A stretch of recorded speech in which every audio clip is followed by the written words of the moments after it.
Good evening, welcome back to another playthrough live and exclusive here to YouTube. I am your host Swishbone for the remainder of the evening, and that's the wrong tab, so let's get started again. Okay, there we go, that's better. I just realised I clicked the wrong option there. So, for those of you who've never been here before, this game, most of us are playing games blind for the first time, but this is not really so. We're taking a nice country drive in Gran Turismo 4 on the PlayStation 2. Old school at its best. Meanwhile, for those of you who've never been here before, you can always check into the channel chat box that way, and we can always get some comments in there. For those of you who've been here before, whether you watched me play previous challenges on this game, or you watched me playing the Persona games, the Shin Megami Tensei games, the recent started streams for Wild Arms Second Ignition, or the classic streams like Final Fantasy VII and Forza 4. A colossal welcome back to all of you people. Without every one of you, both new and old, well, the channel would be active, but wouldn't be anywhere near as interactive or as reactive. So one more time, the chat box is that way. And speaking of interactivity, well, today I was a clot, and I set the time for the stream as 4:20. I realised it and corrected it, but I deserve punishment for this, so check the community poll. There's a tab there for 4 options for a challenge I'm going to have to do on this game. I'm going to announce it at 9 PM GMT, so just under an hour. On the stream mobile, Aristocrat Jack saying evening, and you voted in the poll. Well, thank you very much, good evening to you. And also, yes, Avian, another day, another race. And that's awesome. Got Joe Duke Jiminy saying hey as well, so good evening to you all. So to get started, we're currently in the Mercury Cougar XR767, but an old American muscle car. So I'm going to see if I can use this in any of the American events, because I've actually not done any of these. And we start with the All-American Championship. It's a championship itself, no restrictions, US cars, and it's a 5-race championship. I say we start with this and carry on our cruising coastal run. I have no idea how many races are in this, or exactly which tracks we're going to, but let's have fun anyway.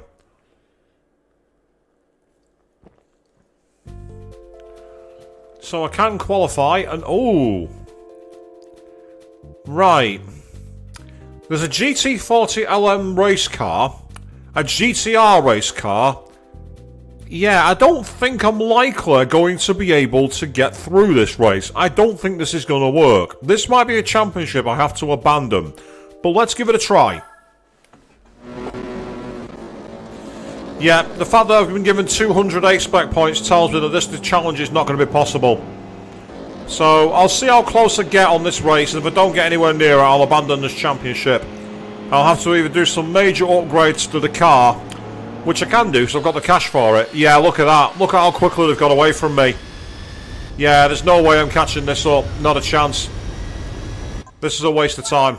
This is not going to work. The moment I saw the entry list for the cars, I was like, ooh, no. No. Absolutely not going to happen. It says I'm currently racing in that championship.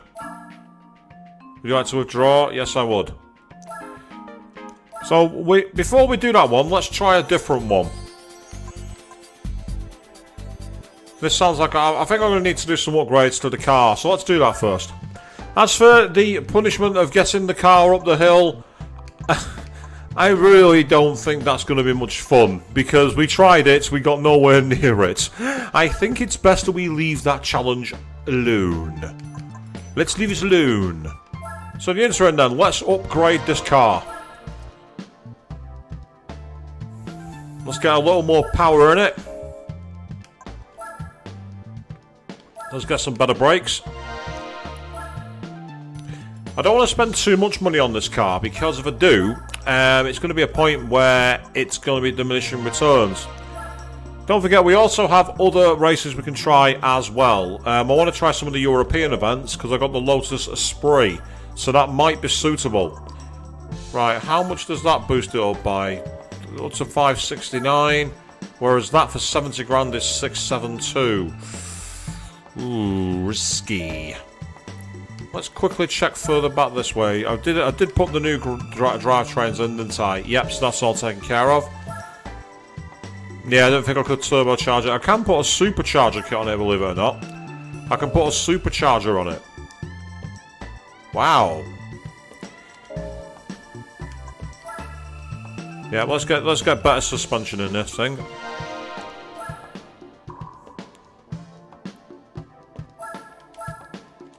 And now I'm going to choose some better tyres, because I've currently got sports tyres, and sports tyres aren't very good. So let's get some soft tyres. You say it was fun for you, Avian. Well, I'm glad that you enjoyed it. It was, don't get me wrong, it was funny to commentate on. I found it hilarious. But at the same time, I was thinking to myself, no, this isn't going to work. Yes, let's take some weight out of the car as well, because that'll give us better acceleration. Reduced weight is a good thing. It's going to cost an extra 5,000 credits. Because essentially, I don't want to have too few credits left over in case I'm looking to potentially upgrade another car. And that's 21,000. Ouch. But with any luck, we can then spend 70 Gs on the final engine component. And with that, we might be in a position to actually fight back. Let's give it a proper NA tune-up. Light is indeed right, Joe. You are not wrong. Again, for any of you who watch Formula 1 will know about that, weight saving is one of the big things. Mercedes this season have actually gone back to black, so they don't have to use any paint. It might have worked, I'm not sure. And as for going back, yeah, full acceleration going backwards, it was not helping, was it? So this is only an A licensed test. Let's see if this car is a bit better. Let's see if we get a bit... Now we've got a bit more horsepower to play with. And a bit more... better tyres. We might have a better chance. We were absolutely nowhere near them. But there's a couple of those 60... Well, these all look like race cars. So I think I'm still going to struggle. 85 points now rather than 200. So we're closer. But I still don't think we're going to be close enough. I don't think this championship is going to be won with this car. This is one to come back to later.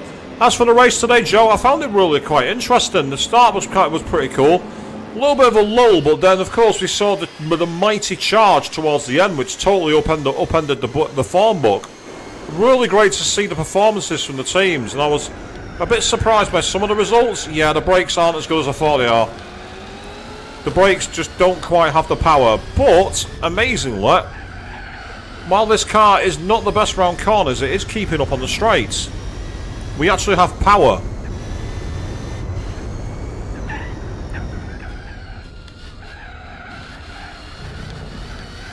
Yeah, we're in touching distance here.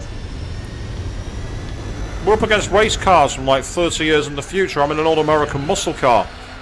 And yes, okay, my first move at the first corner was dodgy and nasty and not really legal.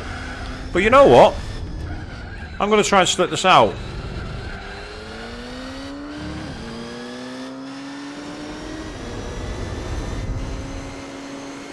That's right, give me your slipstream. Whoa! Ow! And then I've been punted from behind just to make life worse. These guys don't want me to win this race, people. This is the part of the track where I'm not so good. Even with the lighter body and the better tyres, it's a case of leftish, rightish.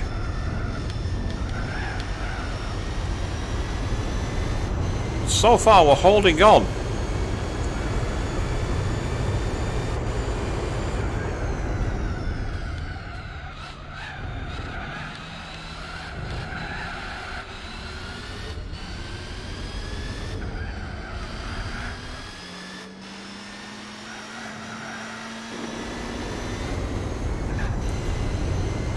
Yep, test the suspension out, make sure we can bounce. Yep, muscle beats import every time, especially in America, because there's no import vehicles allowed.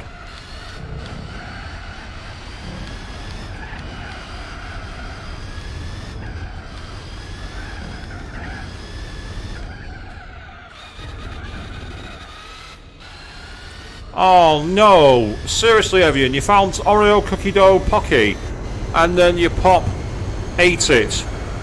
That is a crime. No, no, no. Absolutely unacceptable.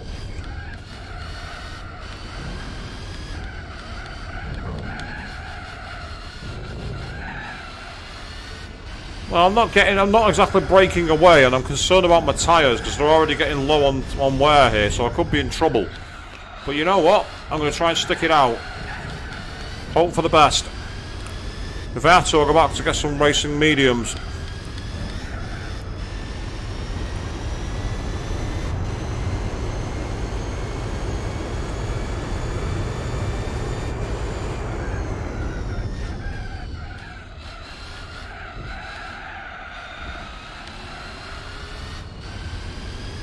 Yeah, getting your money back's fine, but it's not the same as the experience of actually enjoying the product, is it, Avian? You're not wrong.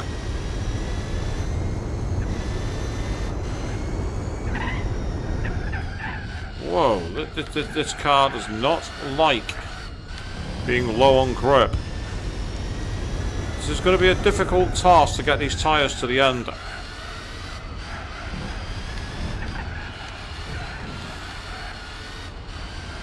I ate an entire pack of Oreos today. I felt fat afterwards, but boy were they tasty. Yeah, I'm in serious bother here. These tyres are going to let go. I am in serious bother. I've just got to hope that I can do enough to build enough of a lead and win it at a canter. The old driving Miss Daisy approach. You can see how much slower I am in the corners. I am so much slower. But obviously there's no way I can make up the time by going for a pit stop. We just don't have the time.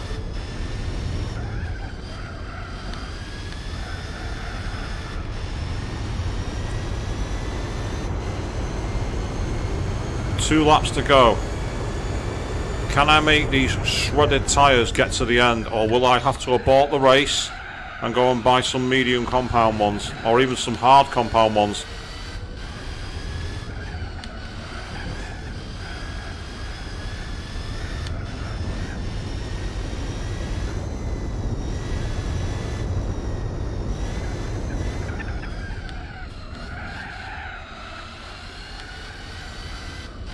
Oh, these tyres are screaming for mercy. Look at that. I have got zero grip. These medium tyres do not work on a car with this much rear wheel torque. It is literally chewing the tyres to pieces. Coming out of bends, I am literally spinning around. Listen to the tyres. Listen to the grip. I've got literally zero grip. Did you hear that? Look at that. Whoa, huge drift, and that is the end of that race. Okay, never mind. Just in case you didn't think we were hit enough, they had to hit us again. Right, with that in mind, we're going to withdraw from the series. We're going to change the tyres. We're going to put some hards on the back. We're going to put some hard tyres on the rear. Soft on the front, hard on the rear.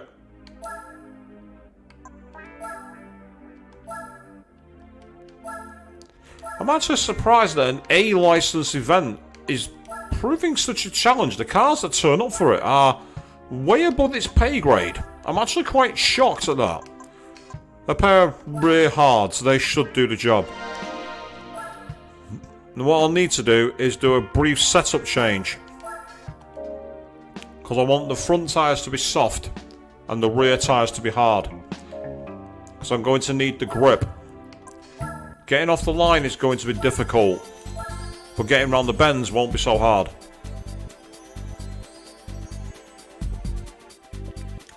In the interim, how have you all been doing, by the way? How's everyone been keeping themselves so far this weekend? Have you had a good one? Are you all excited about being back in work tomorrow? I'm absolutely riveted about that. Oh yeah.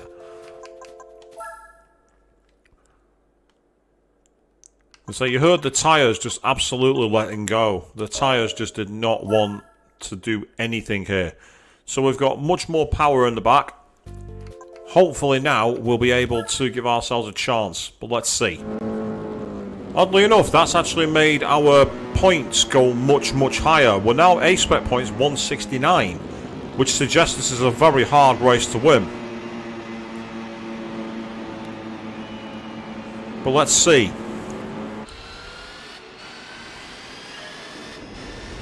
Because all of a sudden the cars are getting away from me, but we had this before, and then I was catching them up.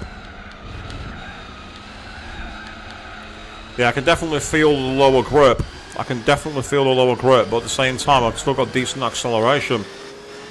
So that's a fully fledged Le Mans race. Oh, what the hell? He spun me round. The cheater. He just literally spun me round. He nudged into the side of me and pushed me around the corner. He spun me out.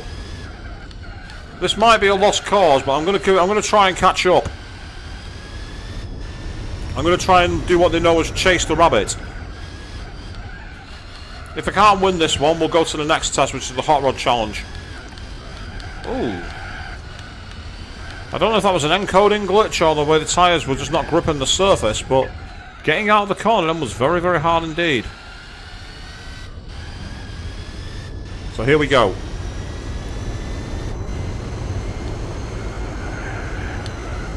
Yep, this car likes to drift.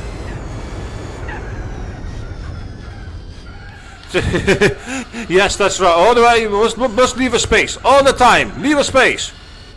Very true. Wise words from Eyebrow Man himself, as Jeremy Clarkson called him once. Not an inaccurate description, to be fair.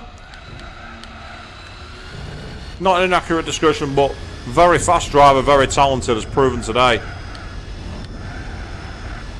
Tell you, with the hard tyres on, I can't get the power out of the corners at all.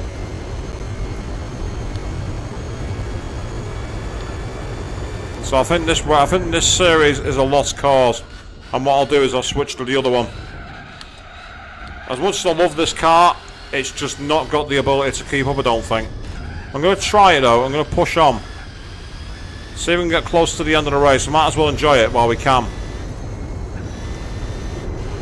They certainly did look more faster than I expected. I expected them to be deceptive in the testing, and then the pace just evaporate in the race. But it was fantastic, really good result. But I'm not trying to say too much in the way of spoilers, obviously, because it's not everyone's seen the race live. But if you did see the race, you'll know what we're talking about. I don't know if it's just me, but it seems to really struggle with the rendering in that corner for some reason. I don't know why. See, look, I've actually closed the gap, believe it or not. I have actually closed it down. Not to the chaparral at the front, but I certainly have to the others.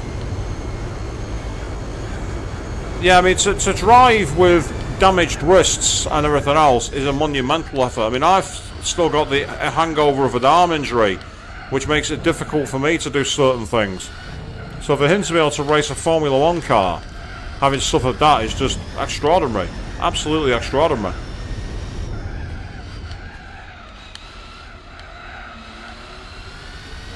So now I can make the tyres last, but what I can't do is get the acceleration out of the corners. The trade-off is real, people.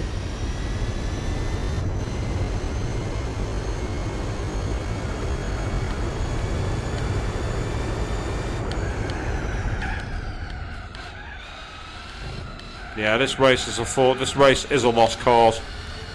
So we're going to get this up, and we're going to try to do the Hot Rod Challenge instead. It's a shame. I was enjoying taking that car on, but it seems that the rear tyres just put too much grunt down and chew the rubber to pieces. I have a Mercedes problem from 2012, I think it was. Do I wish to continue it? No, I don't. My diary is going to be like, enter the tournament with Drew. Enter the tournament with Drew. Let's try the hot rod competition. Oh, standard or sports tyre required. So it'll fit my tyres anyway. Yep, see, it's now changed them.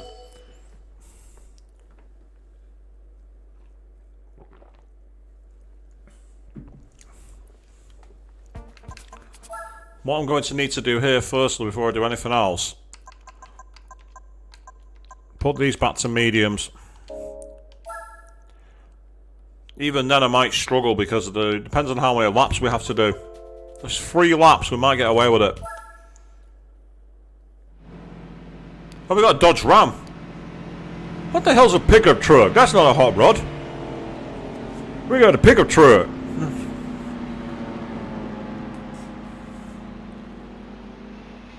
We got a couple of Stangs as well. Now, I don't know if you're listening, but you can hear the tyres digging into the road. The problem is that the sports tyres, quite frankly, do not have the grip of racing slicks. So the amount of power I've got is going to make this very difficult to drive. It'll be like driving on ice.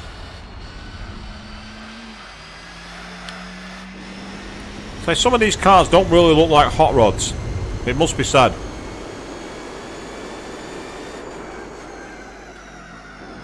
Well, I've overshot my braking point by quite a long way then.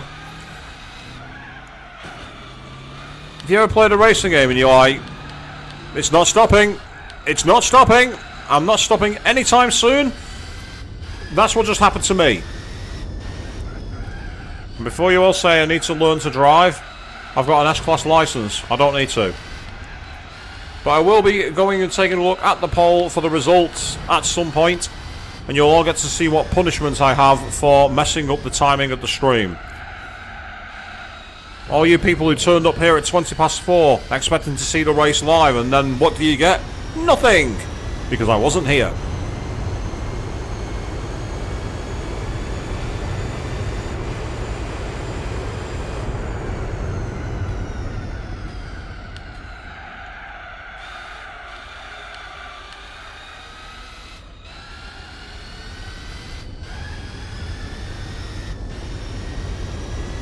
It's only when you get to about 120 miles an hour that these tyres stop spinning and stop screeching.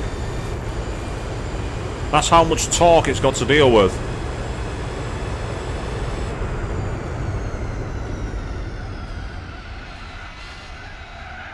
I just thought to myself that bridge might have served as a decent braking point, and it turns out I was right.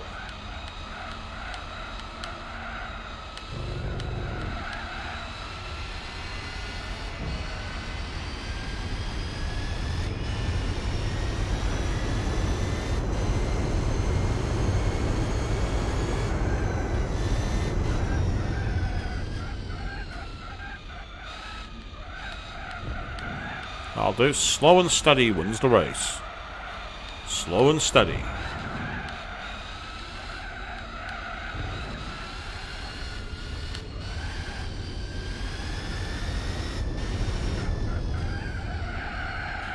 Oh.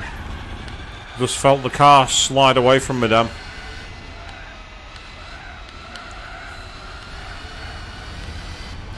Yeah, sports tyres. They're not as fun to drive. They make a lot of noise and they slide a lot, but are they fast? No. Yeah, but let's say if you give it down the speedo in the middle, Aristide Jack, it's in miles an hour, so you can see that we're currently going, at this moment, just about 160 miles an hour, and I've crashed into a wall, so that would have rolled the chassis off. I can assure you of that. So that's one thing this game doesn't have, which is the simulated damage, which with the way I drive is probably a very good thing.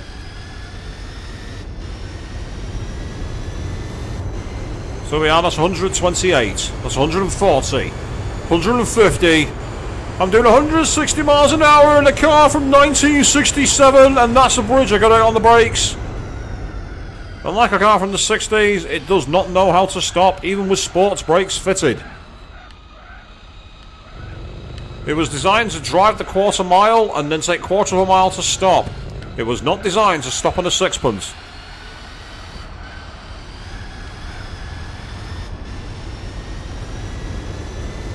So those of us who are professional racing drivers, why are we watching my stream? If you're a professional racing driver, you don't want anything to do with me, I can assure you of that one. Navigate these tight, twisty bends where it never really feels like you're...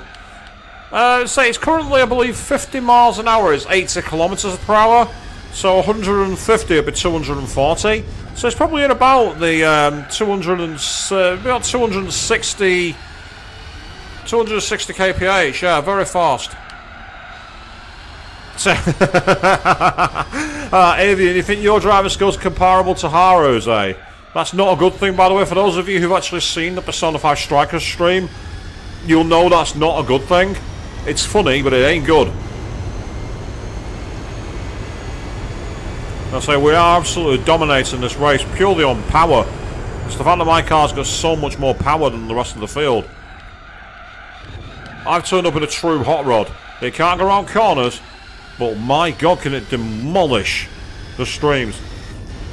Yeah, so it's just like in the US and in the UK we use miles per hour rather than kilometres because we use a lot of imperial measurements over here, and that's the reason why we use it. So you just have to think that essentially it's ironic because when I do running I actually use kilometres. I aim for 5k or 10k. I don't aim for 6.6 miles. So it's just one of those things.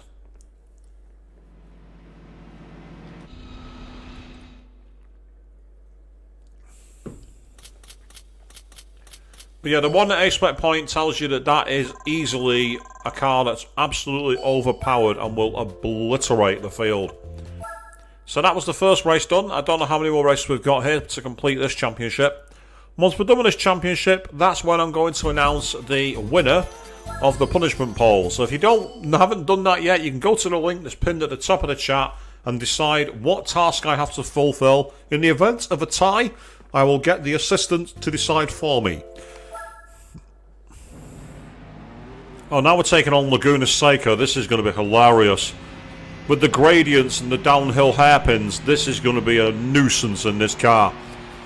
Panel beaters alert. I'm going to need the mechanic ready and willing to go for this one, I can assure you.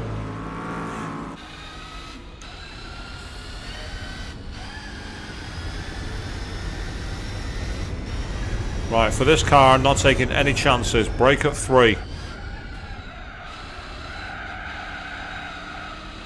That's absolutely right, Avian. I will be asking that particular app. I'm not going to say its name now because it'll start talking to me in the middle of a race. But I'm going to do that because it's impartial and it's fair.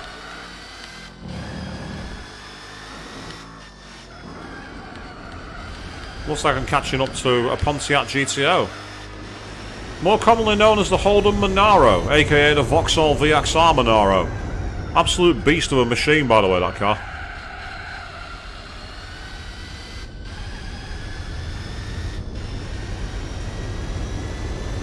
Yeah, don't trust online sources for medical reasons. That's a good point.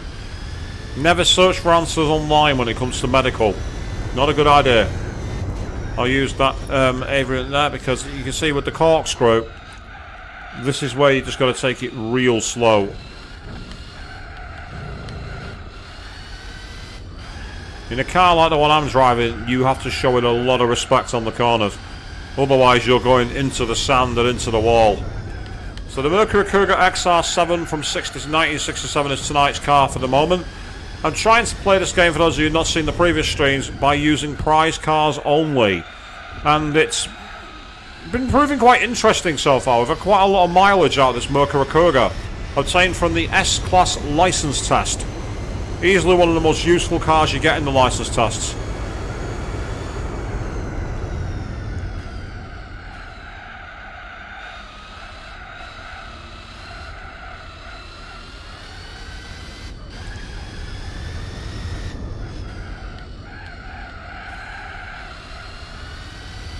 So on sports tyres, with the amount of power I've put in this beast, it's quite ridiculous, really.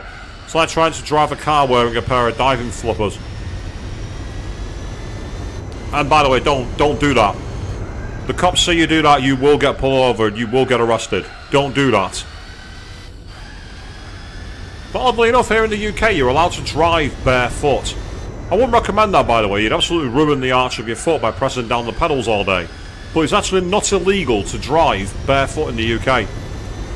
At least I believe it isn't. Not that I recommend it, it hurts.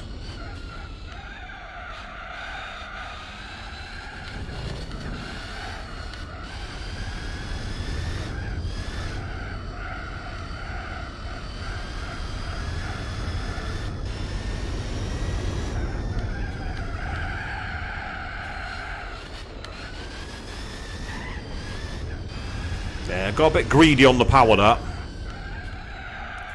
And I didn't get greedy enough on the brakes there.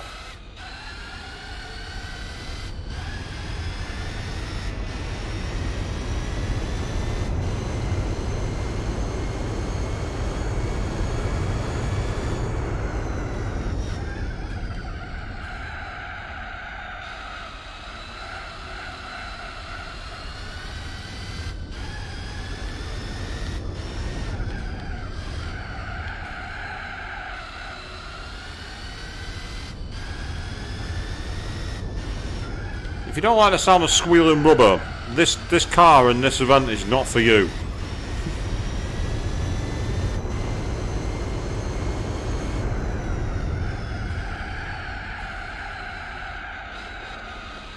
Just about kept it inside the white lines then.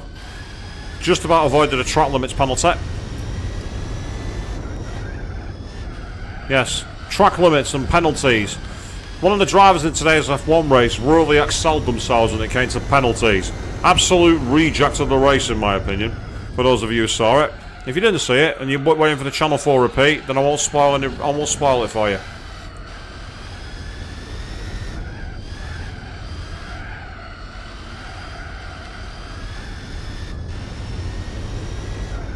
Yes, Avian, you have heard worse noises. Like me throwing my controller at the floor when I found the Harem Queen in the Persona 1 stream. Yes, I haven't forgotten.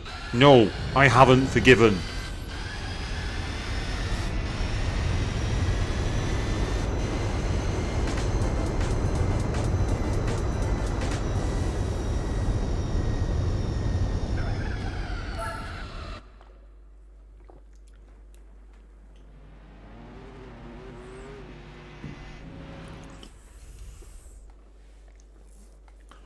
So we've got one more race here, and then after that we'll find out the results of the polls. So if you do want to find out, if you do want to assign a task, yeah, exactly, Joe. Yeah, it was insane, wasn't it? It was like looking at that, I'm like, dude, what are you doing? It's like you're not in Formula 2 anymore. No, learn the rules. I mean, one of the drivers today showed tenacity as well. You say it was entertaining to watch the ultimate rage out area. It was certainly up there. It's probably the closest I've got to a rage quit. Also, I've got another Dodge Ram pickup truck.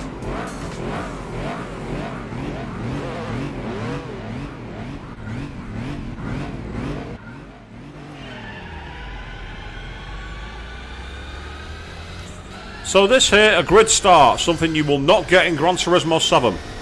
And oddly enough, I actually have something I want to display later on that explains why I don't like Gran Turismo 7. And I will explain it later, but I need to show before I tell. So that's later on in the stream, you'll find out what I'm talking about with that one. So this track, absolutely gorgeous, not been featured again to my knowledge after GT4, and I still don't know why. It fits in beautifully with the aesthetic of the game, it's got some great graphics. It's got a brilliant challenge and a flow to it. The fans love it. It's got a dirt section so you can have rallycross mode. Why they've not brought this back, I don't know. I know that in the most recent update they brought back Grand Valley technically, but they turned it into like a weird highway event rather than being an actual speedway. And it's just not the same. Just not the same from what I've seen. Hey, that's the point, there's multiple layouts to this route as well. There's a long route and a short route.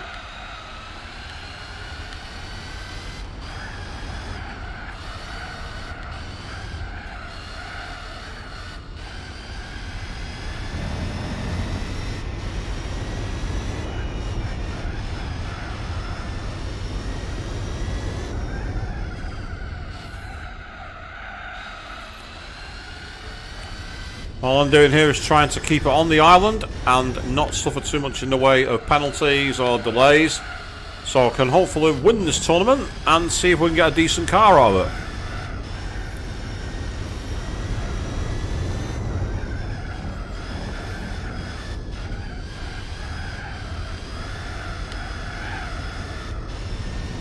Here we go, flash towards the finish line.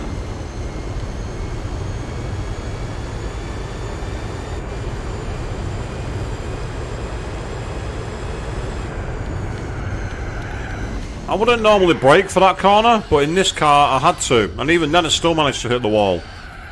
Shows you how much this car does not like corners. In terms of cornering, this is a car that's a real animal to drive. It will eviscerate you. It will bite you. It will make you regret owning it. And then it'll give you the puppy eyes and you can't help but smile. Because as much as it hurts you, you just love it. It's like owning an annoying little puppy. It'll chew your furniture to bits, He'll eat all your favourite things and defecate in your shoes, but then there'll be that moment where he gives you a look and all you want to do is rub its belly.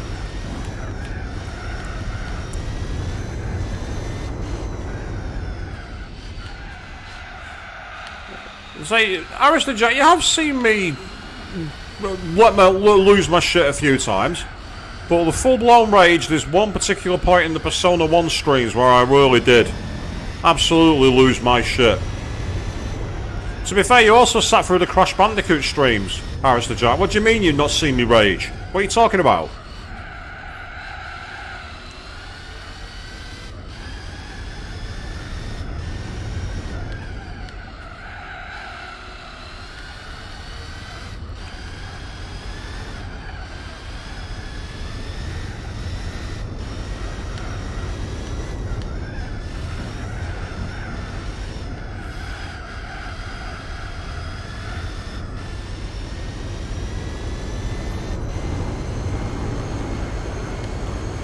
We're getting so close to going right into the wall there. I shaved that pillar.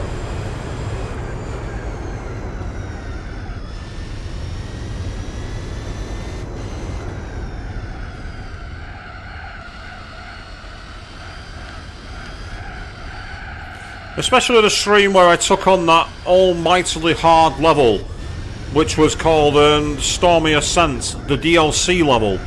The level that was too hard for the original game, so they removed it.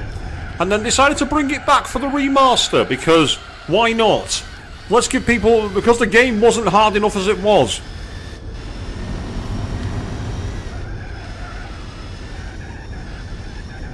I'm sure if you go back through all my streams, at some point you'll find some rage. The RNG and the SMT streams, I'm sure I've done it. Oh, nice. You started watching the High Chaos runs on a Queen 32 Chance channel of Dishonored. Very, very entertaining. It's complete opposite to the way I'm playing the game. It's like fire and ice.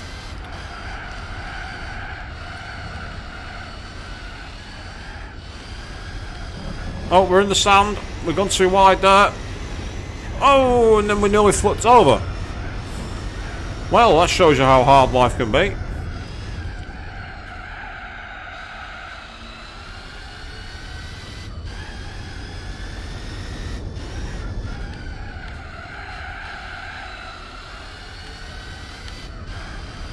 Oh, Stormy Ascent is a whole next level of difficulty, Arrested Jack.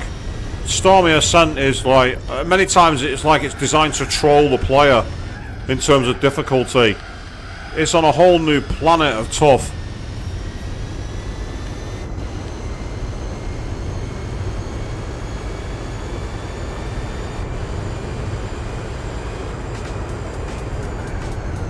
Yes!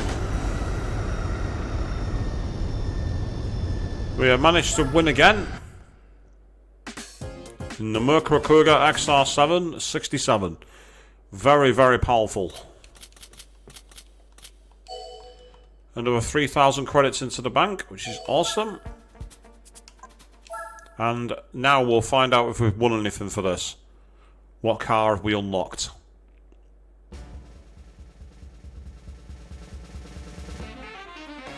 And we've got another muscle car. It's a classic, the Chevrolet Chevelle SS 45470. This is a beauty of a car. You see this a lot in movies like The Fast and the Furious. It's very much the American muscle car one. I think Vin Diesel drove one in the 4th movie, Fast and Furious. Only his was red.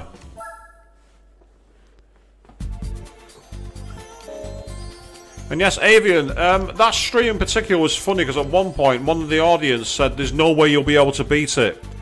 And then I beat it. Now, Stars and Stripes. It says production cars only, sports tyres required. Let's see if we can win this one. That's the same circuits pretty much. So it's like a James Bond car, Jack. Quite funny actually, because one of the cars I unlocked from the license test is the Lotus Esprit Turbo. And that was in the James Bond movies. It was in The Spy Who Loved Me. So we've got more of the same here as we try and win this one. Now we've got an actual Corvette ahead of us. A Corvette Z06 by the looks of it.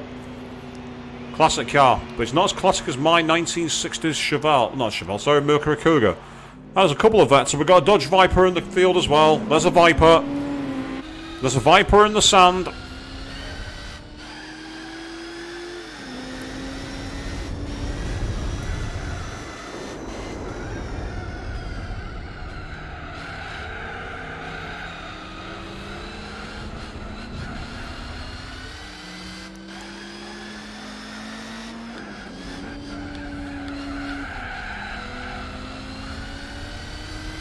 And there's a speeding Chevrolet Camaro, but I'm going to dispatch that relatively quickly. And now I'm after that Viper. Here we go. 3 laps of Laguna Seca.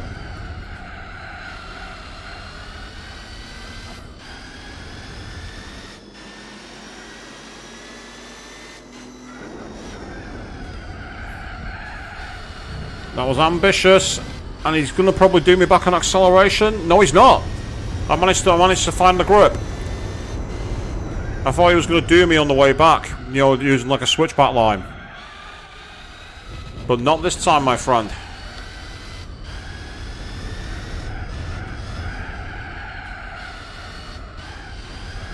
This is such an awkward car to drive with these tyres. The sports tyres are absolutely awful. However, they've got them on their car as well, so I'm not the only one suffering.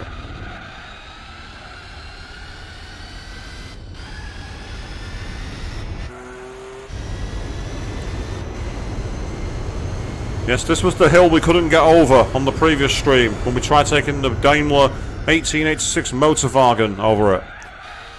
The car cried out for mercy. There was nothing, no give in the tank. We could not make it.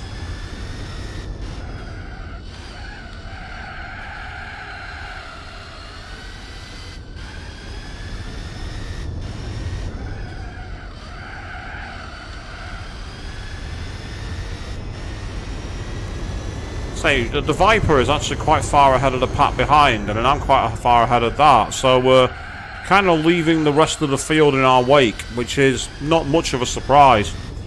It's been a very Gran Turismo thing, that, where one car is way out in front and then the others struggle to catch up to it. You see that a lot in all the games, even the more modern ones have it.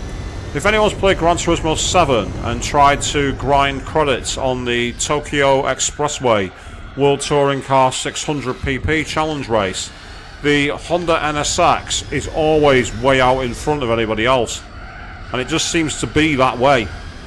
Driven by someone called Summit Gallo, I think. V Gallo, I believe, is the driver of the car in the game.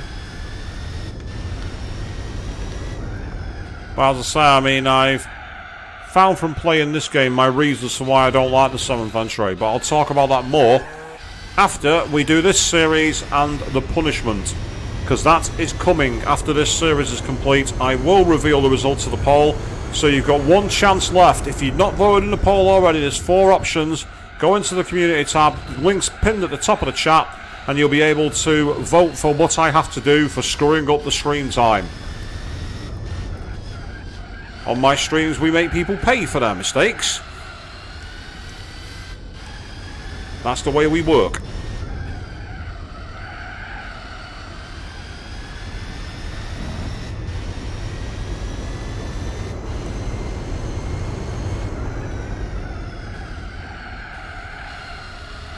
Now that was a better line, that, actually. I managed to keep the car close to the apex. Meant that I carried a little more speed, and I also had less distance to cover. Because obviously the closer you get to the apex, the less distance you travel through the corner. Because you're not going wide, you're not having to correct, you're not having to switch back. In some cars, that's easier said than done.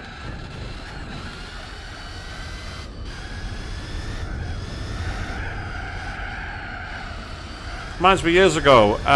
Yeah, that's the way we roll, indeed. You're not wrong, Gavian. So it reminds me years ago, Top Gear tried to set a world record for the fastest indoor speed. And they used the Excel Centre in London, and they set like a benchmark test in I think it was like a Chevrolet Lacetti or something like that, basic hatchback car, and did 70 miles an hour. They then brought a Formula 1 car in, and because it was so hard on a non-asphalt surface to get its power down, it only went 81 miles an hour. It barely went any faster. Yes, no more messing with coffee. No. Coffee is sacrosanct. We don't do that anymore, do we, Avian? We learned our lesson on that stream. We learned not to mess with coffee.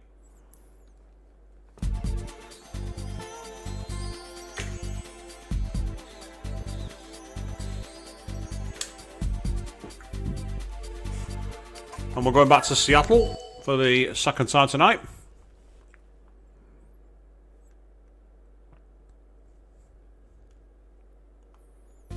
As we continue to rock and roll.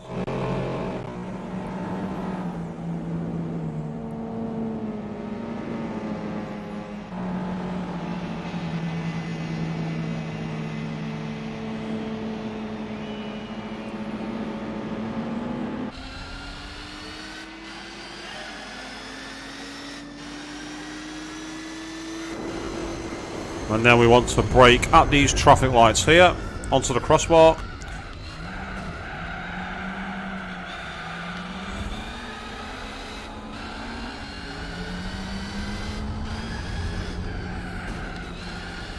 Thanks for that, Viper. Appreciate it.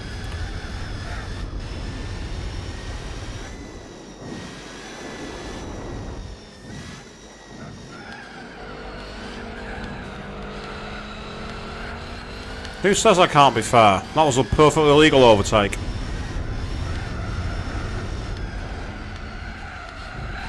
As was that. Oh, but that wasn't. You cheeky scamp. Using me as a brake? I don't think so, pal. We're not in British touring cars. Barging your way past me by using my door as a way to slow your car down. Who do you think you are, Gordon Shedden? I don't think so, pal.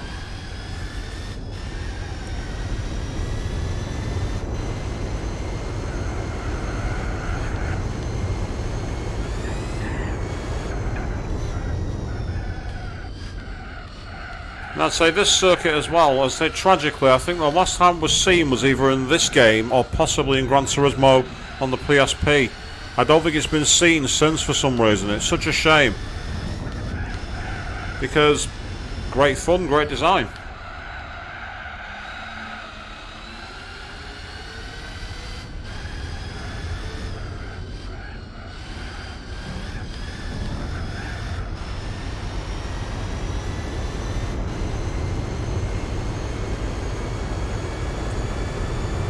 Then just before the crosswalk, on the brakes, and only just enough braking distance. Even that was a bit too far forward. I'm quite surprised by that.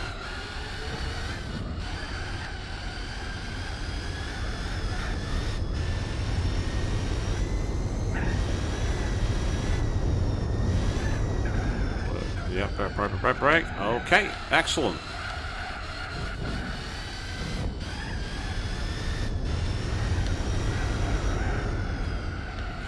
Check out the crowd detail. Yeah.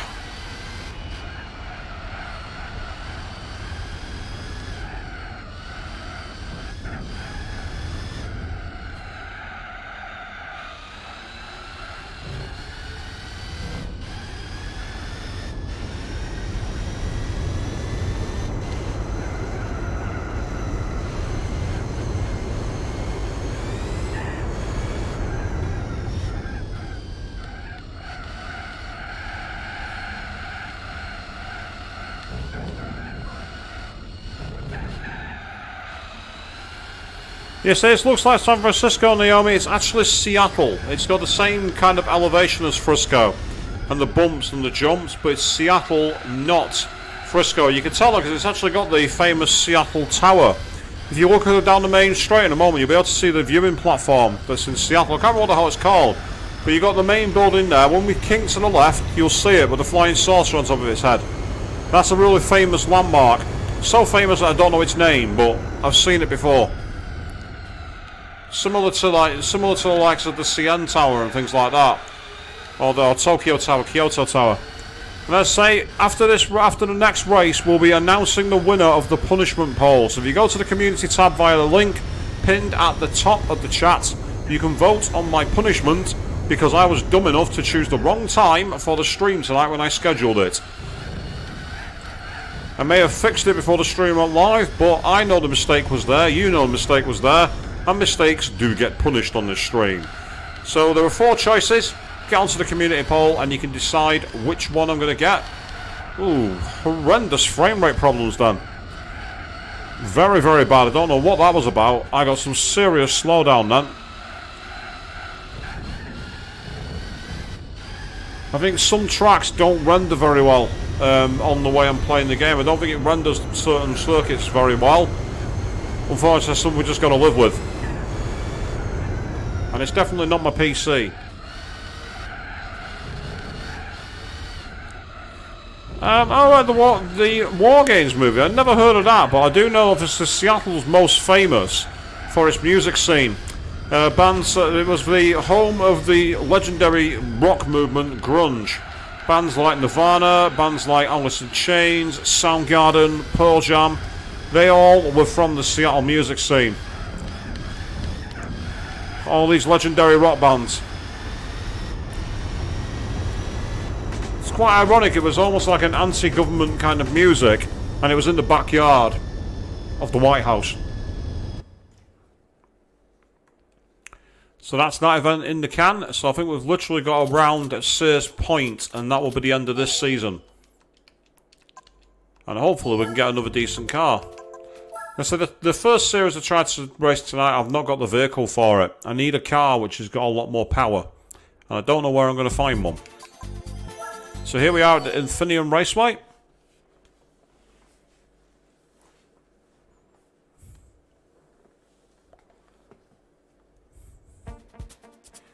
Yep, we are at Sears Point, but we're on the stock car course, so we've not got the full course. It means we cut out the loop where we have to go back on ourselves with a downhill hairpin. I'm kind of pleased about that, judging by this car. I like the GT games that I like. So I love the first two. The first two on the PlayStation 1 were brilliant. The first one was a little flawed in its structure, but I liked the cars you unlocked. It was like really interesting to see a lot of the JDM cars, some of which never really featured after that entry. The second game was a really big step forward and featured some really interesting races. Like the endurance races they put in that were brilliant. And it was cool to see like marquees, which I'd never heard of because they were all in North America, which came over. And the first game had mostly Japanese manufacturers like Mazda, Subaru, Toyota, Nissan. And then there were a few, like you had TVR and Aston Martin for Britain, you had Chevrolet and Dodge for the States. But that was about it. In the second game, where we suddenly had the likes of Lotus, we had the likes of Lister, we had the likes of Lancia, we had Acura, we had Tommy Kyra, we had so many other manufacturers given a shot. And also some of the circuits. Gran Turismo 2 is still the only place where you can play the amazing Red Rock Valley. It's never been in the series since.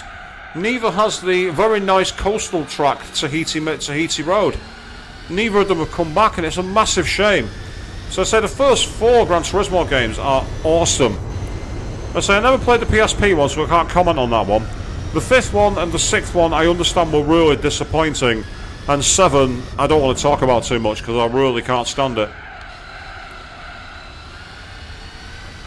Let's say the first 4 games are definitely the best at this series peak in my opinion.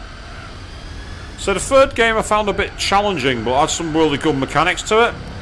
And again, the 4th game really revolutionised it and made it a bit more like a next gen title. More tracks, the high definition video mode. Yeah. Oh, and all many more licensed circuits. The growth between the first 4 games is unbelievable.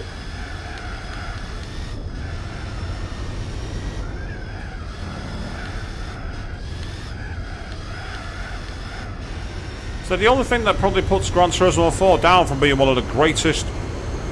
Do I have experience in Forza Motorsport? I do indeed, yes. I was a big fan of the 3rd game. The 4th game, on my Twitch channel, I used to do a series of streams called Tales from the Cockpit, where essentially I entered online open lobbies and drove cars in cockpit view to show the chaos that happened. And on my channel, I've got a video somewhere called Barrel Rolls of Fun, which features a rather big moment involving a wipeout that happened online when I was in a party chat with a few of my friends. Good times. But it's from like 10 years ago, that clip, by the way. It's like buried deep in my channel. Very, very deep indeed.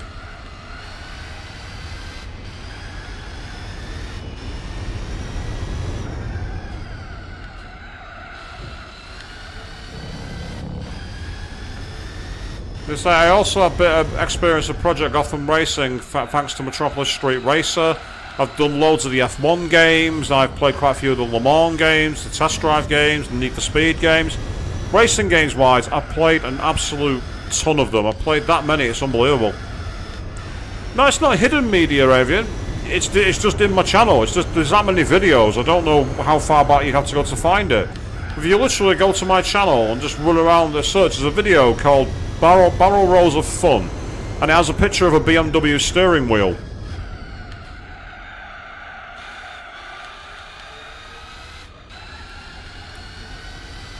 And the reason for that is because I was driving a BMW in the video.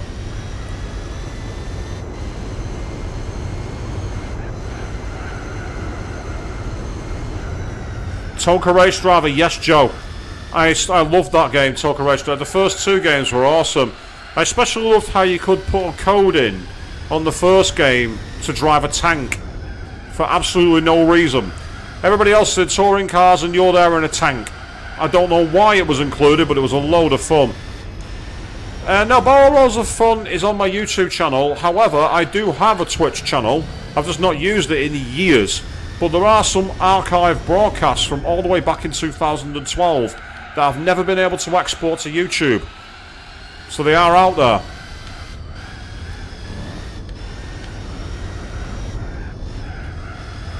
I think one of them's literally from 2012. We're talking like 11 years ago.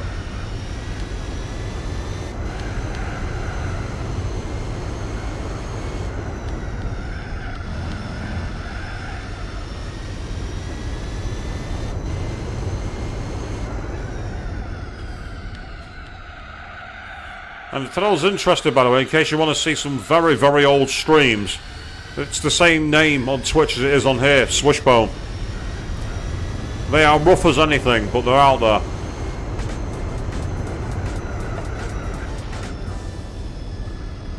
This car's so hard to drive, the computer crashed after it took control of it from me.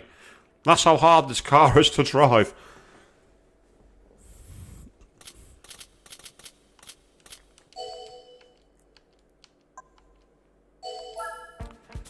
So, with that in mind, what's the prize for winning this tournament then? Let's find out.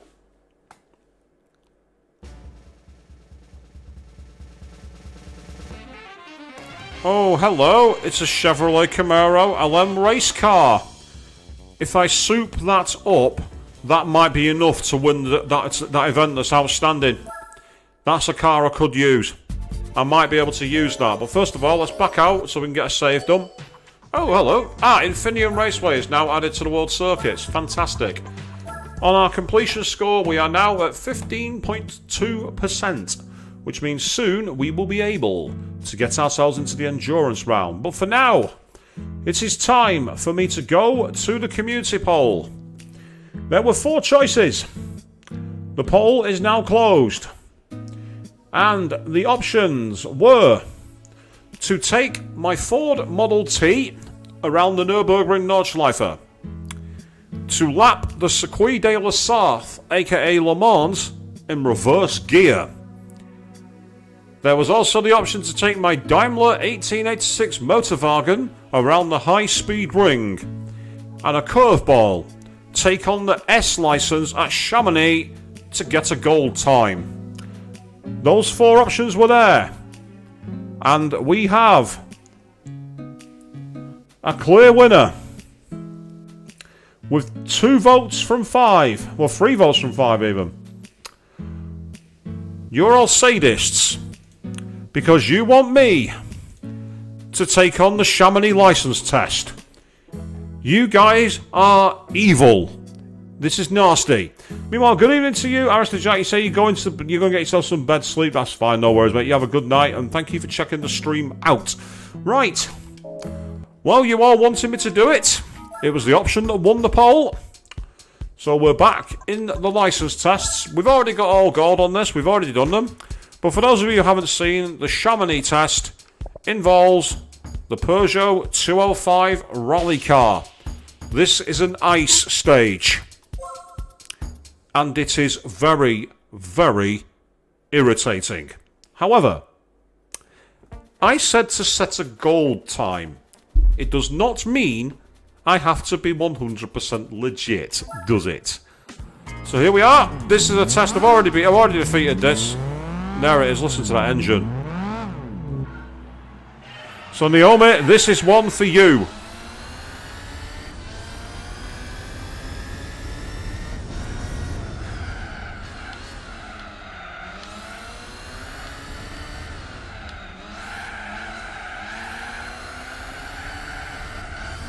And as it's got snow tyres on, but I'm currently in an area where there's no snow. So there's zero grip at this point in the village. It is really hard to keep control of this car.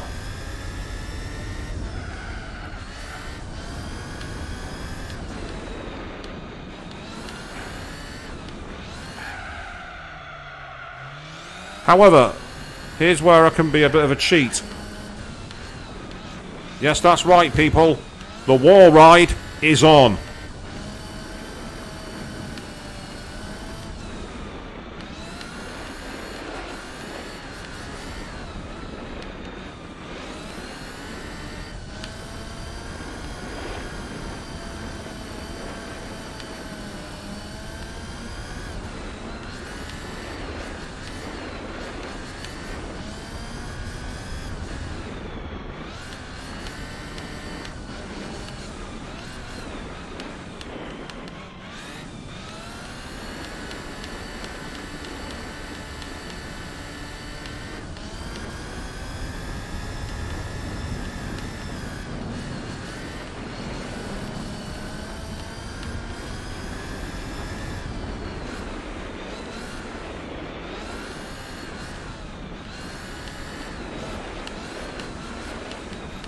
I can't say I did see that guy who was wall riding in NASCAR, but that doesn't surprise me because it's a high-speed oval. You can get away with it.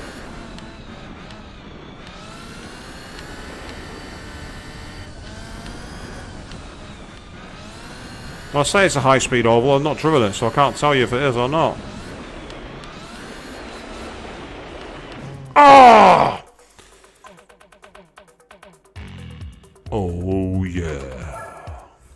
That's the problem with this test. You tap the wall at the wrong angle and you fail. And yes, Joe, so if someone was wall riding in NASCAR, that doesn't really surprise me.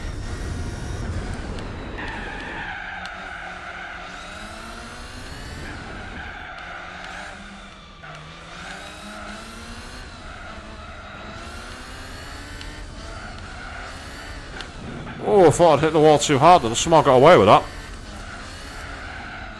So you might be wondering why I'm using bumper cam. It's purely because I like to get myself down at ground level to see the road.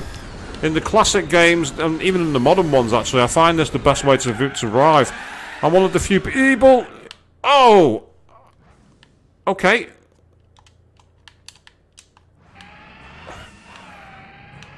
I avoided failing, but I don't think it's going to help my time.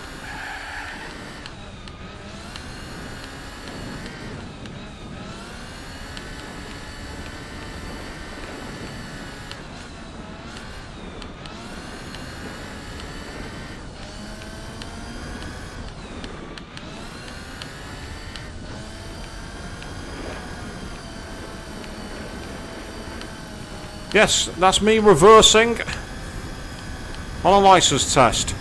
Not the fastest way to do it.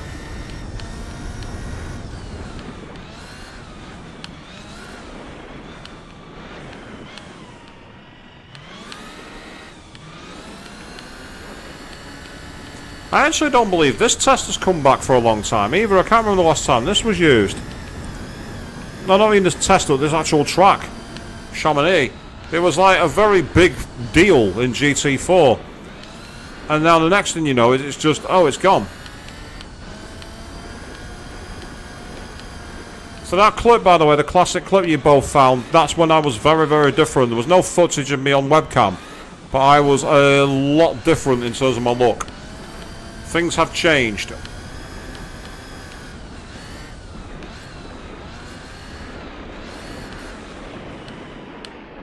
Oh, what the hell?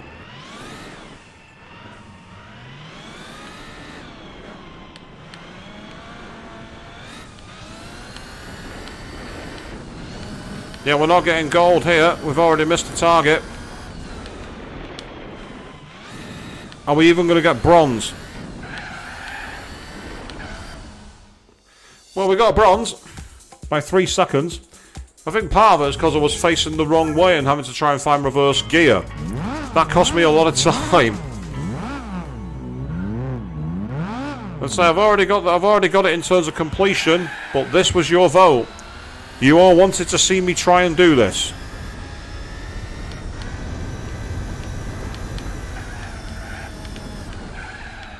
Okay, that's probably just found me a load of time, but that little cheater just did that. I'm amazed I managed to make that work.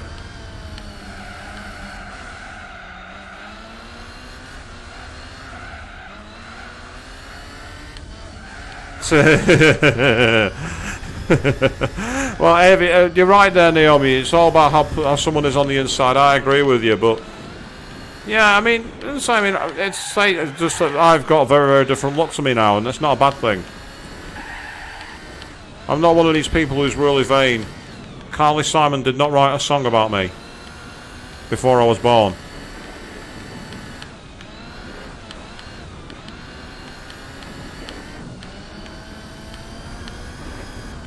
Unnecessary reminder about side conditions. I can assume you didn't vote for this level then. If you did, well, on your head be it.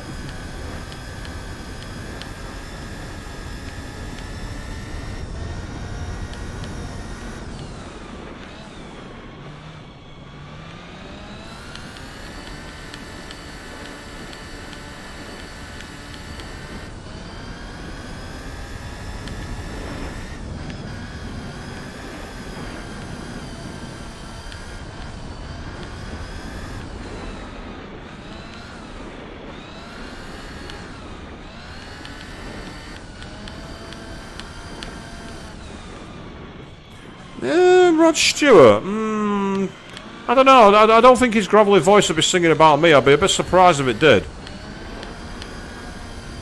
Then again, if you believe the rumour about him and sailors, who knows?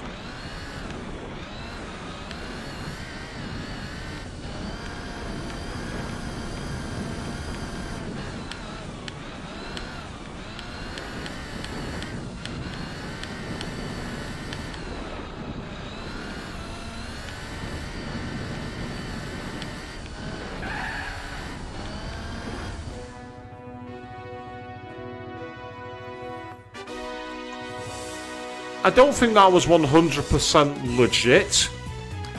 There were a few cheats to get the way. But for those of you who are wondering how to get gold on the Chamonix S14 license test at GT4, that's a strategy. You're welcome. Punishment complete.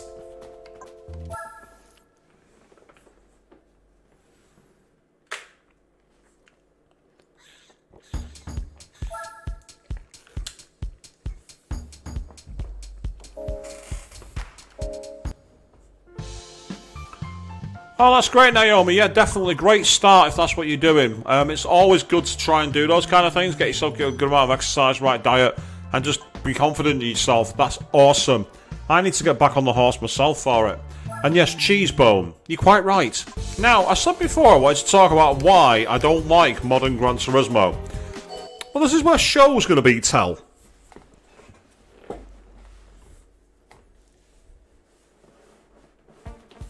And yes, it's because of the cheese strategy that I used, Avian.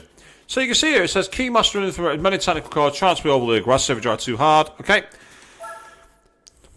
So this is the Audi car that I'm in charge of here. I'm in charge of the Audi Le Mans car. Now, have you noticed on the track, how the opposition are already further along the track than me, miles along the way. Gran Turismo 7, essentially every single race is this.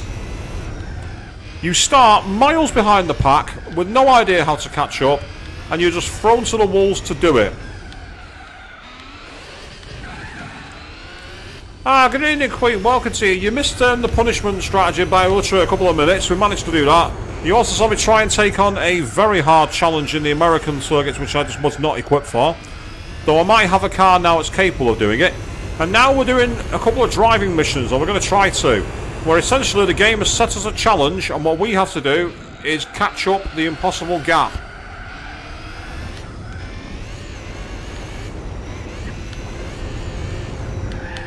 Oh no, that's it, that's me screwed. That's this run done. That spin has annoyed me. It's called a mission challenge, Quinn. But yeah, in Gran Turismo 7, you're right, it isn't fair. That's exactly how Gran Turismo is. It's definitely not fair. You're right. You're absolutely correct. Right. Time to cheese our way here. Oh, maybe not. I hit a time wall and I got a penalty. With that in mind, we're going to restart. I forgot that you get penalties for times in collisions in mission mode. I forgot about that. So you can see here, the idea is to try and catch up to the field by the end of 3 laps. And I'm driving in an Audi R8 Le Mans car from 2003, I think.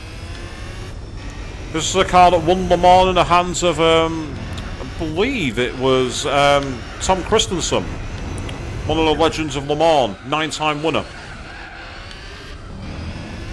And Audi, of course, are actually coming to Formula 1 in 2026. They've taken over the Alfa Romeo team. Well, taken over the Sauber team. It's like Alfa Romeo Sauber. So it's going to be Audi Sauber. Give me your slipstream, Mr. Nissan. Mr. Nissan Skyline, thank you very much. The brakes are good. And quite a bit more better than I thought, actually. I'm amazed they held it together.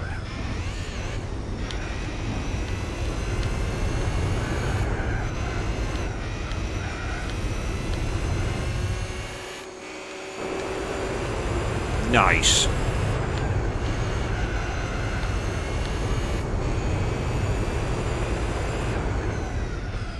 No, actually this won't be from 2003, because that's the year that Audi sat out and Bentley entered. So it might be 2002 or 2004. That's a BMW. Those of you who played Need for Speed Most Wanted might recognise that car, because it looks to be exactly the same one. Yes, Tom Christensen was indeed Mr. Audi. You're not wrong there, Joe. I actually went to Le Mans in 2013. One of the best events I've ever been to. Absolutely extraordinary. Highly recommend it.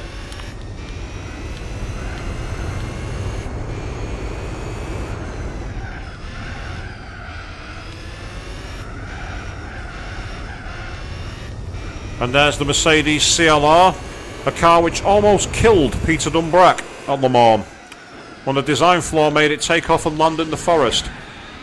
And an interesting anecdote about that crash, by the way. In fact, that wasn't the Mercedes CLR, it was the Panos. But anyway, I'm on topic now, so I'll talk about it. The Mercedes CLR entered in 1999 at Le Mans, almost killed Peter Dumbrek when it took off and landed in the forest. Apparently, if it had been right-hand drive, it actually would have killed him. The reason being, a tree stump impaled the floor where the right seat would have been. If it was right-hand drive, it would have killed him. But because it was left-hand drive, the tree stump was on the opposite side of the car. That's actually true. How's that for defying the odds? I see a Bentley up ahead. That Bentley's in striking distance.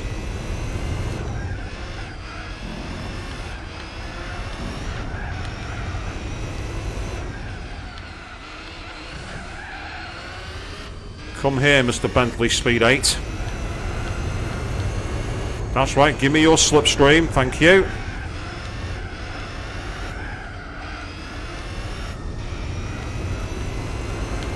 And see you next week.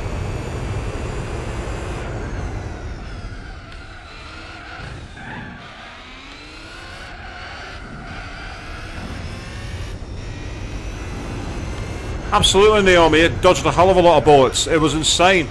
If you go online and run a search for Mercedes 99 Le Mans crash, The footage of it is extraordinary.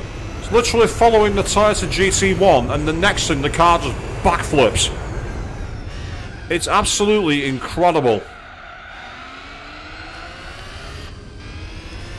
Mark Webber twice had it happen to him in practice, and the team didn't believe him. They felt he'd just crashed the car. So how much further ahead of the Bentley did I finish? By 7 seconds. Wow. That's incredible. I pulled all that gap and then gapped him by 7 seconds. That's insane. But I'm happy about it. But yeah, so this mode here is pretty much what Gran Turismo 7's entire career mode is. It's just not really good enough. Now, in the previous mode, you saw me unlock a... No, that's the license test. Didn't want to go that. You saw me unlock a Chevrolet Camaro Le Mans car. Where, there it is, the Chevrolet Camaro 01 race car. Let's put a few modifications into this and try and win that championship that I had to nope out of. I have unfinished business stateside. There's probably not going to be a lot of parts I can put on this, but there might be something. So let's take a look.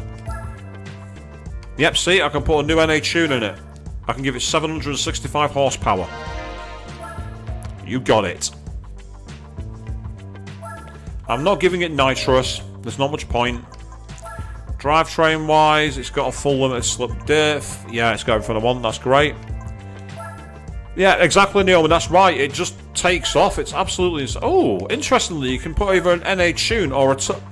Oh my god. I can give it 912 horsepower. I don't need that much power. Not yet. Maybe if I want to take on the Gran Turismo World Championship, I can use this car for it. Meanwhile, we've got racing mediums, so...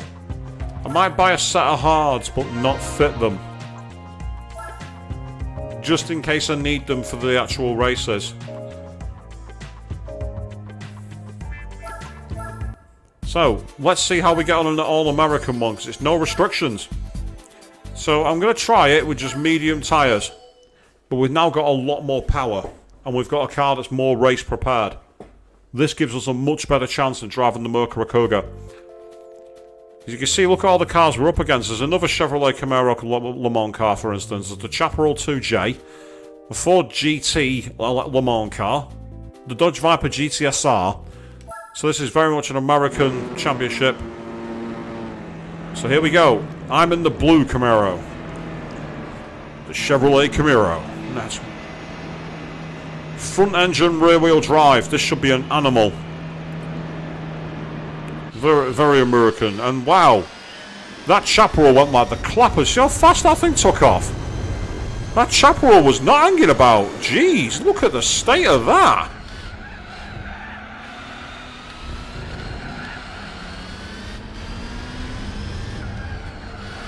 Oh, that's good. You see it take off, then it almost went into the air.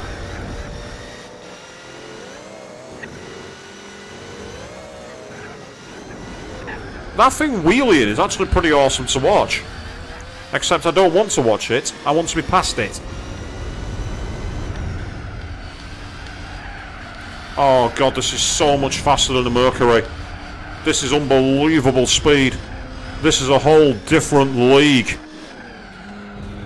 Out of my way, Mr. Dodge Viper.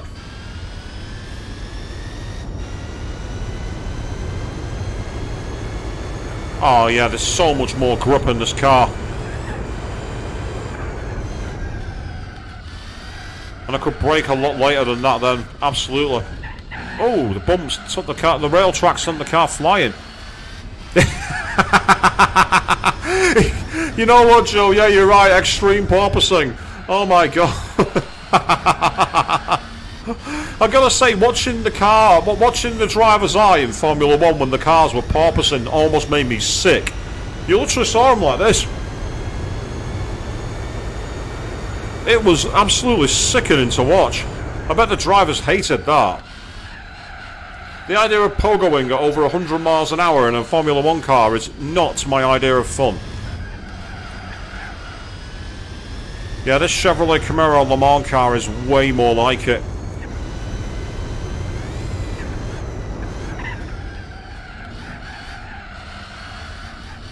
Yeah, this is a good machine.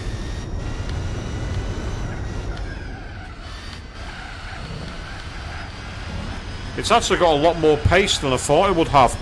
I didn't think it would be this fast. I'm actually really surprised by it. Even with the power, I wasn't expecting it to have the level of grip. But it's just got absolutely awesome levels of grip in the car. And you see how it smashed the bump out there? We didn't take off at all. In the other cars, we've had to like really lift off and be careful there because we've been flying in the air. But this car was like, what bump is that? I don't even feel it. It's awesome. Although I didn't like that curb there, must be said. Yeah, this one looks like it's safely in the bag, but let's not assume anything until we get the checkered flag waving. I don't know if it's going to carry on chewing the tyres to pieces.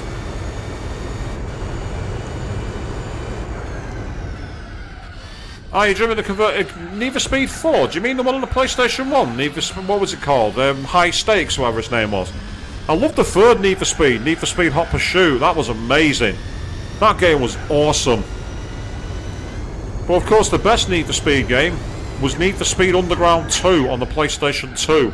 That was a phenomenal game. As was Need for Speed Pro Street on the Xbox 360. That was another great title. Oh, yeah, definitely getting some slowdown here, people. It doesn't like rendering that part of the circuit for some reason.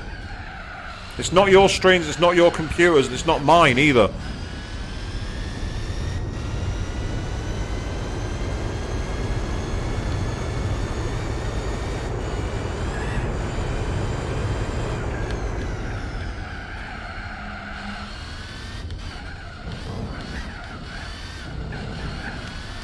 Oh, actually, Joe, that's a good shout. Need for Speed Porsche Test Unlimited. That's a bit of an underrated one, that. The idea of that was really interesting.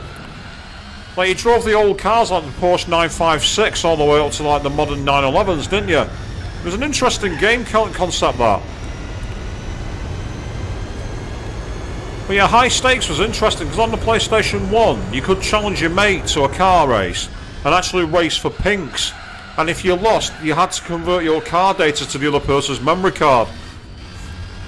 Naturally, me and my mates never played it that way, and wow, extreme slowdown there, people. I do apologise for that.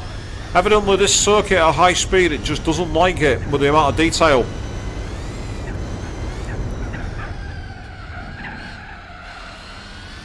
But there's oddly enough something quite charming about when the games slow down in older games. It reminds you just how far they've come in terms of rendering high detail backgrounds like this without performance loss. Because you can see here, I'm actually struggling to get around the corners due to the slowdown. And that's not because of your computers again, people, or mine. It's nothing to do with the machines we're running our streams on. I've got my head-up display for my performance users and I'm using 0.2%, so it's clearly not my computer.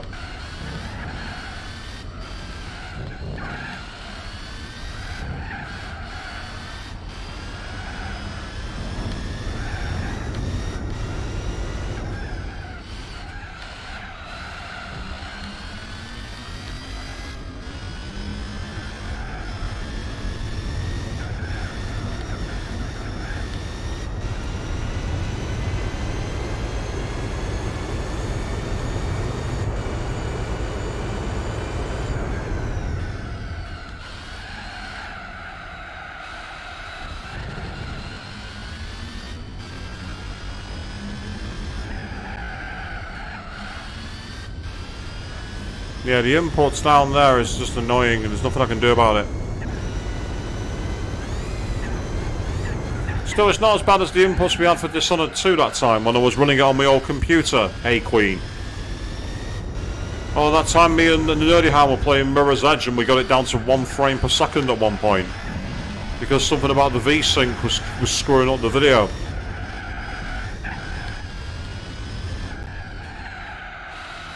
But yeah, speaking of old school racing games and everything now, I've had an idea for a stream that I might do in the future.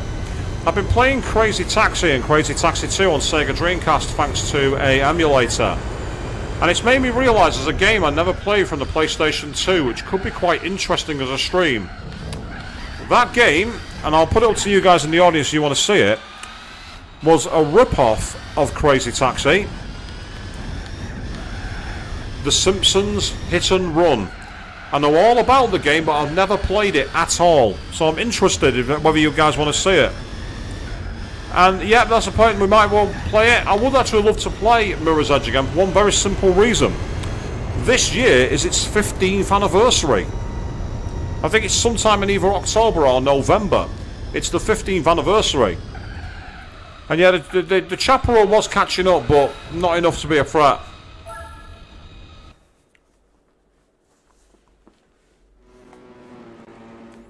So that's fine. We managed to beat it.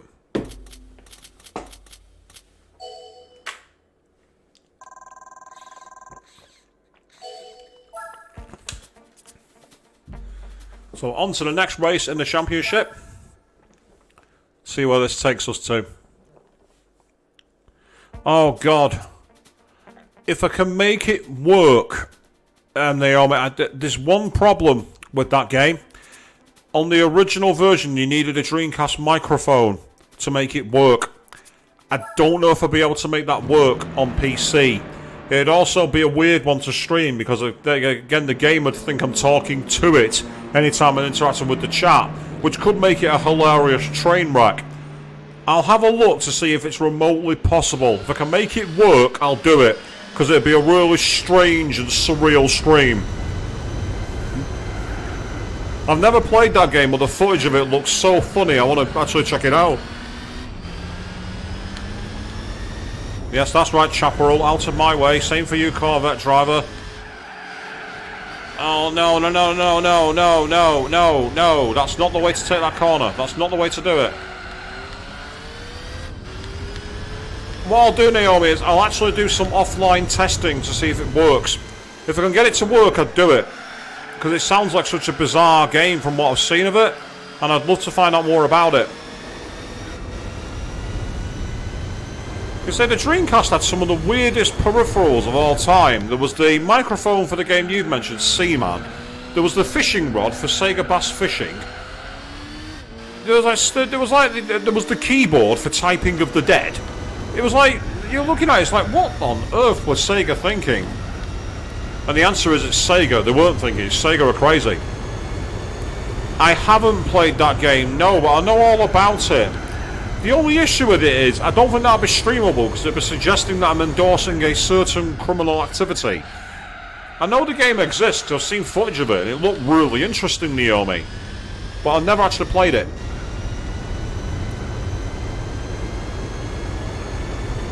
Say, this car is just eating the corners. I'm liking it, it's a good car. I don't remember driving this machine. I think it's one of those I unlocked and never bothered to drive because I was always driving something else. But now that I'm playing the game price cars only, I'm having to actually start exploring the cars. And it's quite fascinating in many ways to see cars in a new light. You can use the fishing rod in other games. There was a legendary challenge done in about 2001 where some Japanese players beat the game's Soul Calibur on very hard using a fishing rod as the way to cast moves. There's a video of them on it pointing a camera at a CRT TV. It's funny to look at. Yeah, that's not a good way to take that corner. That's yielded at least 5 seconds to the opposition.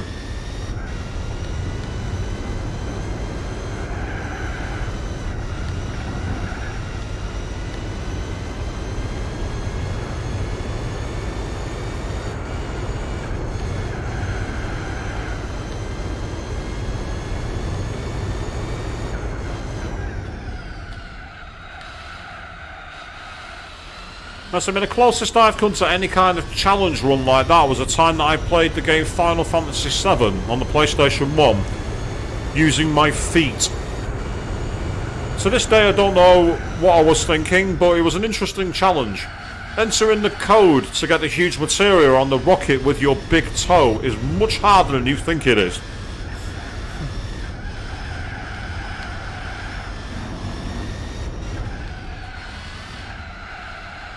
And speaking of like using your toes and your feet and that for controls, I remember playing Time Crisis on the PlayStation 1. And Time Crisis, for those of you who never played the arcade game, was unique at the time because there was a foot pedal you had to stand on, so you could come from behind cover, and you had to take your foot off the foot pedal so your character would duck behind cover and reload. So as well as avoiding enemy fire, you could also use it to reload your gun. When the PlayStation 1 port came out, what they did was they put 2 buttons at the end of the G-Con 45, the Namco proprietary light gun, and it meant most players had to play the game as if they were using a shotgun, and it was very, very uncomfortable. Until computer and video games pointed out that if you plug a controller into the second port, you could use it as a way to actually use the foot pedal. So I just laid that on the floor and used my controller as a foot pedal. It made me absolutely killer at that game. I got absolutely amazing at it. To the point that when I played it in the arcade afterwards at a theme park one day, I had a crowd of about 50 people watch me beat it in 1 credit. And yeah, I remember reading it, I was thinking, well, what's the point in playing it if you haven't sold it like a shotgun? And then they went, just put your controller on the floor, it works like a foot pedal. You could use an actual foot pedal from a racing rig as well, but they were too slow. Whereas the actual button from the control pad worked in seconds, it was brilliant.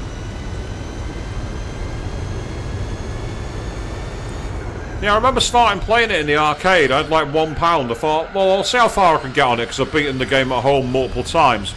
And I got up to the final level, put in a load of strategies, beat it with 2 lives remaining, put the gun in the holster, turned around, and there were like 50 people in an arc walking at me. I'm like, excuse me, kind of thing. It's like when you see in those movies where there's that like one kid who's mastered the game and everyone watches them. It was a bit like that, and it was very, very weird to say the least. And now, more than 20 years later, there's people watching me play games live on the internet. Things just don't change.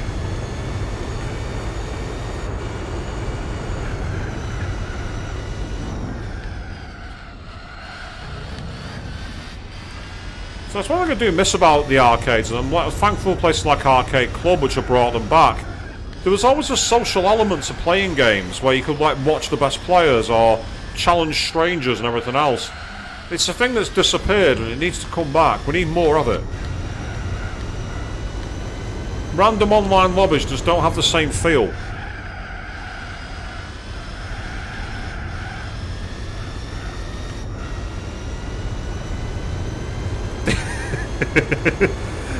Well, I didn't want to go home, Queen. I wanted to go and ride a roller coaster. That's what I wanted to do.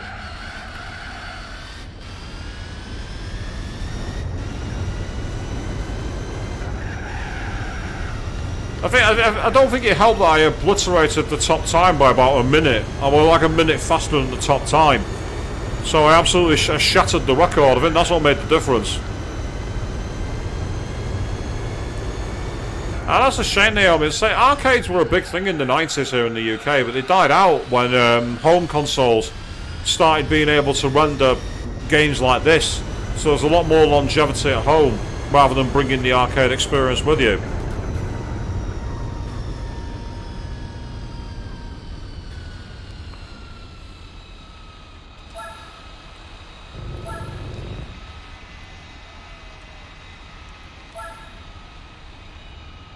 That's excellent. I love how the other Chevrolet Camaro has come last by a long way, and I've dominated the top 2 victories. It's like I am the ace member of the team, and you are the rookie who doesn't know what he's doing. Spoiler alert: he's not. That's not the way it works. So on to race 3 of 5. I want to see what we get for winning this championship. I'm hoping it'll be something good. Ooh, this could be interesting. New York, New York. Rolling start again. I'm loving the bathtub glasses from the guy in the chaparral. Can you see it right in the middle?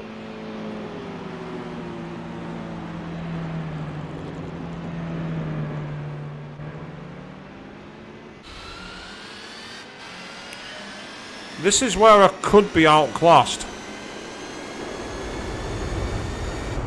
Ah, so you never had a console? Wow, that's interesting. The same. I've always had like I had the microcomputers like the Commodore 64. I had that in the 80s.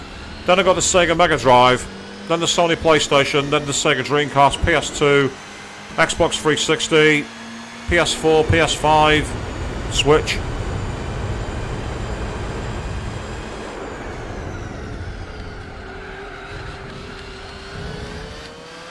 Come on, get out of my way!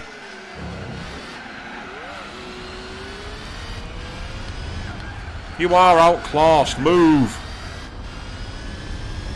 Oh, the PC speaker beeps, yes. I still remember being the envy of my playground when I went into school one day talking about how I'd playing through Doom 2 at really high speeds. And everyone was like, why, what computer have you got? And I went, I've got a Pentium 133 megahertz. Yeah! I've got 32 gigabytes of DDR RAM now, but I had 133 megahertz. Yeah! And oh, Queen, you were playing Doom when you were like that as well. That's fantastic. Doom was legendary. And I say, if your mum put a computer together, that's fantastic. That's amazing. That is absolutely awesome. Duel. Yes, I remember Duel. Great game. I also remember one called 4D Sports, which was a really strange game. It was like a track editor. I think it's known more commonly as Stunt.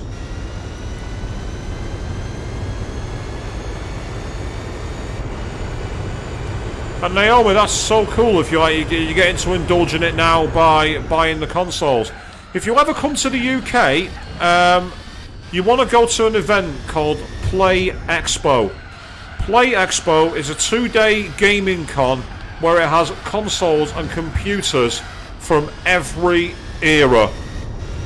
They do one in Blackpool usually around about Halloween, so if you're ever thinking of coming over to the UK, say keep an eye out for that. Play Expo.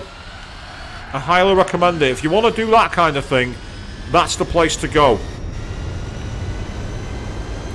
Oh, you played Quake. Quake was brilliant. The first truly 3D polygon game. I love Quake. Quake was awesome.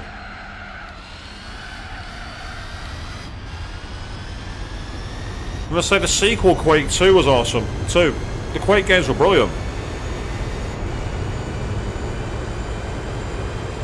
2 more laps to go, and we're in a very good position so far.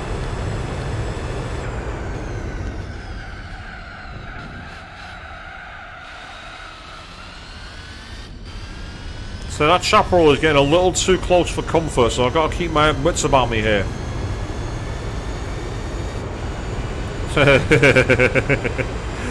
Yeah, she did her time, Queen, and passed the baton to you. Is that the way it works? I mean, don't get me wrong, that's awesome.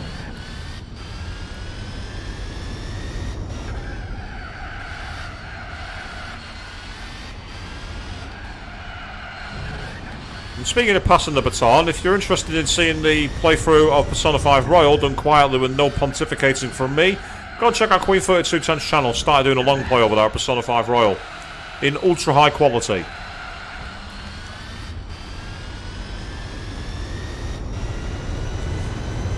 Yeah, the enemy dogs in Quake were nasty. One of the things I remember about Quake is I accidentally found that he hit it the hardest difficulty by when the first time I played it.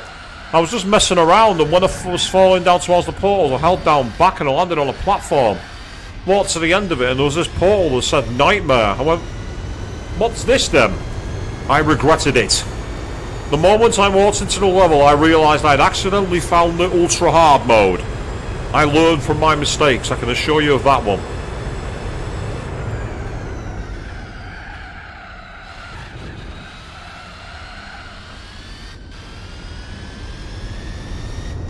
I'd say it's much higher quality video than I put out back in the day, that courtesy of the laptop, Queen. Oh, Wolfenstein 3D, yes. Great game, Wolfenstein 3D. Oddly enough, last year I actually met the creator of Wolfenstein and Doom, John Romero, and I actually played him at Doom 2 and got absolutely annihilated. Story of that one, Naomi. I was essentially at Play Expo. I was dressed in cosplay on the second day as Toko Hikawa from Danganronpa. And during the night, my hotel's fire alarm went off at 3 in the morning. So I was not very happy, and I barely got any sleep. So I'm walking around the con, bleary-eyed, and I see a line of about 8 or 9 PCs at the back of the room, thinking it's like a Minecraft chill-out kind of area, and I'm like, I'll take a seat here and take it easy for a while. Well, next thing, a member of staff comes over and goes, "You here for the tournament?" What tournament? And they're like, "We're playing Doom 2. The top 2 people go through to the finals and the stage later where they get a really cool moment." I'm rubbish. Great, nice one. You can make up the numbers. Sit down. We're getting the game started. So playing by the usual deathmatch rules, first to 20 wins. I managed only 5 frags in that round. A measly 5. But somehow, that was enough to come second in this heat. So I go to the main stage, expecting it to be like a World Cup final. You know, the winner of one group faces the second of the other, and then the 2 losers face each other, and one comes last and everyone points and laughs. And I was ready, resigned fully to that outcome. Nope. Not what happened. Get to the stage, and the organisers go, "Right, yep, so there's 4 games all planned, so if you just form a line, we'll call you on one at a time." And we're all like, "What do you mean there's 4 games? There's only 4 of us. How can we have a decider in 4 games? That makes no sense." And they went, "Oh, you're not playing each other. You're playing our champion." And then fucking John Romero turns up and goes, "So, you guys are all playing me at Doom 2, right?" All I'll say is the result was John Romero 20, Swishbone 0. To say I was rinsed is an understatement. For anyone who watched the time I took on the sleeping table in Persona 3, it was worse than that. It was even more of a rinsing than that.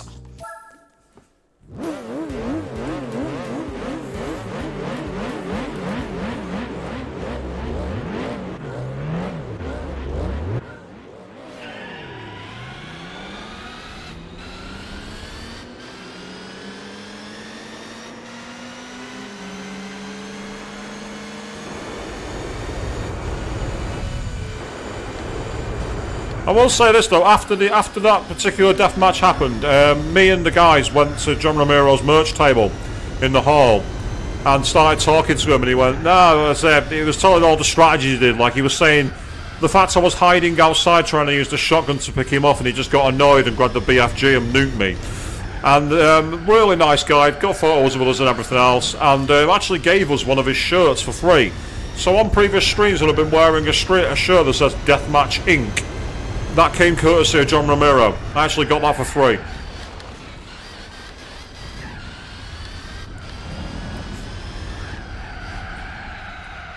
Really nice guy. It turns out he actually lives over in Ireland, and that's why he was over here. Because I thought, how much money have you paid to get in from America? Well, they didn't. He came from Ireland. He actually gave a really interesting panel actually as well, talking about, like, you know, making games for ID Software and all that kind of stuff, and that was really interesting. Yeah, one of the few actually I would say was a good guy actually, because I've heard all these stories about him being an absolute tool and I was a total diva. It's not true at all. One of the nicest guys I've ever met.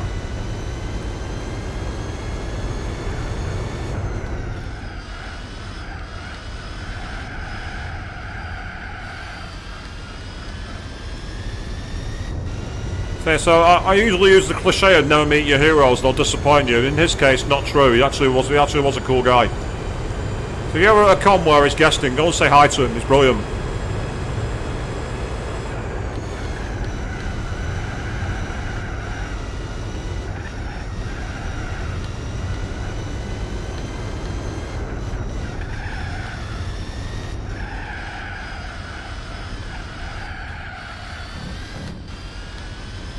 Okay, the Camaro is loving this circuit. It's loving the undulations and the grip levels. It's finding really good traction out the corners.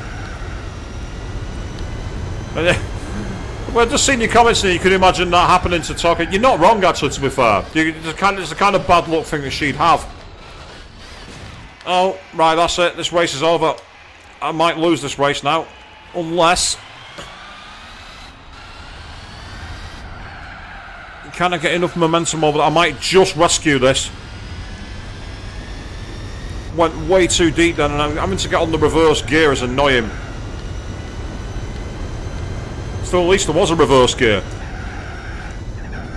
Anyone who's watched like higher motorsport cars, like Formula 1 cars, Le Mans cars, if they're trying to get in reverse gear, it's an absolute nightmare. It takes them forever. In a road car, you either click into reverse on an automatic, or you just put your foot on the clutch pedal, wiggle it back a few times, and off you go. Not so in those cars. You have to do all kinds of stupid controls. It's designed so you don't accidentally put it in reverse. It also makes it a nuisance when you need it.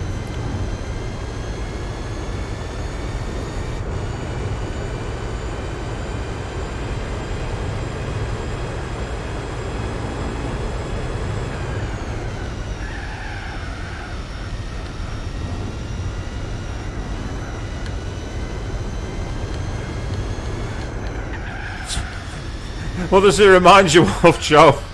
Go on, I'm curious. What does it remind you of?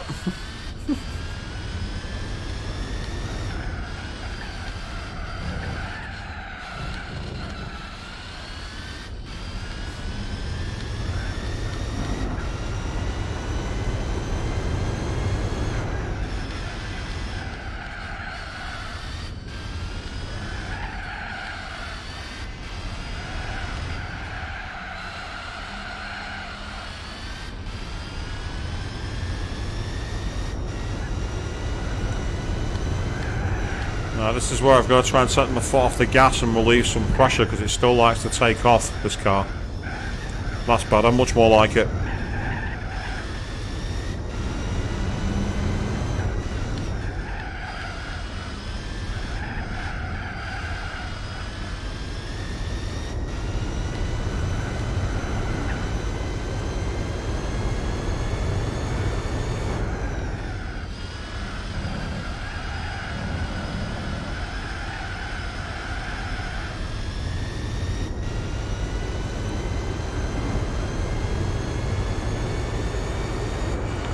Oh god, yes. Going reverse on Danny Field. Yes. I love all those kind of stuff. I still think one of my favourite moments for like a driver not really knowing what they're doing was when Kimi Raikkonen in Brazil decided to try and use the Porsche route back to the paddock and found the gate was locked. So had to do a donut and go back the way he came and donut again. Oh, just about held it together. I do agree with you, Avian. Yeah, the detail on this circuit is beautiful. I don't know why they've not brought it back, because you got the high mountains, you got the undulations, you got the tree lines, you got the grandstands. It's just brilliant. It's just such a nice circuit. And with a next generation look of paint, this could be one of the nicest circuits there is. Oh, get on the circuit. Get on. Oh, no, that's it. I've lost. That's it. We're done. We're twice. Our goose is well and truly cooked now, I think. This is going to be tighter than it needed to be. I've twice had to reverse out of that spot. I've twice gone off track. And it had nothing to do with the game. It was all down to the way I was driving. Badly being the key word, but the way I was driving.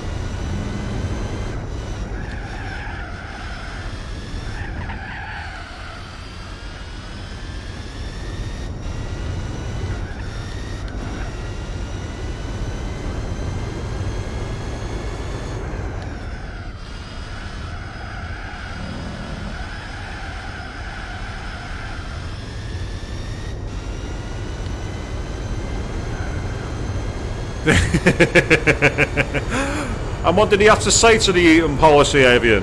What did they have to say? only 3 seconds clear, but twice I had to reverse out, so I'm actually quite impressed that I managed to do that.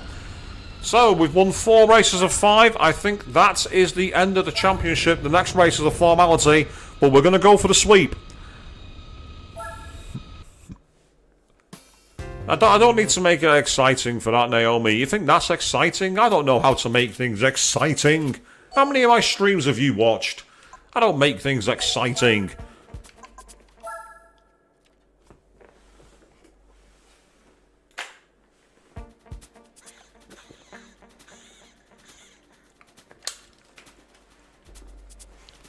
And so we are here at Laguna Seca.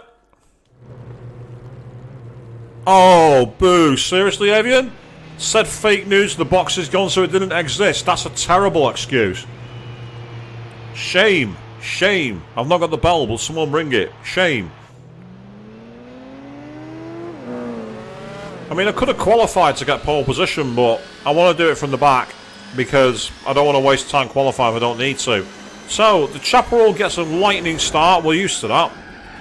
But then what I want to do is dive right up the inside here on the line that no one else takes. I take the Formula 1 line, right close to the line. I then take the touring car line and bashing my teammate's door off. And through we go to third place. The Le Mans legend Isolde 4 GT is no match for the Chaparral, but it's going to try and fight back. I'm impressed. The Gulf liveried Le Mans car is not giving up a fight, but it has to yield now. I am the one in command here, my friend.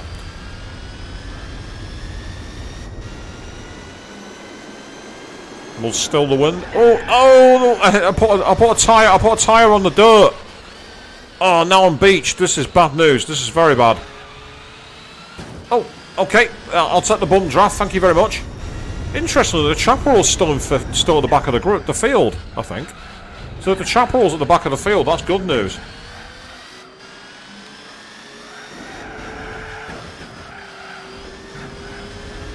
Get out of my way, Mr. Corvette driver.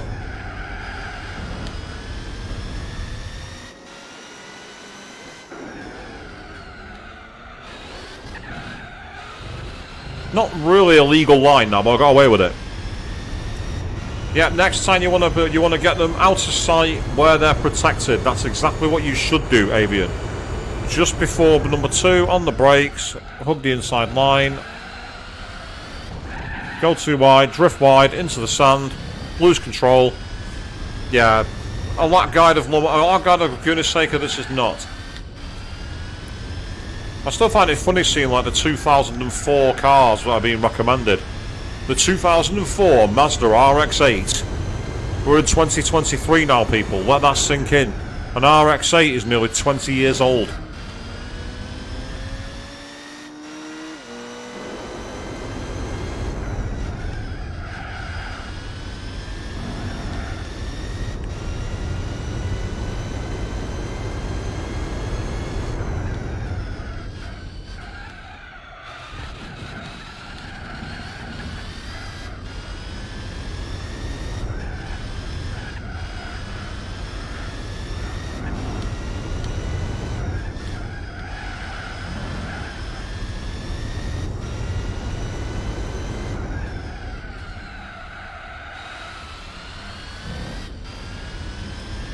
Excellent. Now we're cooking with gas, people. This is fast. Sub 120. Now we're in speed. Now we're at the top.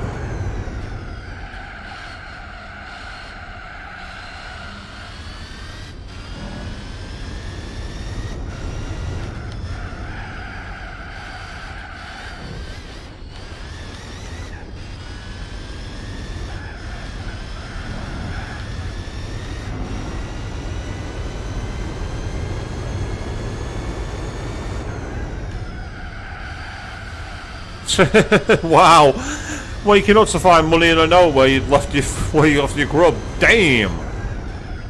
I mean, to be fair, I've lived in student housing and it's a bit like that. Never leave anything people can grab.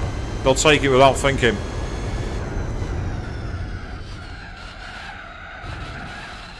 It's only when you live in a student house, though, you realise just how stupid some people can be. One time, my house ran out of toilet roll. No big deal. There's a convenience store over the road. Rather than go to the convenience store and get things before it was needed, someone decided that what they'd do is go to the toilet and use kitchen towel. I stopped them very quickly when I highlighted they would block the drains.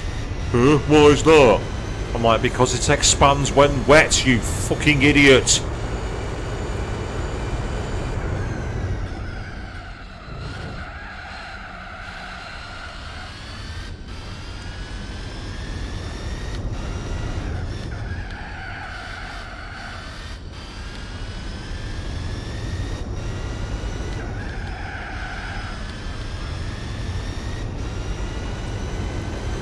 Ah, yes. Initial D was like that in the Cades, where it was like encouraging you to get close to the inside rail because of the way the drifting worked. Yeah, in racing games, it's something that Gran Turismo kind of cured it actually, because before Gran Turismo you could use the inside line and you got no penalty for it. But now, thanks to the Gran Turismo games started to actually use proper racing lines. That's not a racing line. That's stupid. So essentially you get through.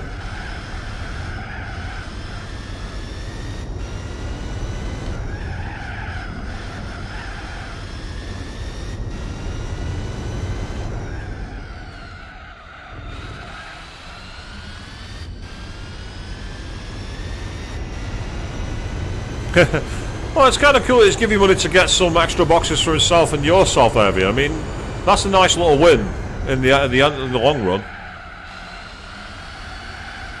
But on the flip side, you wanted it now. I live with someone who used to do it on my base. Oh, well, you know I'll pay you back. In the end, I stopped leaving anything in the fridge because I'm like, if I've been at work all day and I want a beer, I want a beer. Telling me you'll give me money back for it is not good enough. It's mine. Don't take my property without fucking asking. It's only when you live with people you realise that sometimes it's not going to quite work out. Let's say if it's a party and I'm bringing beer for everyone to chill out of, I mean, obviously I don't drink anymore. When I was a booze hound, that didn't bother me too much.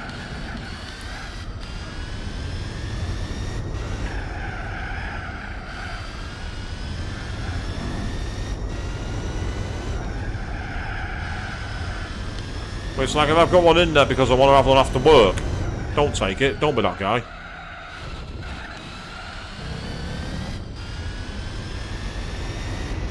Here we go. We're going for the line, and it's not a new fastest lap, but hey ho, it'll do. And that is the sweep on the American challenges. We've done them all. We've done all the American challenges live on the internet. And they got twice the points of the car that came second, which is quite impressive because the Chaparral's a pretty OP car actually in the hands of the computer. It's normally a pretty deadly car to beat. But the Camaro LM with a massive engine boost was too much for it to handle.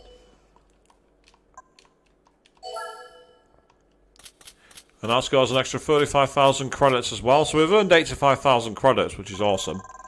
It's got us into a good position. So what car do we get? That's the question.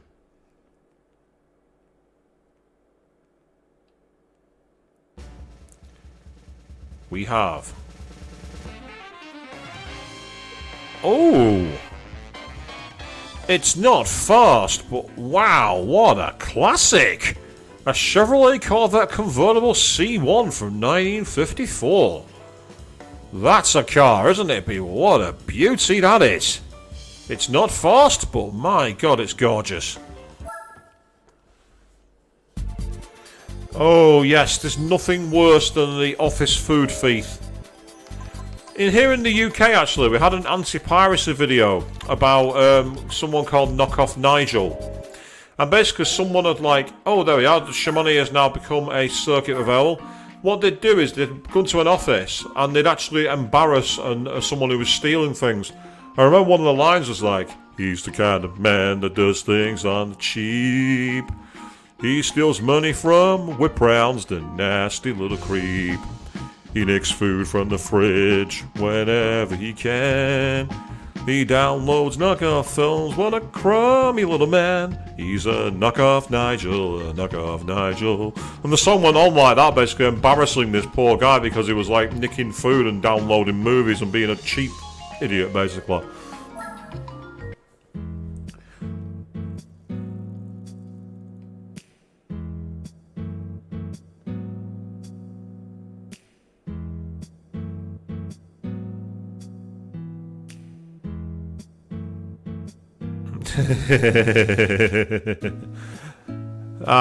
Nothing like catching a thief and giving them the comeuppance. It must be said. It's a very nice feeling. Quickly looking at our completion was 16.4, so we need a lot more completion. So, I'm actually going to try the Lotus Esprit because I want to see if I can do any of the European events using the Lotus. If I can't, then I'll go to a different one. Right, the British Lightweight Series. Nope, needs to be less than 1,000. No, we don't want it. That's very hard. That's one we're going to... That's the Fiesta Italiano. We've not got the European Classic Car. The 1,000 miles. The Schwarzliga. Using 200 plus German cars. So you need a German car for that one. The 1,000 miles up to 19... It has to be a European car that's up to 1970. Wow, okay.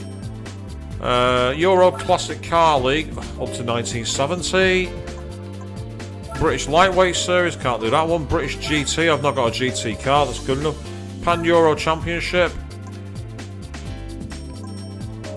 Yeah, I need better cars. I can't do any of these yet. I need other cars. Unless I've got a 1970s British car from 1970. Well, I don't think I do. Looking at the years, 2004. I've got a Chevrolet SL SS, but that's from America. Same as the Plymouth Superbird. And the Honda S63, so I've not got any. The Jensen Interceptor's from 74. So I can't use any of these. That's frustrating.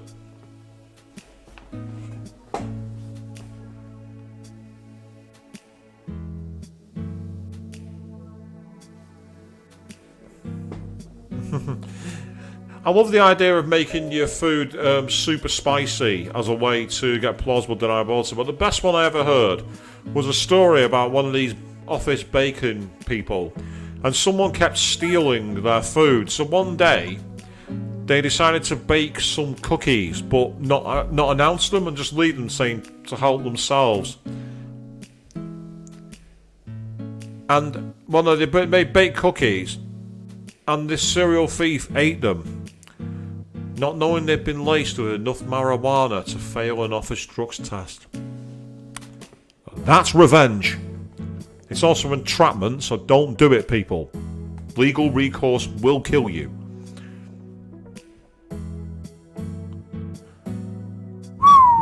Yeah, Queen, a 2-litre bottle being placed with antifreeze, that's attempted murder. Definitely don't do that. Absolutely not. Do not do that.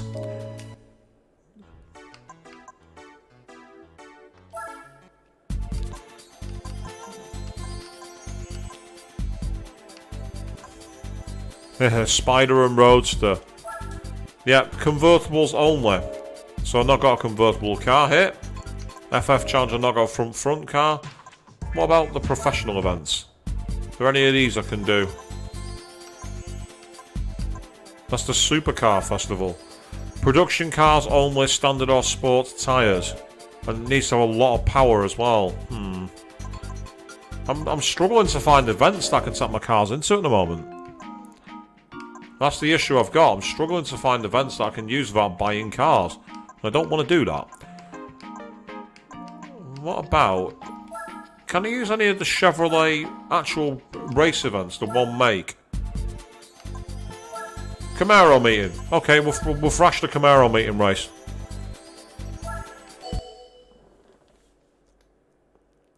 Yeah, I'm not surprised, Queen. As you say, yeah, apparently the thief ended up severely affected and they ended up in prison for 20 years.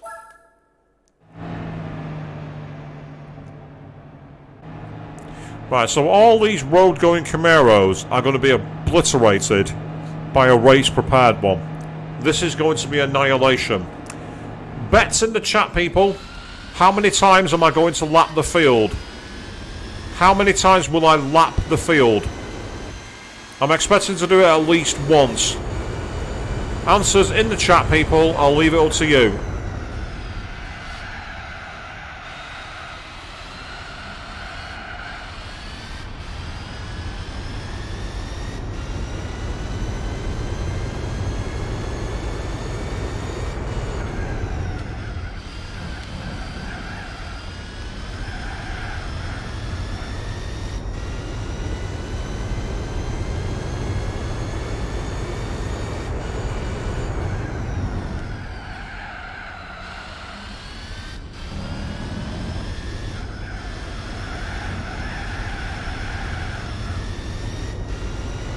You know what? I actually don't think it's going to be more than once, but we'll see.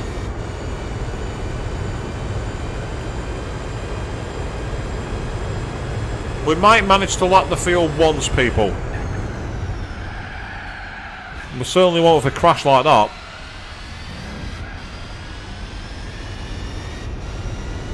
So this is in the centre of Seoul, South Korea. And we're thrashing it in American road cars. Well, apart from mine, of course, which is a Le Mans car.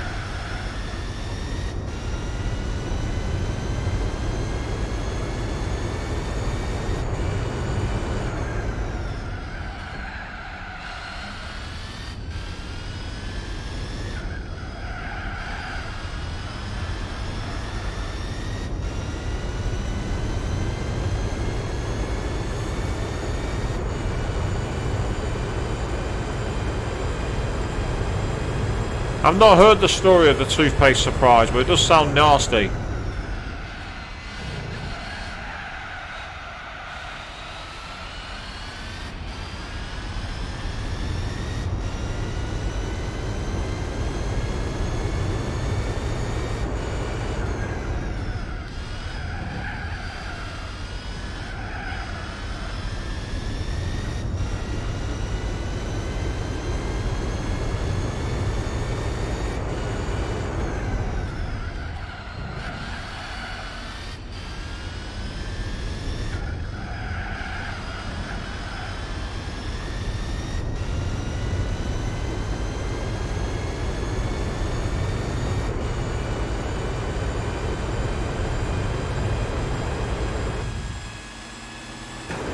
Oh, move your car.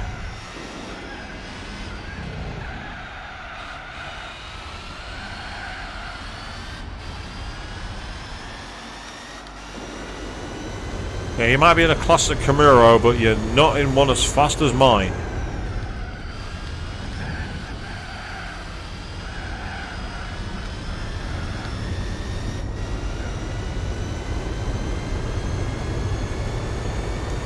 It's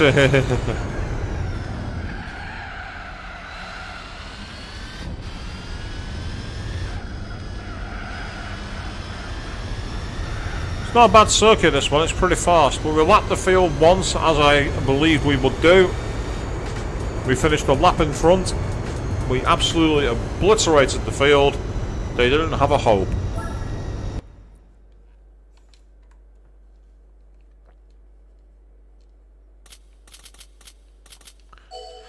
I'm just doing this for a quick payout so I can do a few races. Oh, what the... Oh, I didn't mean to do that.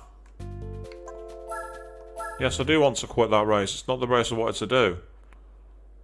I wanted to do the one afterwards. It's not a championship, this one, so you have to select each one as you go. We're going back to El Capitan, people. We're going back to the nice Rocky Mountain race.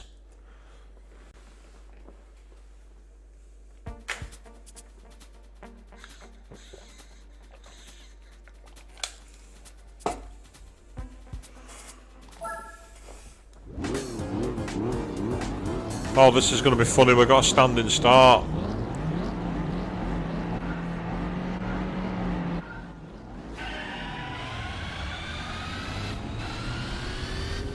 Bye.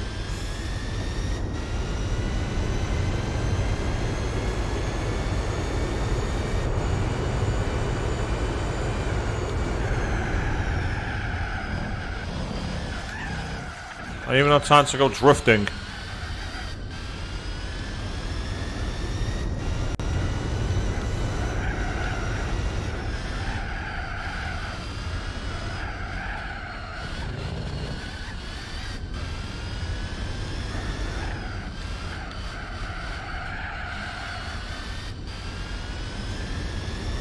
Oh wow, that's petty as anything. So these notes then, what did it lead to, Avium?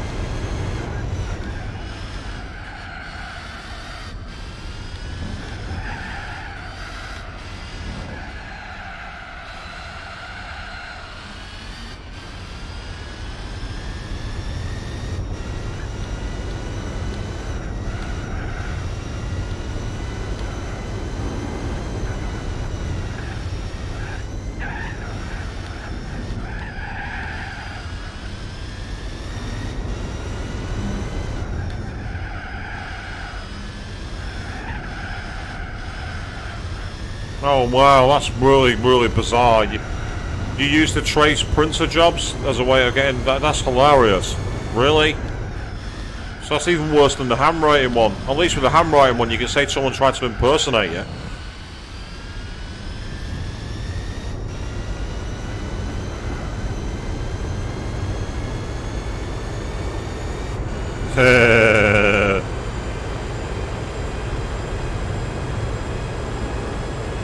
Please don't fire me.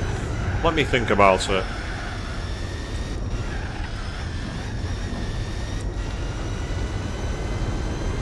I'd say one of the greatest moments of karma I've ever heard is where, like, I think it was like either a guy or a woman, not sure who, was on the train in the UK, and someone barged past her and went, "Get out of my way, I'm busy, blah blah blah blah blah. Got somewhere important to be." So like this person's like, you know, mopping up coffee that this had spilled on them and everything else. Anyway, they get to their building to work. And the first thing they have on their calendar is an appointment. And essentially, this appointment was attended by an individual who was seeking to be employed by this storyteller's company. And they were the one who said they had somewhere really effing important to get to. Insert meme of Mr. Burns rubbing their hands together going excellent at this point, because OP was getting ready to listen to them try their best to salvage a situation which was not salvageable, before simply saying, "Get out."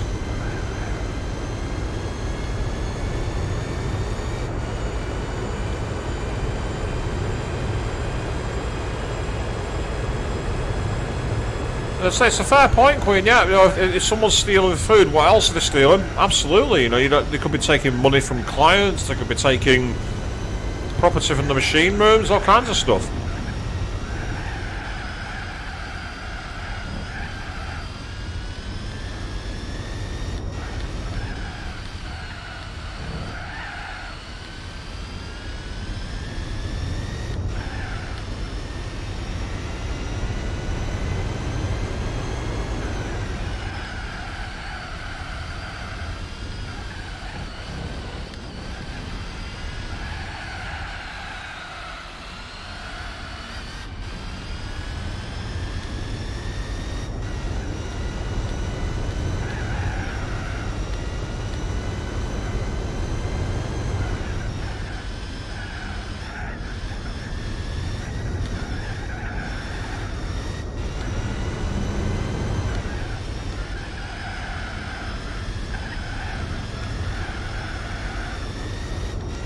Yeah, Amy, those are the best stories. It's like, be nice to people. You've no idea who they really are.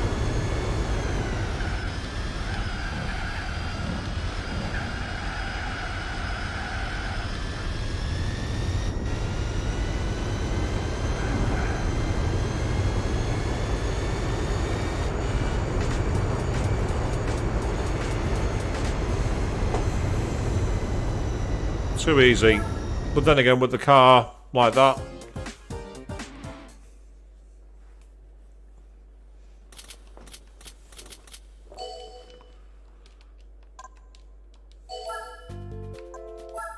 I'd say I once had a story, which an event happened to me. Wasn't quite like this, but I essentially, many years back, I worked in a factory here in the UK. Well, a warehouse, should I say, rather than a factory. And what we used to do is we'd have to like literally get pallets of orders for a grocery store and put them into cages to be delivered all around the country. So anyway, because of this, every hour you had a rate you had to hit. You know, you had to do like so many units per hour.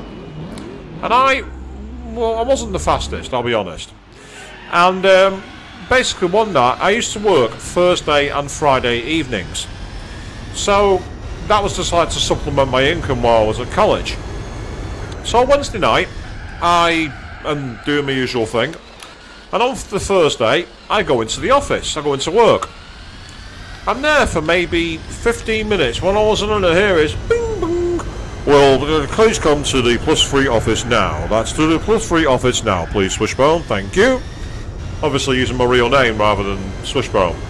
So, I'm a bit baffled, but I'm like, right, okay, I'll go to the meeting and find out what's going on. And this manager is there going, right, okay, take a seat, please, mate. So, we're looking through the results, and last night, you know, your performance last night was absolutely atrocious. You know, looking here, and the rate that we need is 190 units an hour, and you did a measly 110. Your performance is far below the acceptable standard, and quite frankly, it's not good enough. So, can you please explain why your performance is so low, in order for us to try and form a plan to move things forward? So I sit there for about 10 seconds, and I just look at them and go, so last night my performance was 110 units an hour. Guy nods his head, and I'm like, and that was Wednesday evening, wasn't it? He goes, yeah. And I'm like, well, actually, I'm absolutely amazed that I did that. I think it's an astonishing result. Guy looked at me with like this proper look of incredulous fear, as if like I'm about to end your career. And I went, yeah, I mean, 110 units an hour shifted by hand. Incredible. Considering last night I was in my study writing a piece of coursework on Shakespeare's The Winter's Tale. The guy sits there stunned. He's like, wait, what? And I went, you heard me. Last night I was doing coursework for my English literature on Shakespeare's The Winter's Tale. I wasn't here. There's about 20 seconds of silence. And I just look at the guy and go, were you on shift last night? And he's there, yeah. And I went, do you remember seeing me? And it's at that point he's like, no, actually, I don't. And he went, well, if you weren't here, how is it I've got this sheet that says you did these many units in an hour? What have you got to say for that? I just shrugged and went, maybe someone was an idiot and picked my sheet up when I wasn't in the office.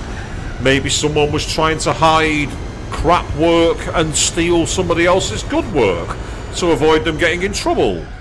Maybe you guys just had someone punch the wrong time card. I don't know, I wasn't here. I've already told you this.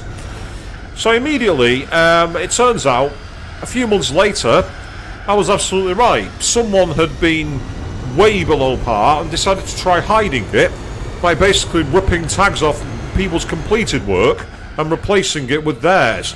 And they made the mistake of picking me over the actual person they'd taken time off. And I'm just like, you've got CCTV, you've got punch cards. How can you not know it wasn't me, you idiots?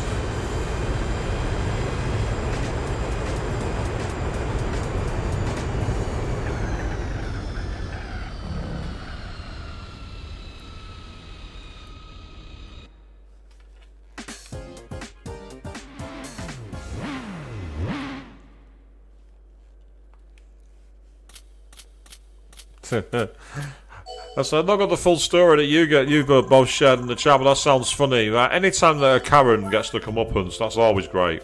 Let's be honest here. A Karen getting their comeuppance is one of the greatest sights in the world. Oh, we got a prize car. Oh, wow! An old Camaro concept from 1988. That's actually pretty cool.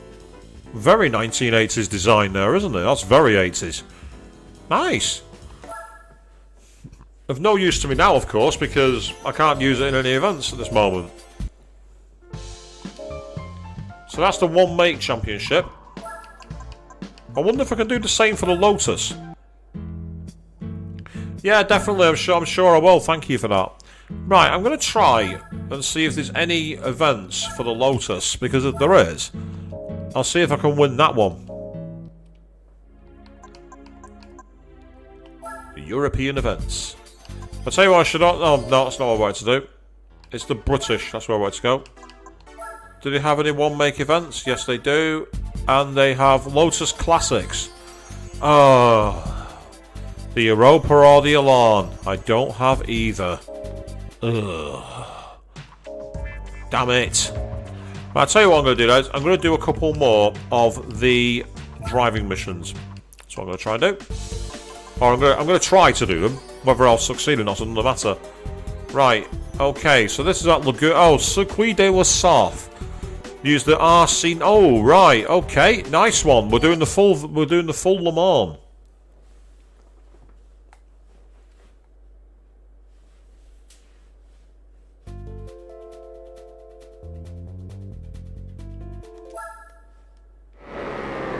This is the car we used in the license test, people. You might remember this. The car that goes very, very, very fast. It has a very high top speed. Here we go. We are trying to catch up to our peers at Le Mans. This is a circuit I visited in 2013 and it was amazing. Loved every minute of it. Oh, this feels much more on rails. This feels much, much faster.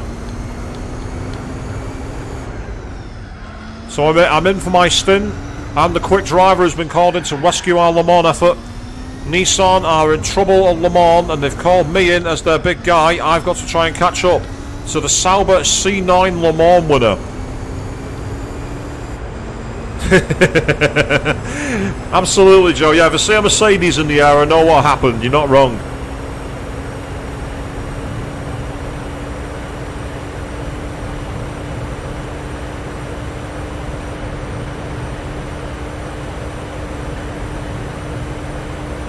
So here we are, we're going 233 miles an hour, people. We're just going flat out on a very bumpy French highway.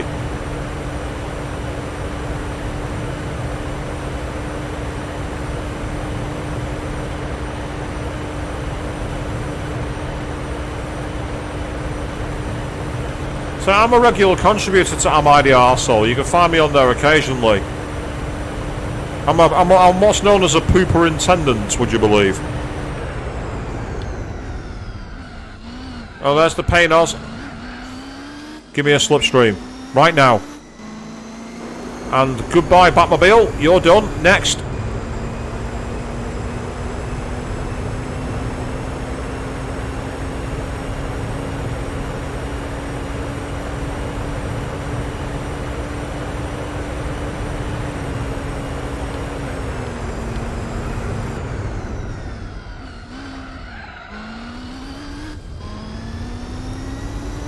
So this is going to be a tough one to catch up because the problem is that even though it's a track with a lot of long corners, it looks like they're a lot closer than they are to me, but this is a very long circuit.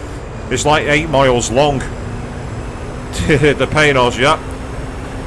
It was a pain to drive, I understand. Perry McCarthy was one of the pilots. Oddly enough, the first time that car entered Le Mans, one of the people on the pit wall was Noel Edmonds, who used to present Top Gear in the 80s. And then went on to form a very successful British show called Noel's House Party in the 90s, which was an extremely anarchistic show. But I was a massive fan of it, I loved it.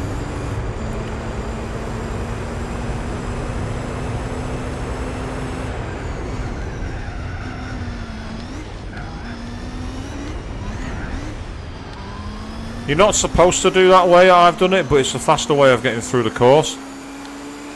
There goes the Mercedes CLR. We don't want to crash into that thing. And I don't want to follow it down the Mulsanne straight either.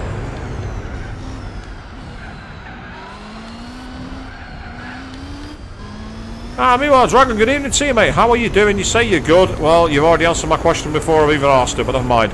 We're doing the driving missions at Le Mans at the moment on Gran Turismo 4. I'm driving a very fast Le Mans car, the Nissan RC92. It's a very fast car indeed. It can hit 230 miles an hour. When I don't put it into the sand like that. I've actually fallen away from those channels that do read the stories, Queen, and the reason why is a lot of the time they're profiteering off content and they're not actually adding anything new to it. It's just derivative content. I've fallen away from it. I don't think it helps that a lot of the time they use a lot of really bad clickbait as well, and I can't stand clickbait.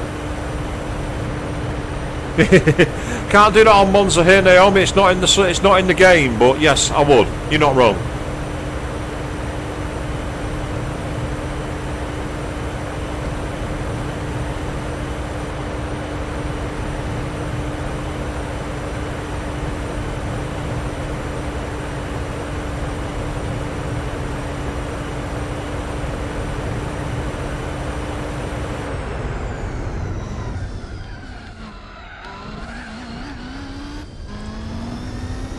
No penalty for going outside the line, so I might as well take the advantage.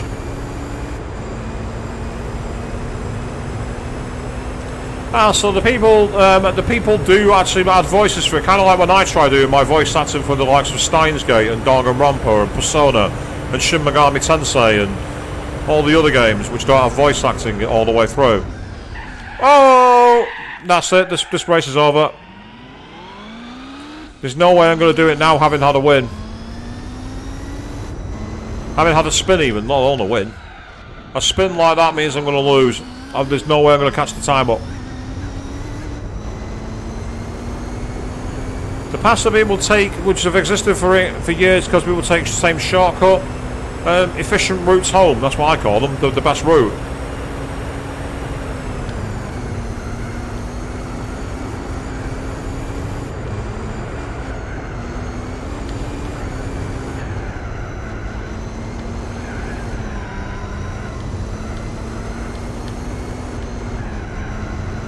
Yeah, we're on the old Le Mans here, where there's actually grass on the outside of the Porsche curves rather than tarmac.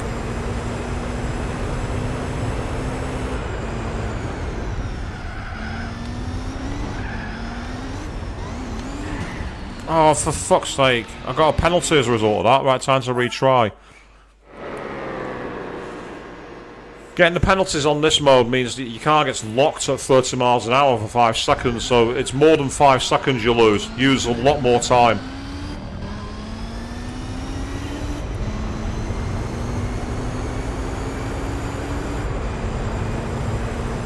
Let's try again.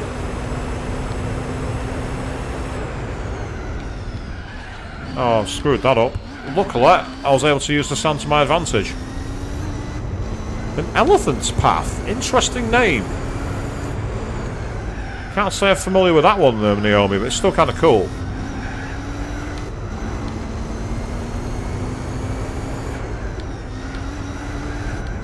Go over the inside of Tetra Rouge and then flat out as we chase down the Paynos. At least that's the idea.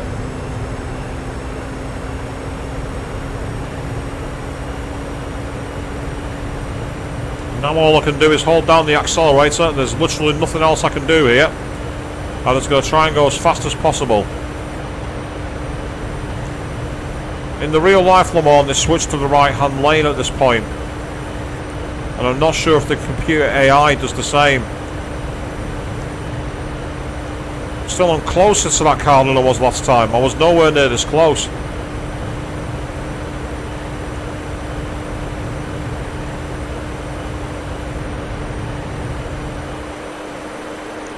Here we go. We're going up to 240 and we can't go any higher because of the gear ratios, which is irritating. Get out of my way. I am faster than you, Mr. Batmobile wannabe. Get out of here. Ah, nice, Dragon. You say on Forza you drove this circuit using like a drag bolt super and beat an F1 car. Was there an F1 car in the Forza games? I don't remember being an F1 car, but there was... Oh no, there was. The Forza 5 on Xbox One, I think, had the Lotus F1 car from 2013. Now I think about it. I never had an Xbox One, but I know people who did. Yeah, I can't fly over them, unfortunately, Naomi. It's not Gran Turismo 2 where you can do that with the Suzuki Escudo. You can actually make it fly, if you know what you're doing.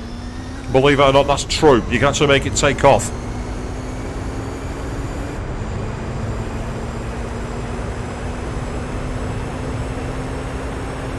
In terms of fast, though, nothing's faster than the SRT Tomahawk from Gran Turismo 5 to 7. That car is just flat out broken. It's the most broken thing in the world.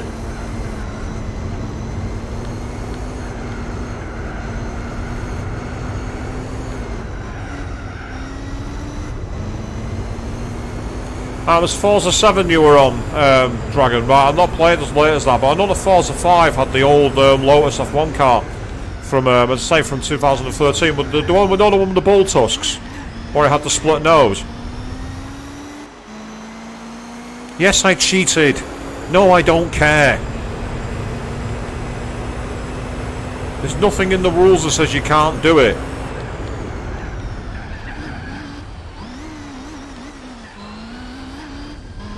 I don't think that was as fast though. because I went through too much of the sand. Oddly enough, sand's not very easy to drive on in slick tyres. I don't know why. I don't know why going on sand in slick tyres is so difficult.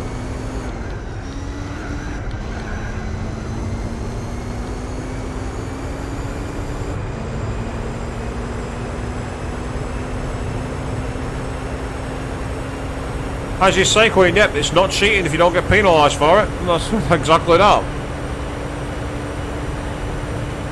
Ah, nice one, Dragon. I'm guessing that's a game you're playing, taking on like the European fighters in order to get a space elevator working. That's really cool. So it's good to hear from you, mate. I'm glad you're enjoying yourself. Whatever game it is you're playing, it sounds intriguing, to say the least. I didn't just cut the chicane, Joe. I literally went through it. I didn't even... There's cutting the chicane and then there's ignoring it, and that's exactly what I just did. I completely ignored it. But as they say, if the game's going to give me an unfair disadvantage by starting me so far back, I'm going to be unfair right back to it. It's called equalising the playing field. Or as most people call it, cheating.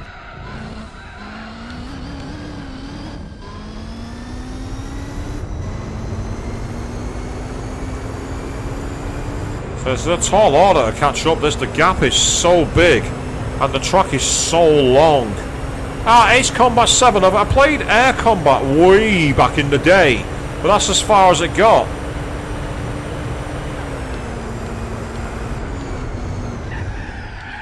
Oh, I did it again. I did that last time, touched the grass and spun round. I've done that twice now. Still, I'm going to try and see it through. See if I can possibly make it up. Might as well try. We've covered more than half of the laps. We might as well give it a go.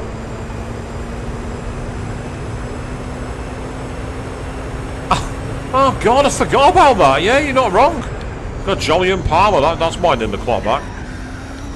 Yeah, he was a bit out of his depth in F1. Great analyst though. I'll give him that. His analytics stuff on F1 TV has been brilliant.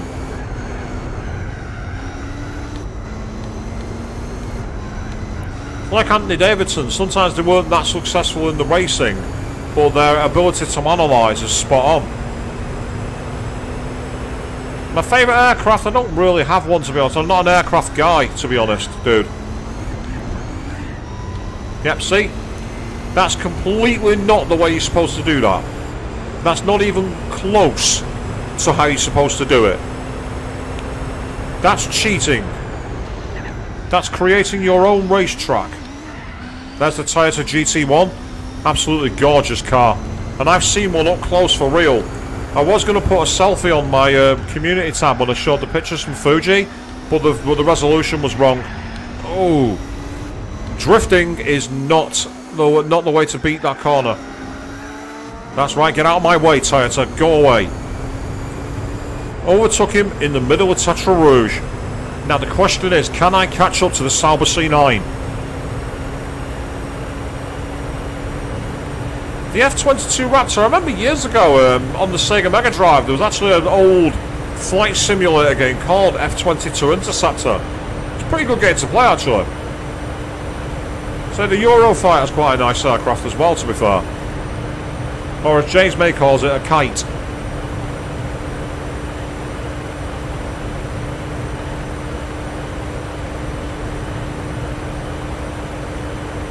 So at this point there's nothing you can do, you just got to go straight. There's absolutely bugger all you can do. Oh yeah, Joe, the GT1 was really OP, especially in the second game, Gran Turismo 2. In fact, I'd say as late as Gran Turismo 4, they then started to fade a bit. But in Gran Turismo 4, the most OP car is the Toyota Minolta. I remember driving that thing and absolutely having the biggest grin in the world. Easily one of the best cars ever.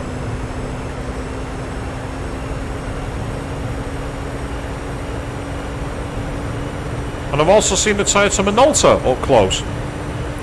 Because when I was at Fuji in 2015, sorry, they had the Toyota TS010, 20, 30 and 40 next to each other.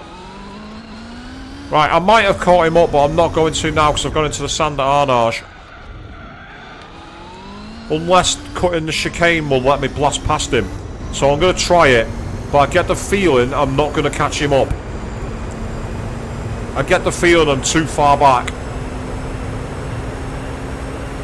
But the advantage of these things is you can catch up. You can practically treat them like time trials. Once you know the kind of time that they set, as long as you aim for a certain bracket, you can have an idea of where you're at and whether you're going to make it. Because the mission modes are very much AI based, so the AI go around at a certain lap time.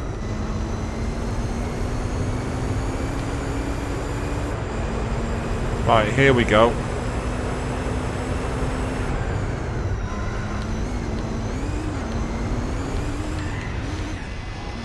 Oh, so close. Yeah, less than a second behind, but again, let's not forget I did spin. I spun very badly. So we're going to try again, people, I'm afraid. Alright, no worries, Dragon. You have a good time in the skies, mate. Enjoy your game. I'll catch you later. Yeah, the Sauber C9, the RC989. The Bentley Speed 8, that's a great game. A great car in this game. It was because of the spin. When I spun at Arnage, that screwed me over.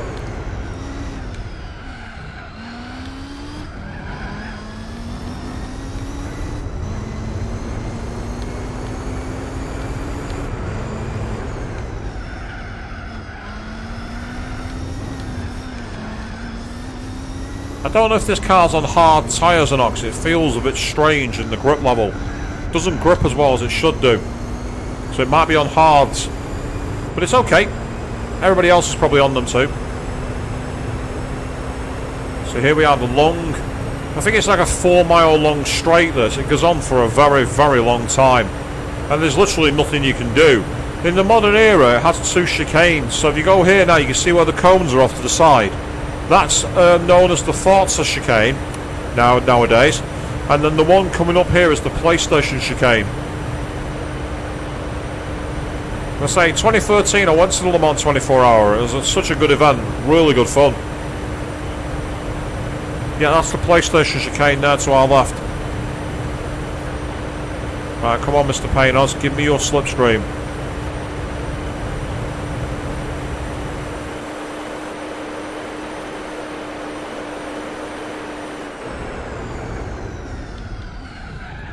That evasive somehow worked. I don't know how I got away with that. That evasive action somehow worked. Don't know how, don't really care. We made it. As you can see the best lap time there, 9:13.643. Realistically, we need to be aiming for 9:11 or lower to guarantee a victory. That's the target. One of the things that will help is not touching the grass here so I don't spin.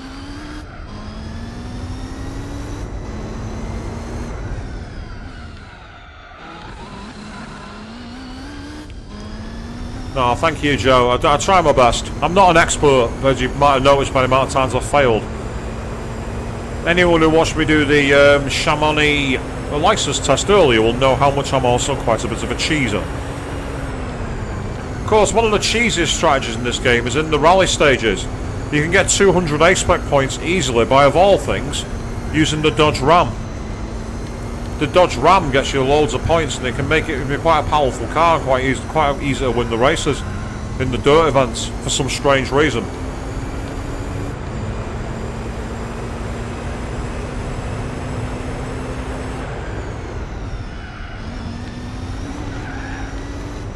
I don't have time for that. Go away.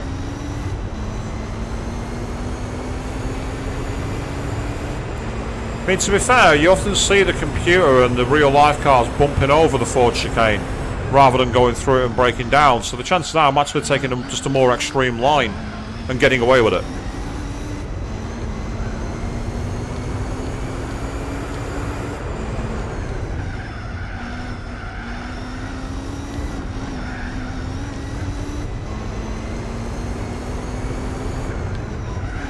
Every year, by the way, that on the right hand side there where the catchment fencing is, people always put flowers up now because of the death of Alan Simonson in the 2013 Le Mans event when he was driving for Aston Martin.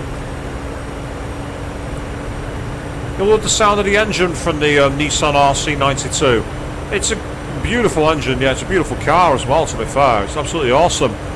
One of the many classic Le Mans cars that has yet to reappear in Gran Turismo 7 for some strange reason. You've not got the RC R390 GT1 car, you've not got the Toyota GT1, you've not got the Toyota Minolta, you've not got the Nissan R92, you've not got the Nissan R89. It's amazing how many of the classic cars, they've just not got them in for some reason. I'm not going to catch the Bentley here, but I might catch it after Mulsanne. Yeah, just off to the left there is the actual campsite at Mulsanne. Great place to watch the race from in the early hours. And if you actually stand here at night, the way the lights bounce off the trees is spectacular. I've been there at 3 o'clock in the morning with my camera out watching cars blast by. Absolutely extraordinary.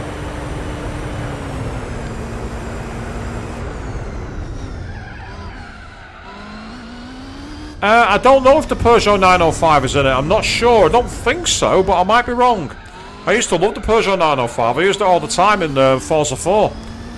That was one of my cars that I used to always use in online lobbies because everyone used the Sauber C9 because it was OP as anything in Forza 4. It was paid for DLC and it was absolutely broken. So I used to beat them in the 905 just to prove that I was a better racer because I wasn't relying on the car. There were some people who used to thrash me, don't get me wrong, but then there were others who'd be like, oh my god, how have you beaten me in a car like that? And I'm like, because I'm better than you. At least in this race, anyway. Right, so there's the Toyota GT1.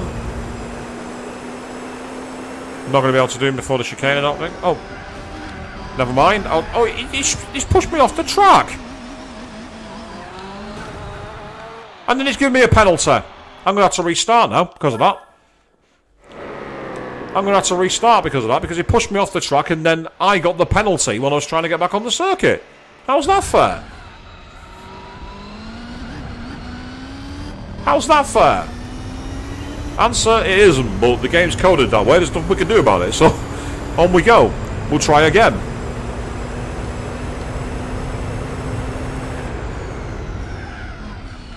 I'd got the move done, he punted me into the sand. Next thing I knew, I was getting penalised for going back on the circuit and having another collision.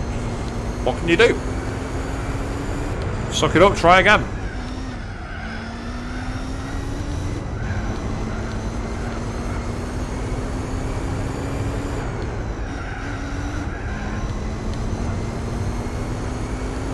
That's exactly it, Naomi. You can be bumped all the time. They can ram you up the sphincter, and you're the one at fault.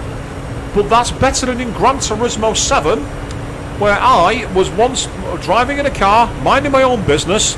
Another car slammed into the side of me, spun me round, ruined my tyres, and then I got a 20-second penalty for car collision.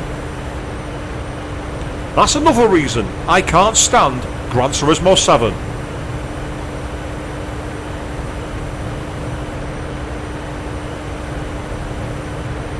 I do wish I could change the gear ratios on this car. I'd make the gear ratios longer so I could get to 260 miles an hour. See, I'm topping out even with slipstream. I can't go any faster because the car's hitting the rev limiter. And the reason for that is because the gear ratios aren't long enough.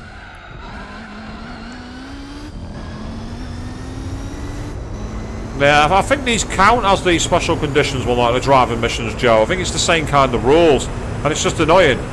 You know, if you can have an accident through no fault of your own, and you're the one who's told, well, sucks to be you caused the crash, even though you didn't.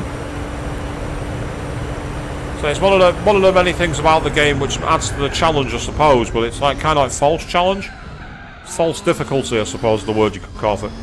But as I say, you know, it's just part of the game. It's in the mechanics. There's nothing you can do about it. So I'm going to go for it. See if I can win any cars from these missions. Because I think there are cars available, but I just don't know which ones they are.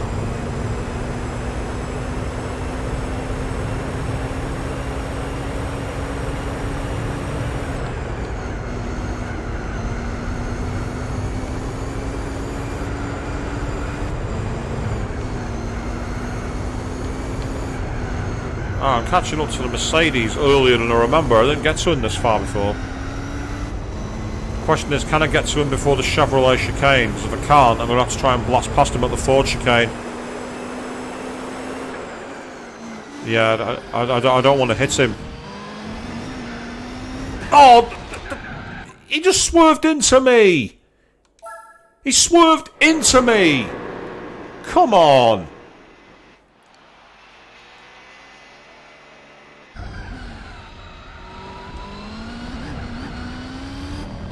God damn it. Now, do you know what I mentioned before how I hate GT7? Yeah, that's the reason I don't like GT7. They've basically taken this mode and made it their entire game. Because Noriyamuchi, if you're listening, cut this crap out. It was annoying in GT4. We don't want to play it in GT7.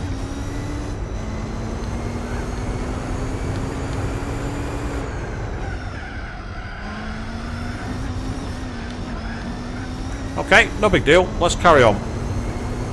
That's just bad luck. You know, the game decides it's going to take it. I don't know why they would go to the right before a left-hand turn. I don't quite understand that. Why would you turn right inches before a left-hand turn? It's not like you were exactly on a rally stage where you're trying to do a Scandinavian flick. So, not quite sure why it did that, but it did. What can you do? And you're not wrong, Joe. It does feel like it's done on purpose. Sometimes you think it is, but you know, it's like, as I say, it's just in the code. There's nothing you can do about it. Apart from not do the race, of course. You can always do that. But these do count to race completion. And I want to try and get to 25% because I'd love to do an endurance race on a future stream.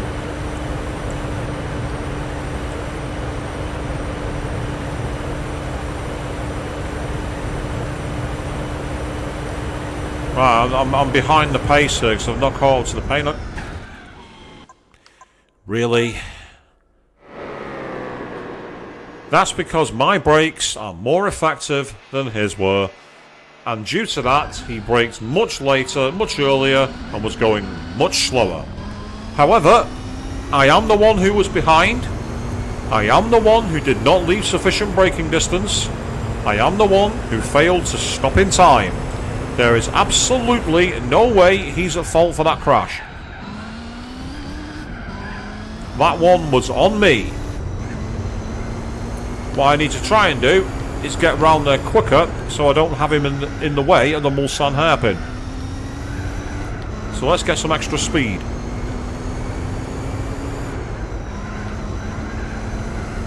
That's good. That's very good.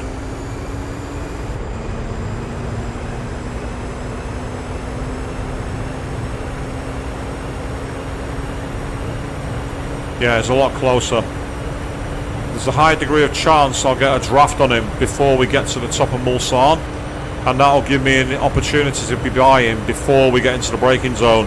I really don't want that car ahead of me in the braking zone. Now that I've seen that a moment ago, I want him nowhere near me.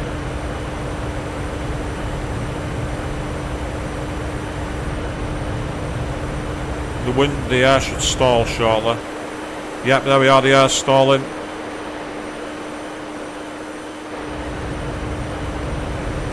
Excellent, there he goes. That's good news, that's really good. Not only is he out of the way, but I've dispatched him way earlier than usual. So that means I'm actually going faster on my run.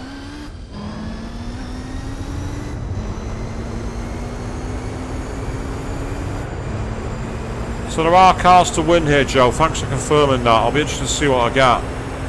I don't know when you get them, because I think I did win one car earlier, but I can't remember what I won, to be honest. Because I did the earlier ones, you know, the ones that are about up to like mission number 11.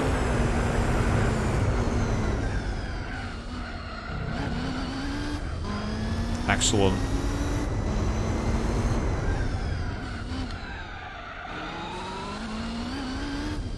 And that's that Mercedes. Way closer. The only problem is I'm probably going to catch him near the middle of the Porsche curves, and I really don't want that. That's a horrible place to get traffic, in the middle of the Porsche curves. It's possibly the worst place on the circuit.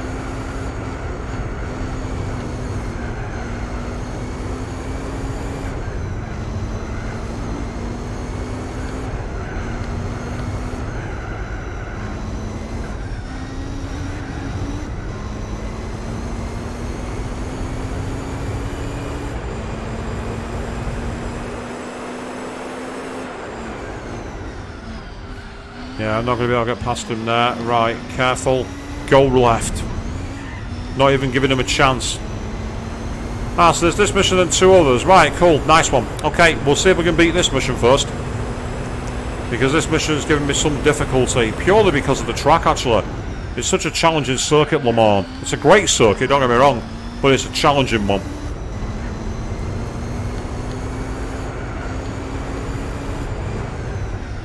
So the cool thing about Le Mans, by the way, if you ever go to Le Mans, you can buy like grandstand tickets for the weekend. However, if you buy general access for the first 3 days of it, all the practice sessions, you can go into the grandstands regardless. It's only in the race day where you can't go in the grandstands. So it's brilliant if you want to like have some like real fun and like, you know, taking all the practice sessions without having to stand at the trackside. Fuji's a bit like that as well. Like during the Friday, you can go to any of the grandstands, but in the actual day, you can only sit in the uncovered stands if you've got general access ones. Halfway up Mount Fuji, it does rain very heavily, so having a covered grandstand ticket is actually a massive godsend. There's 34 missions in total. Wow. Okay, that's a lot of missions. Right, there's the Bentley Speed 8. I might be able to get him out of Mulsanne down towards Indianapolis, and if I can do that, that'd be great. Yeah, wanted to make sure I didn't catch him and hurt and collect him. Give me your slipstream, give me the slipstream just before the kink. Brilliant. I did not want him ahead of me at the kink because that would have caused all kind of problems. Now that he's out of my way, this is good.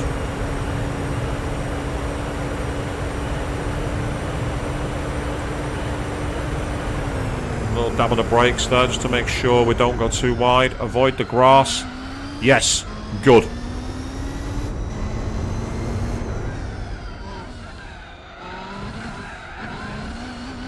Excellent. Okay, that's great. Yeah, this is it, mission 18, that's right. So we've got quite a few to go yet. As I say, I have done a lot of the previous ones off stream. And I just thought, actually, the content here is kind of cool. It could be good content for the stream.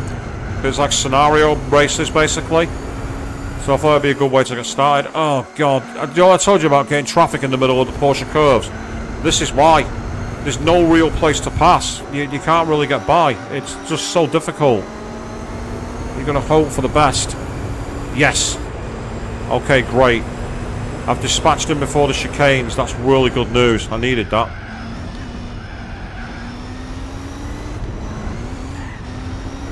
There's the Sauber C9. Okay. We're in a good position here now, people. Just before that board, that's right, and then get on the gas. Excelente. Yes.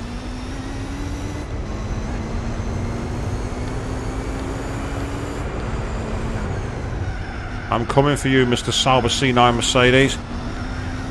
I'm on to you. Car that Michael Schumacher drove before he was in Formula 1, believe it or not. It was that car that got him his test at Benetton, not Benetton, Jordan. Right, nothing I can do here, absolutely nothing I can do. But ideally I want to be near him and the Mulsanne, because if I can, that'll give me a chance to do him down towards Arnage. I don't want him ahead of me by the Porsche curves if I can possibly avoid it.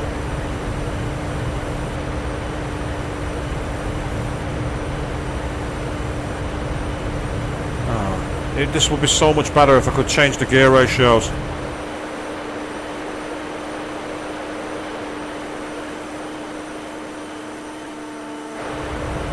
Goodbye, Mr. May. I wanted to do him before Arnage. I've done it before Mulsanne.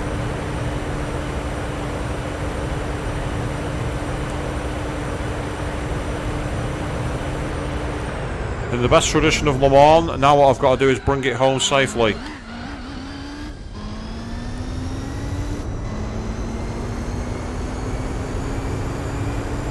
So in terms of a mission, this is one of the lengthier ones, and it's quite a nice mission. Because you're driving a car that is equipped to handle the challenge. And the challenge is very, very big, because the road is so narrow. It's not quite as narrow as the Nürburgring, but it's got the same kind, because of the high speeds and the sudden deceleration zones, it's possibly as challenging as Le Mans. Not as Le Mans, as Nürburgring even. We're at Le Mans, what am I talking about?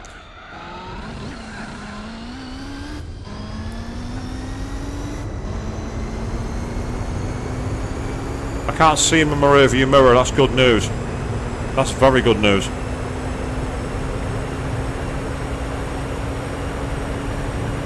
Well, just because I can't see him there doesn't mean I'm going to assume he's not there. I'm going to treat him like he's right on my chuff and avoid giving any advantage away if I can. Gotta say, cheating the chicanes was definitely one of the best ways to do it, it has to be said. So our best lap was a 9:13.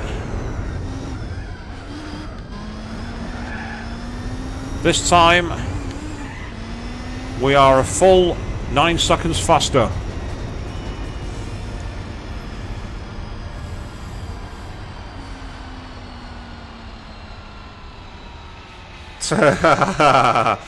You can have second place when I have first. You can have third when I have second. Love it, Queen. Brilliant. That's awesome. See, that goes I'm easily 10,000 credits, but it was a lot of fun. I did enjoy that mission. That was a good mission to do.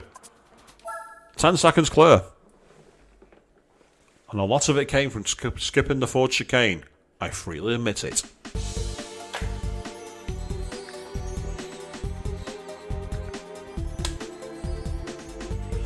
So, we are now at Suzuka East, driving a road-legal version of the Amuse S2000 with enhanced performance. An S2000 with enhanced performance? Really? Interesting, okay, and it's Suzuka East, which is quite annoying actually, it's quite an annoying car.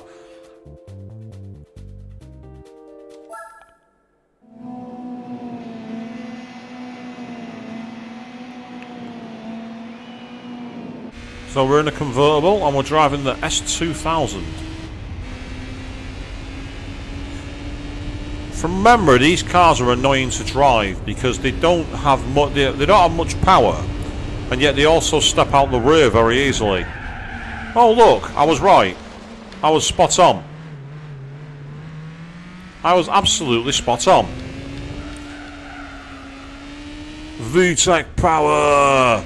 Isn't that Nissan with the VTEC? Oh god, these cars drive horribly. It's almost like I'm driving a drift car that's got no power.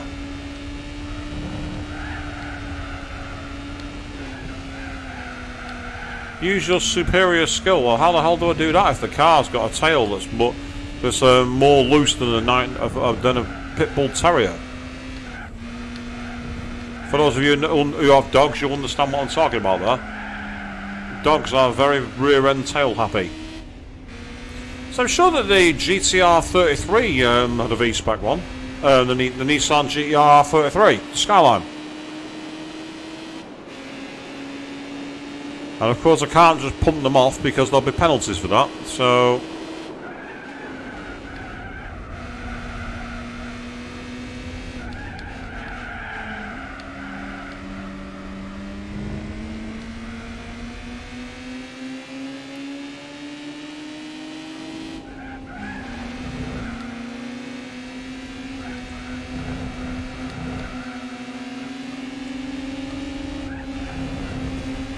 out of my way.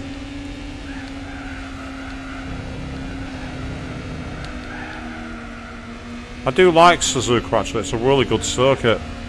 It's tough, but it's a good circuit. Mainstay of Formula 1 for God knows how many decades. Ever since they left Fuji, apart from a couple of years.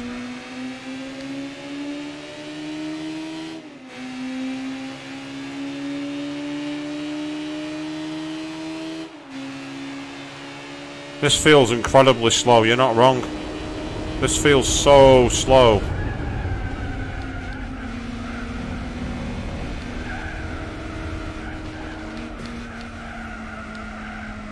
Here we are, final lap. Can I catch the green S2000? That's the question. that off at the start has cost me dearly.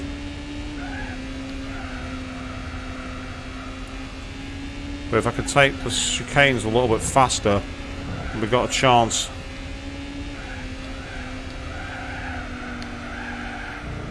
Oh, yeah. Nice. Very nice. Got to keep it together through the final couple of corners. That's right. Skim the outside line. And we are through. First attempt.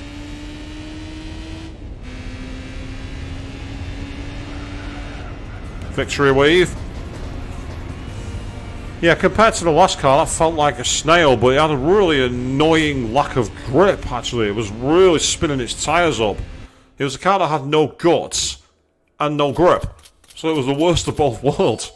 Compared to the Nissan R92 CP, that was a total joke. But hey, we won. We even had time to go into the sand and go off track. So that's pretty awesome. And at least it was a short test, it wasn't very long. So finally, powerful Japanese road cars in the Nissan MMR Cup car.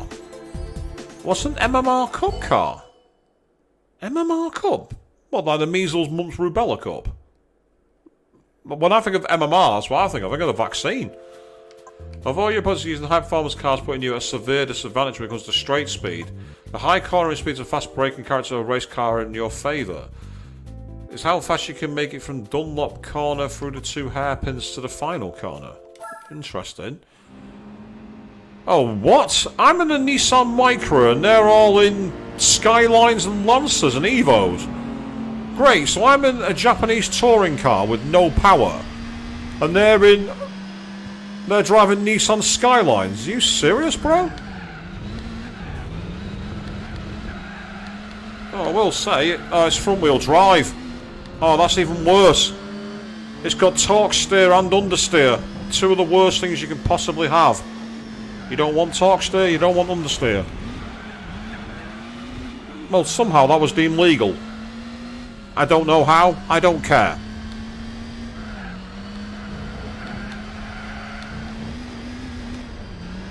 Yeah, the superior cornering speeds. This car cannot corner as good as a Skyline. It cannot corner as good as a Scooby Impreza. It can't corner as good as an RX-7. The game is having a giraffe. So look at the speed of this Scooby. It's just coming right up there. Power versus handling, except this car's got no fucking handling. This car handles terribly. I'm getting constant torque steer, so that, I'm getting into the corner, and then the front wheels are trying to spin the power through, and I'm being dragged off the circuit. Because, of course, it's a front-wheel drive car, and that's what front-wheel drive cars do. You're trying to turn and drive at the same time, so it doesn't like that. Physics don't work that way, people. God, this thing is gutless. In fact, no, I'd say this is beyond gutless. This is beyond absolutely gutless, this car. It's not the worst car I've driven around this circuit. The worst car I've driven around this circuit was the Mini 1 in the B licence. Yes, those of you who've done that guided run will know exactly what I'm talking about, and you're welcome for the trauma I'm giving you again. Yes, you people who've done that test, you people who've got the gold in licence test B6, you're welcome.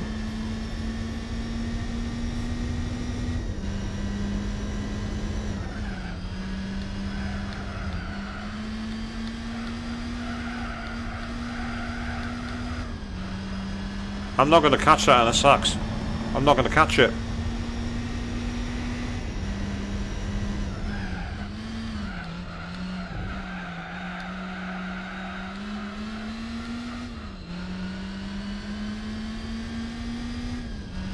I'm miles ahead of second place, the RX-7, but I'm nowhere near the NSX. There's nothing I can do.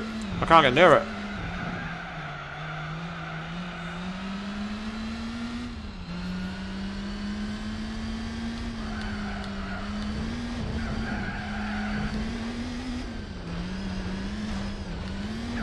Unless I try and Uber cheat.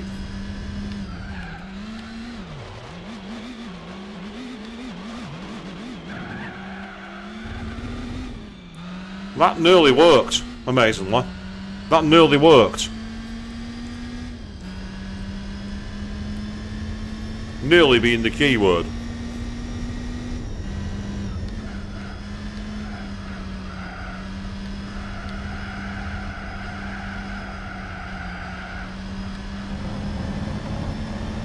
I don't think it helps that you start so far behind them as well in last place. I feel like I was 4 seconds off. As I say, it wasn't me who lost the bet. But yeah, I mean, as I say, that car, it's dreadful. It's so bad. You know, it's like, I understand it's like an MMR Cup car, but it's just not got any power at all. It should be a pocket rocket, but it isn't.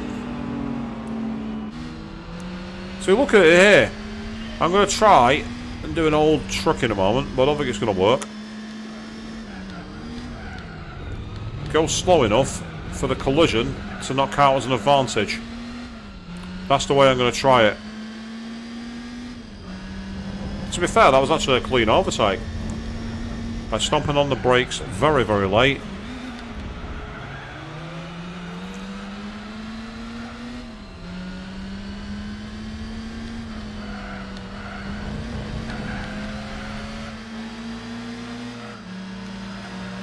They had to brake through that corner and I didn't, so that gives me an advantage. A minor one I admit, but hey, I'll take it. Thank you.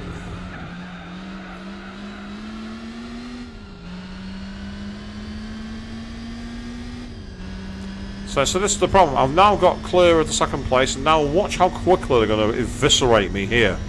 Look, there's practically nothing I can do. And with the lack of, like, control, it's hard to get around the corners.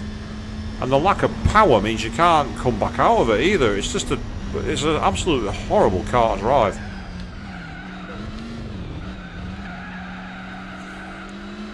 But I'm going to try the same trick that I used on the Scooby. See if I can make it work. Oh, bollocks. That's not the way to do it. Oddly enough, he's not got away from me. I'm surprised by that. I expected to be much further up the road following that penalty. I'm actually really surprised. It's not going to be enough to make a difference, don't get me wrong. Ugh. But I'm going to try it.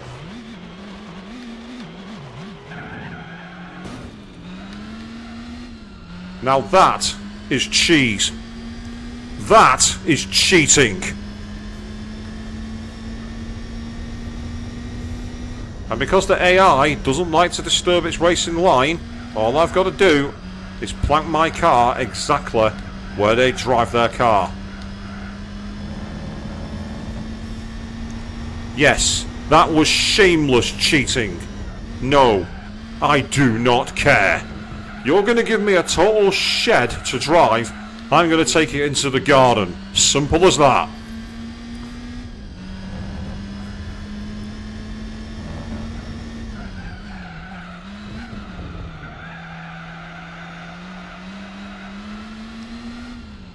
The idea of this particular scenario is kind of cool, but the execution is horrendous.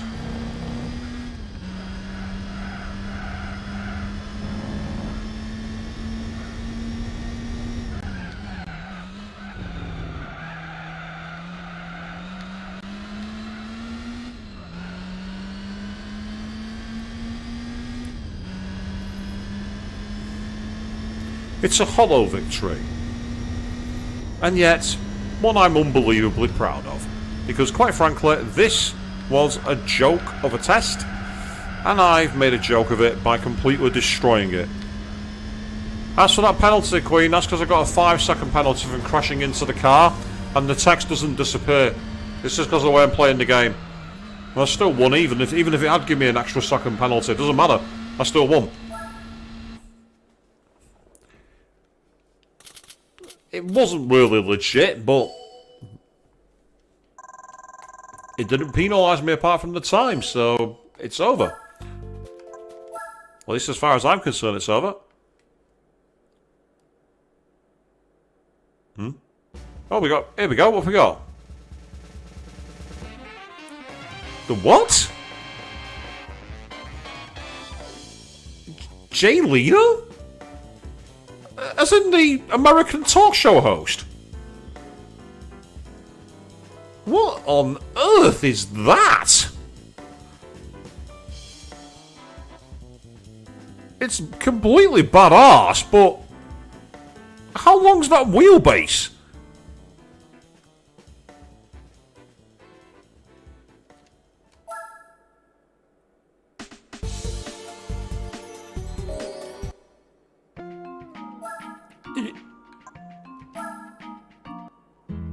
We're at 17.4% now by completing that. So.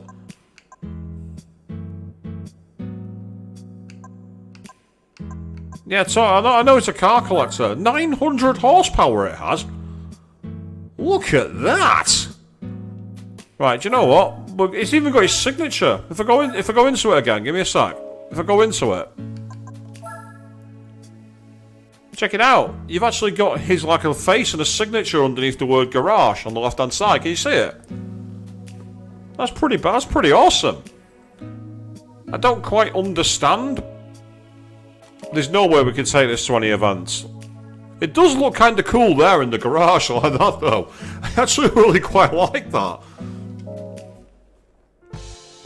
I'm getting the feel if I try and take it to any event it's going to go, special car. Yep, I told you, special car. Right, okay, well, I've got to take it to our favourite test circuit. Let's see how it does at Laguna Seca. Let's see how well it goes.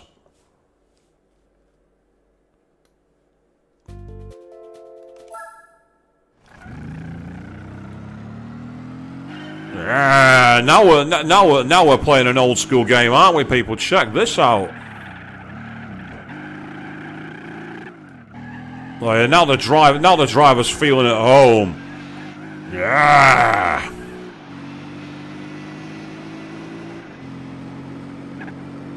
It's got 900 horsepower and it's got absolutely no speed whatsoever. It also doesn't have much in the way of control. Oh, look at that. Look at the wheelbase. I'm actually turning worse than anything else.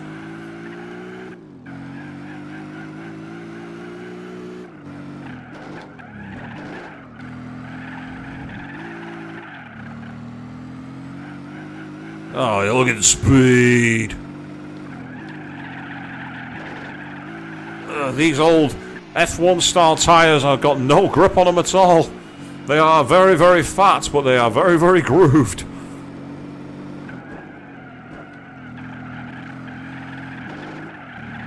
I'm loving the little spurts from the exhaust, though.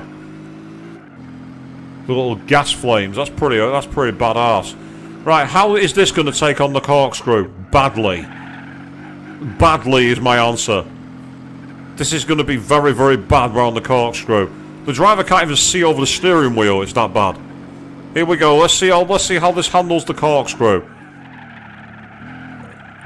That's the wheelbase for you.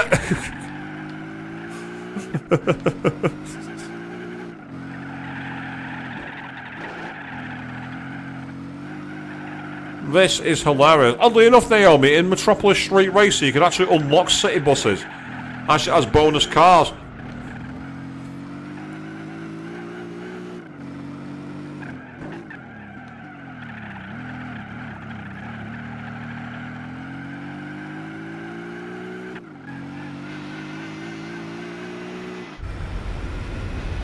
Yeah, and here's what it's like to drive on the bumper, people. This is what it's like to drive on the bonnet cam.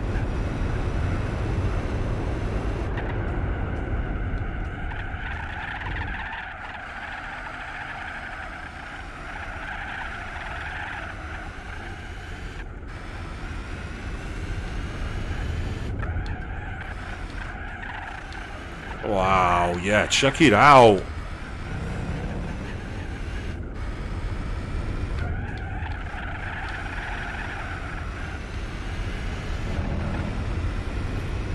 It's a bit easier to drive when you get into the different view, I must admit. Only a bit easier to drive. If you're going to get a Dreamcast emulator, Naomi, the best one I can recommend is one called Redream. It's very, very small space and runs incredibly well. It's what I've been using offline to play Crazy Taxi and Crazy Taxi 2. Although Crazy Taxi 2 looks awful. I'm really disappointed with Crazy Taxi 2. Not only, it's got a great soundtrack, but nothing else. It's very, very much disappointing, that game. They tried too hard to make everything polygonal and it just looks awful. We're going to improve our lap time, people. By the looks of it. As long as I don't mess up these last two corners.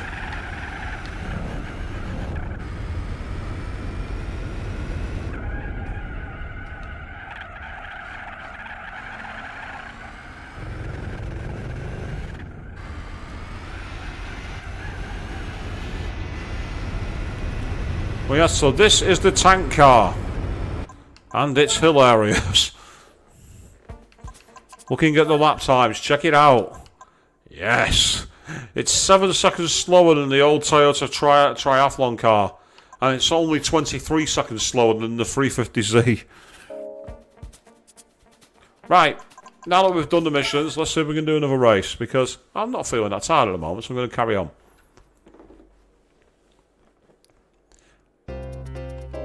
Well, we obviously can't use the tank car because that would be illegal.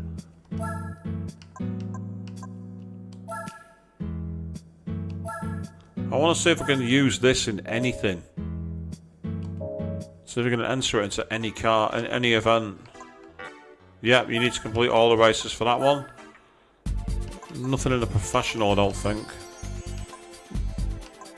Yeah, it's not going to be enough for that, and it's certainly not enough for that. And it needs to be 4,000 millimeters or less. Yep, so they're boxer cars. So I can't do any professional events, which is irritating.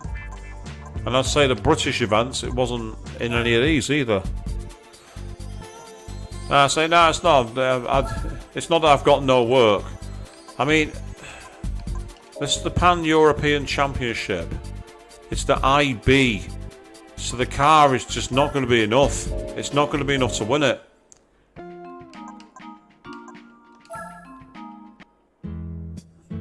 You probably could. Maybe that's why it's deemed a special car, Naomi. Because you'd be able to run over everybody else. You're not allowed to use it. It makes sense. Then there's the NSXR, which is a nice car actually. But I don't know if I can use it in anything. It's not enough to go and participate in the supercar event because it needs more than 400 odd horsepower. So none of these match. The Chevrolet Chevelle doesn't match either. I'm just trying to see if I've got anything that I can answer, because otherwise I might be stuck here. I might be at a point where I can't win by pure Christ cars. It might actually be impossible. Which would be irritating, to say the least.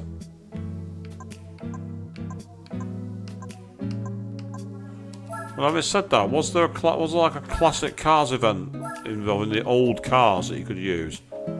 Like a Japanese classic car event or something like that?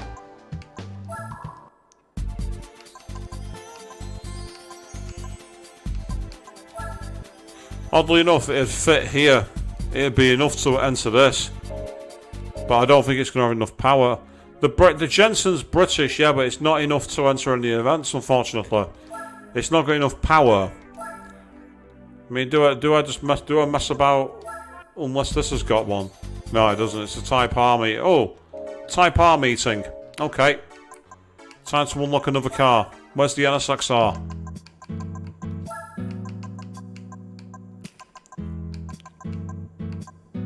There it is. I'll use the NSXR.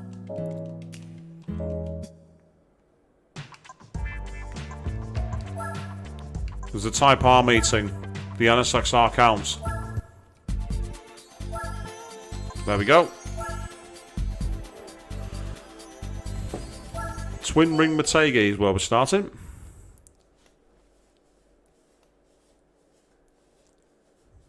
Let's see. If it's going to be tough, then it's tough. But there is another NSXR in there. 56 A-spec points for this one. Ooh. Bit of clipping there in the background, which is annoying. And we have tyre wear. Ah, okay. That's interesting. I've only just noticed that. There's tyre wear for this event.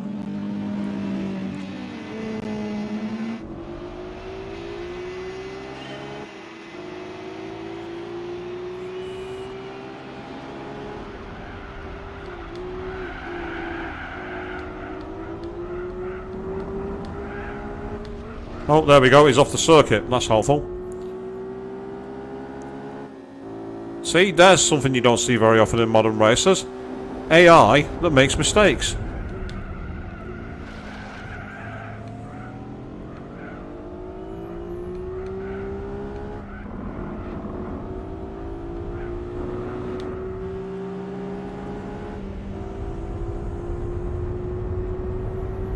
And it was quite clear that I did not punt him off either. The video evidence proves that I was nowhere near him. Or her. I was nowhere near that car. So here's a Honda Integra Type R. Not a bad car, but it's not going to have a chance against the Honda NSX. The Honda NSX is way better. The Integra's good.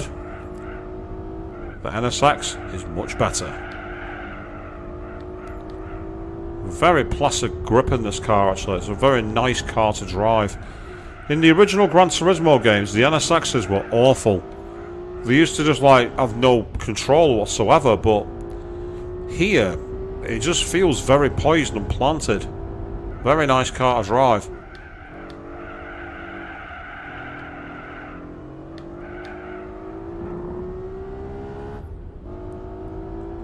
So if this one's pretty tough, it's not holding that way at the moment, Joe. Maybe it's because the other NSX went off the circuit and it's not been able to recover. In between 150, so we can brake downhill into the nice little clip, the apex, and spot on. So the full course at Motegi is quite a long course. I'm surprised they've included it for this, but I'm not complaining.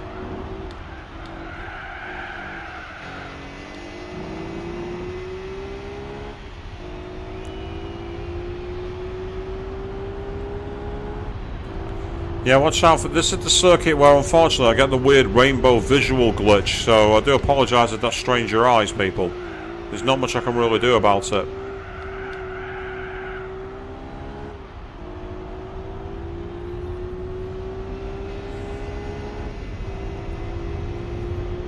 As we head further towards the next part of the course, excellent, on the brakes. Yep, very smooth.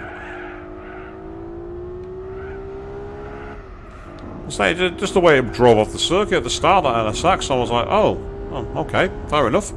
See you later, I guess.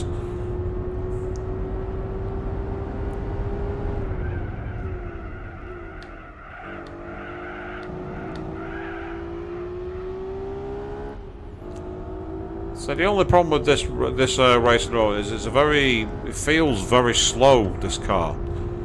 But it's not because it is slow, it's just that compared to, you know, the likes of that Nissan R92 we're driving, or the Chevrolet Camaro LM, this just feels far, far slower. F1 at Twin Rim Motegi could be quite interesting, especially with that downhill section into the 90-degree corner. I think that would catch a lot of drivers out. Also, they've got quite a lot of straights, so there'd be some good DRS zones. I wouldn't have DRS down here towards the downhill section, that'd be too dangerous. But I'd certainly have it for the main straight and after the hairpin. You could have like literally 3 DRS zones right in a row. The chicanes in the middle section would be a joy to drive in an F1 car. And again, it's this undulation here. I think this would catch a lot of people out because it's so downhill and so steep. Braking distances could be very difficult to judge. And I think it would be a really interesting circuit to drive for sure. I don't think it's got a grade 1 license though, so I don't think it would be ever able to hold it unless they made some upgrades to make it grade 1. And that'd probably mean getting rid of all the gravel and everything that makes it interesting.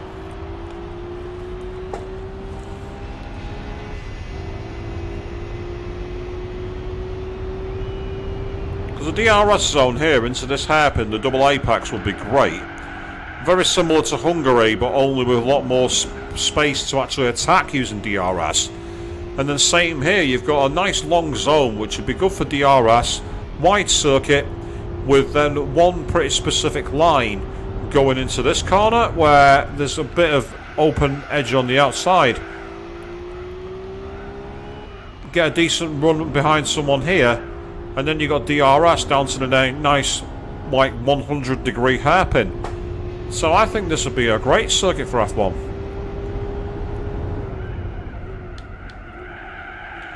It'd certainly be a great circuit for F3 and F2. Those guys would absolutely love it here. And again, an F1 car would eat this corner alive. Bathurst and F1, the closest you'll ever see to that is when Jenson Button took the 2008 McLaren round there many years ago, and then took an actual touring car round there and absolutely loved it. Interestingly, Jenson Button's doing a Le Mans stint this year, but it's in the Garage 56 one, which is the non-competitive one that can runs futuristic technologies. It's some kind of weird NASCAR that's being entered in Le Mans under new technologies. I'm not quite sure what it is they're doing with it, but it certainly sounded interesting.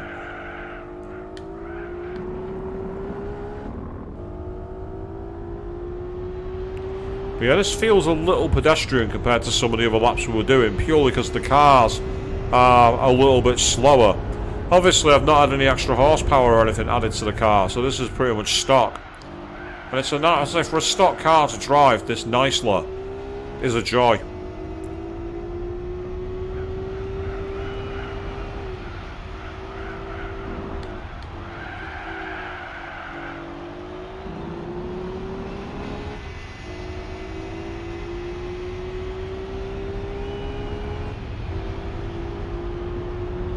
Nice, a full second taken on my previous lap time. I'm quite impressed by that.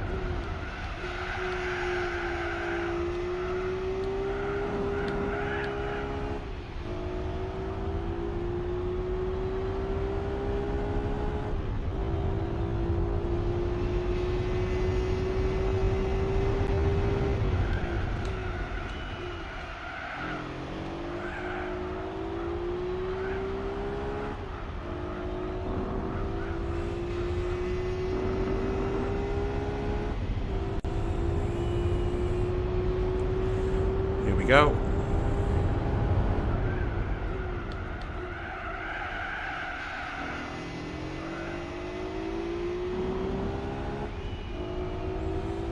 So it's been quite a long race, this one. Very smooth. But we're getting closer.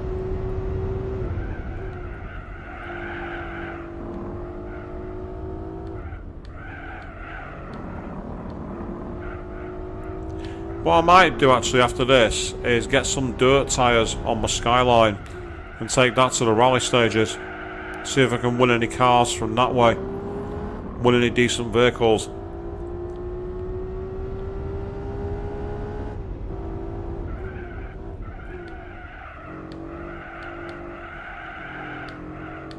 Because that's the one car I've got that might work on dirt. At the moment, anyway. It's the only car I've got at the moment. But then again, by the time we're done with this, it might be time to end the stream, so we'll see how we go. We are into deep overtime. Normally I only do 3 hours, but it's been quite smooth actually. I'm quite enjoying it.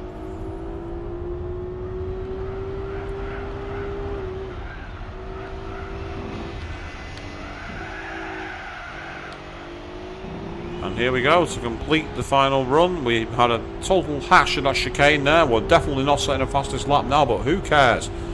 Because we are over.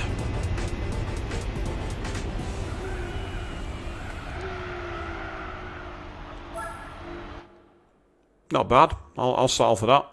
Yeah, my sports soft tyres were evidently too much for it to handle.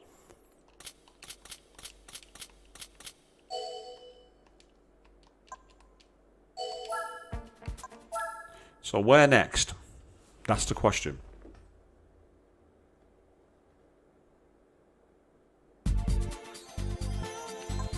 Autumn Ring. Okay. 5 laps of Autumn Ring. This could be quite annoying actually. It's not the best circuit, Autumn Ring. It's one of the OG circuits, of course, featured in the original Gran Turismo, and we got another NSXR, and this time it's on pole position.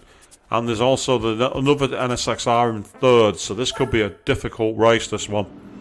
This one could be a real challenge.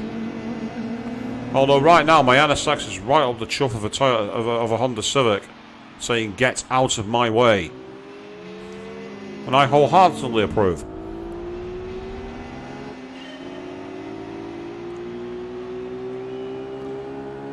Oh, we're going in backwards view. Oh, what did you brake there for, you pillock? You don't need to brake in that corner. You don't need to brake there. Are you mad or are you mental?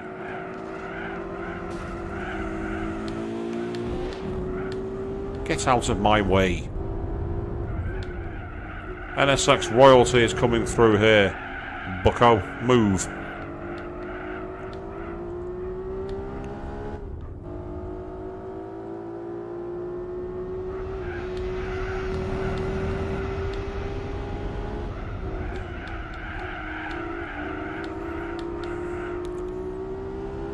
Well, I'm actually quite surprised they didn't put much resistance.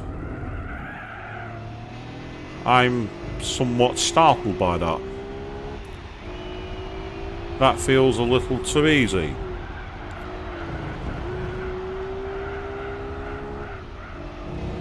Maybe it's the sport's soft tyres that have made all the difference. Or maybe I'm just that much better than the computer, I don't know.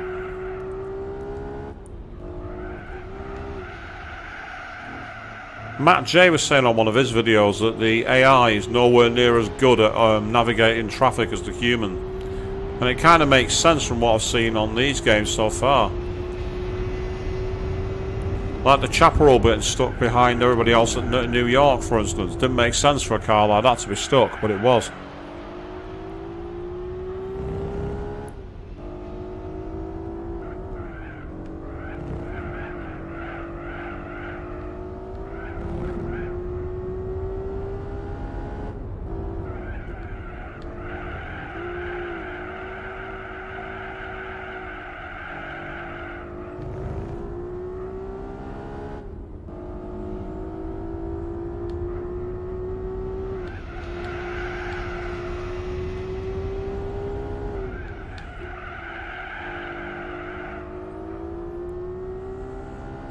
Yep, so smoothly does it.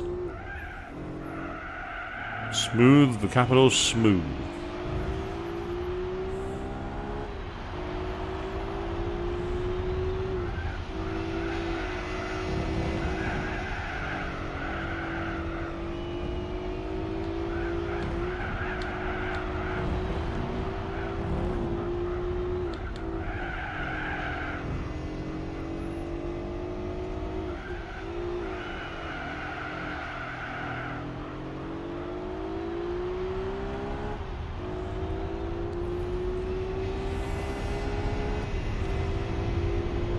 Yep, this is quite a nice, relaxing way to end the stream, actually. The NSXR proving pretty much a class of its own against its fellow Type R brethren.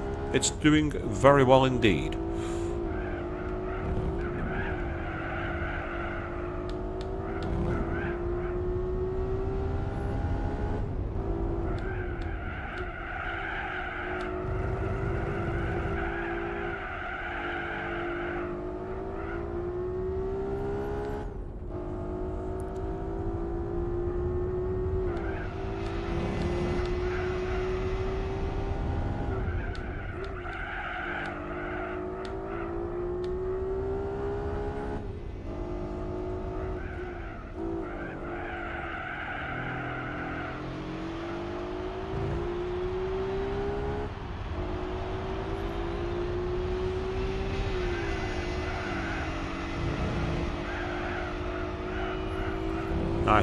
Nice and relaxed. It's not a bad line to drive this car, actually. It's going quite well on the circuit. The sort of the switching directions works.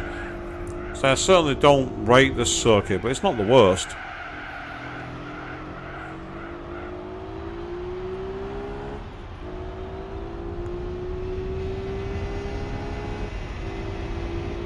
Oh, boom, 1.5 seconds taken out my best time.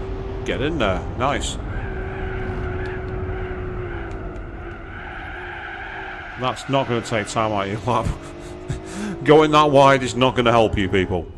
Top tip from me, don't go that wide. Unless you're aiming for a wall ride, in which case, knock yourself out.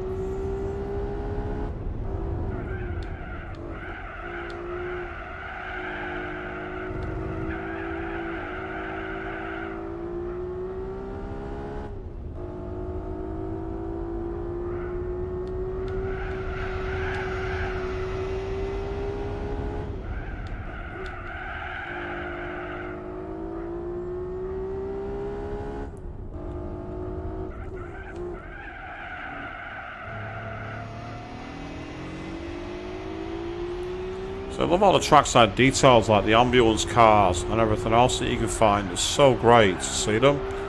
Such a good laugh.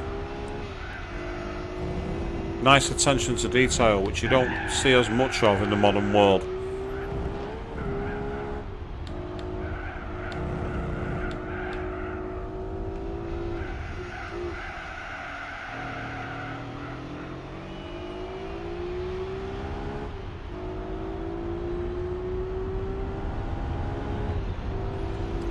Yeah, a couple of lines on that last lap really compromised me in terms of getting a good lap time.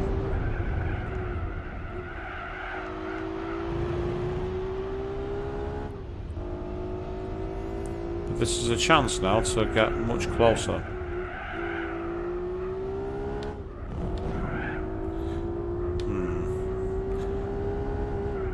Might have cut the corner a tiny little bit there.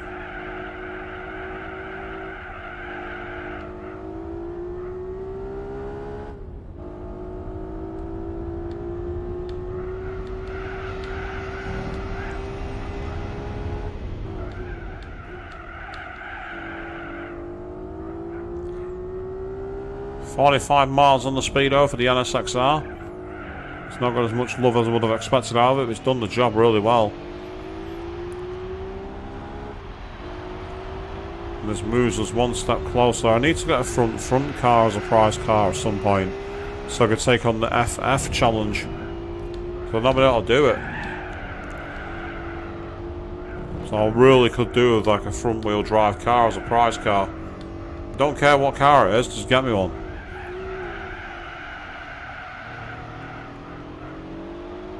Still, this is another race in the bag.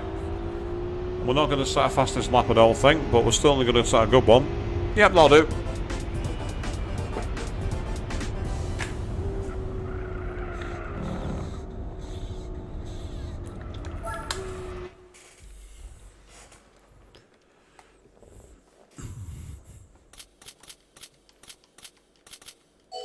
Yep, that's great.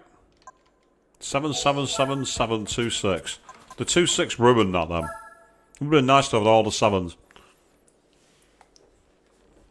Like I got a double lucky 7 a casino screen. Oh, there's another 3 races. Wow, okay. Oh, Suzuka. This could be interesting. It's a 4-lapper, so it surely can't be the full circuit. Is this going to be the East course? No, it's the full circuit. Wow, full laps of the full Suzuka. That's a shock. I'm surprised at that.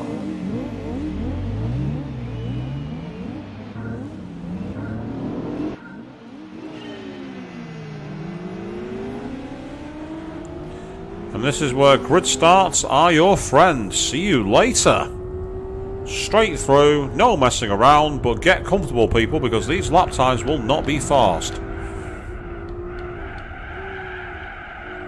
So I'm surprised we're doing the full circuit, especially for 4 laps. 2 laps I'd understand, but 4?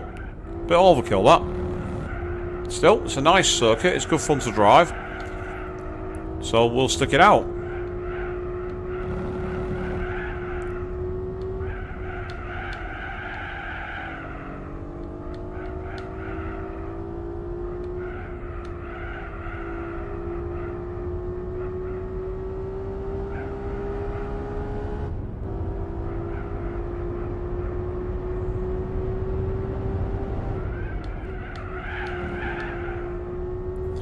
Feels like my car's from a golfing class compared to the field.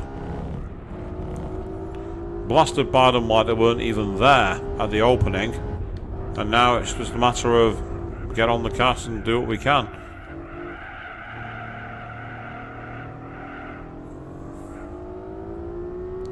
out of the wonderfully imaginatively named hairpin, and we head on towards the spoon curve. Now, spoon isn't because it looks like a spoon, but I suppose you could argue it might do that from the track map shape.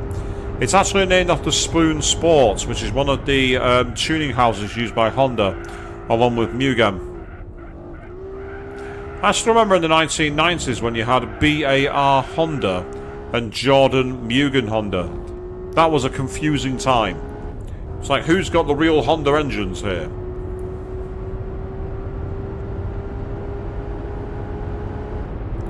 And of course, Honda these days, the power units in the Red Bulls, even though they're trying to step away from them. The Red Bull going to Ford in 2026, which is going to be interesting. See Ford back on the grid nearly 20 years after they last done it.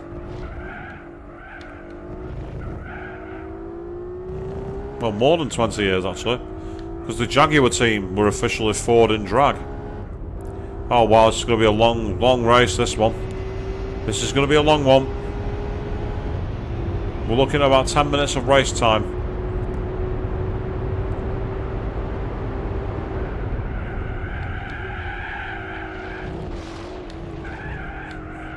I got away with that. I shouldn't have done, but I did.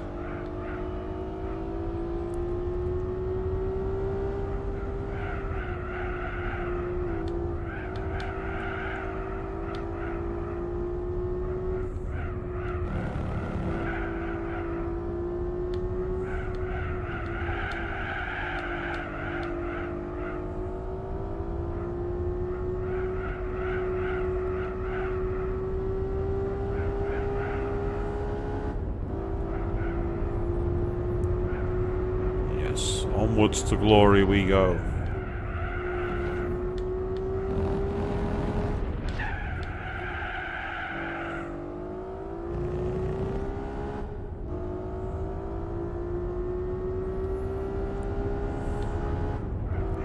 So we're currently doing the Type R challenge. So, and I'm driving a Honda NSX-R concept from 2001. We are here at Suzuka, and so far we are in the lead, which is where we want to be.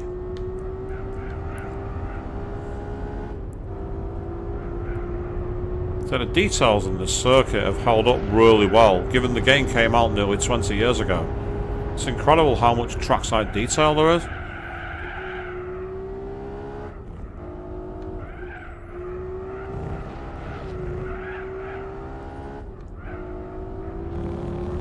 That's right, use all the rumble strip and down towards the 130R. Sites of one of the greatest overtakes of all time in 2005.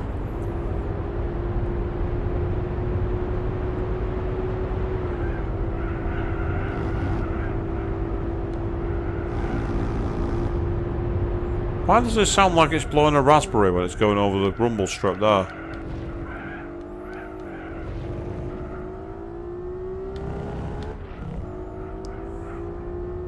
It's a shame that the drop tower and the Ferris wheel aren't animated in this game. But it's understandable why, given that the horsepower just wasn't there for the PS2.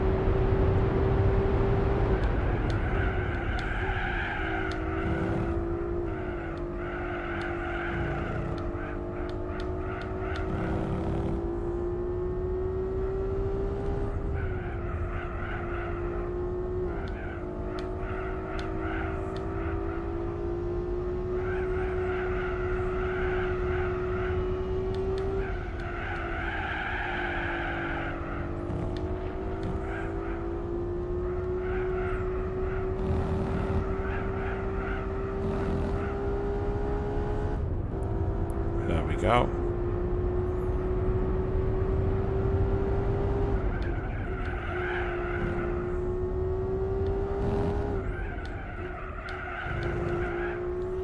Dagna 2 has been dispatched and we are looking pretty good here. Lap time might be better than the previous, depending on if we can keep it together for the rest of the lap, of course. See, I could brake too early then. That's disappointing. I could have made life much better for myself.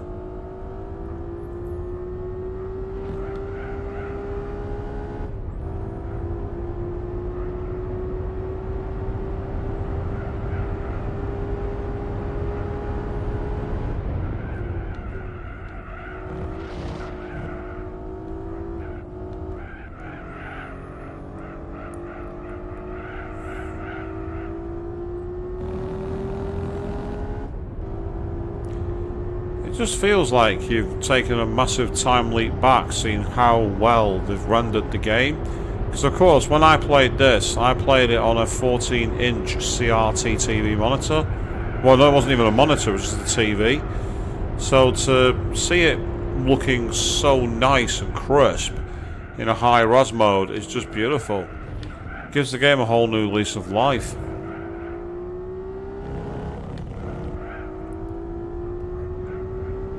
It's a pity that we've never actually seen it fully remastered. I think in the modern era, with a modern remaster, this could be superb. Like when EA released Burnout Paradise, and it looked absolutely gorgeous in the modern era, under a modern PC and platforms, but Polyphony haven't done it with Gran Turismo. And it's as I say, it's a massive pity. I would love to see the old games given a remaster lick of paint, just so you can actually play them properly, even if they were like just cheap downloadable classics titles. But as it is, I'm playing it in the cheapest way possible, so I can't complain too much. Still one of the few games to buy physically that's actually relatively cheap.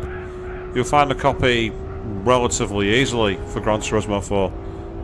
Complete as well. They're not uncommon, so it's quite a simple one. Some other races are much more tricky to track down, but not GT4.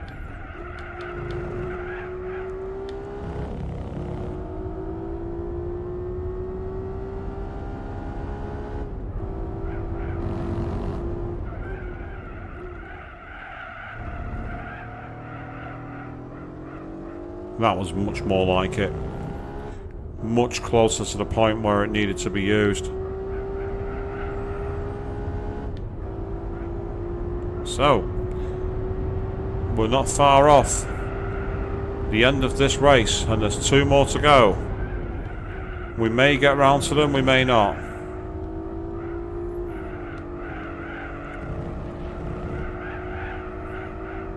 So I do have work tomorrow, but luckily I'm working from home, so it's not that big a deal.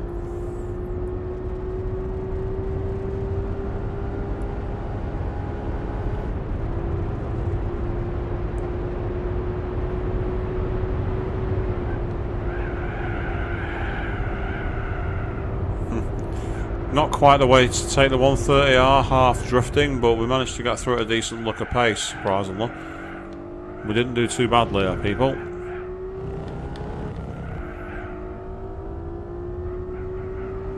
And this is looking pretty rapid, actually, this lap time. Oh, nice. A 220 to finish on, just under 10 minutes. Not bad. Not bad at all.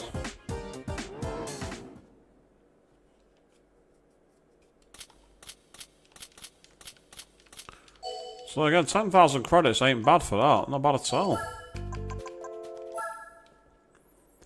Where next? We are going to have a race at... when it loads. Oh no, the driving park. Oh, go on. 10 laps, we've got to go for it. It's got to be done. We're doing 10 laps, people. We're driving in someone's shoes. There's another NSX involved here, so this could be quite tricky.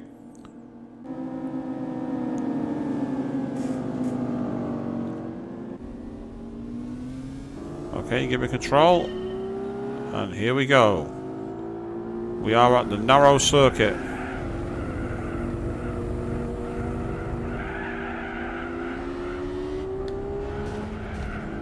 Well, there is next to no room whatsoever. That's not going to stop me having a go. I'm blowing it big time. Got that completely wrong. Ambitious, but rubbish.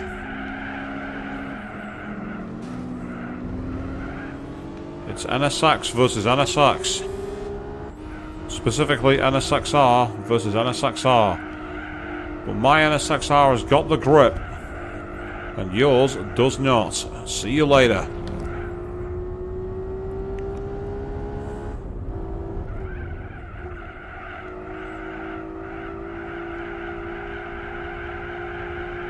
Oh, yes. can definitely feel the tyres struggling to hang on through some of these corners. As I say, it just feels like I'm on a go-kart track, this. It just doesn't feel like a race circuit. It's just so small and cramped.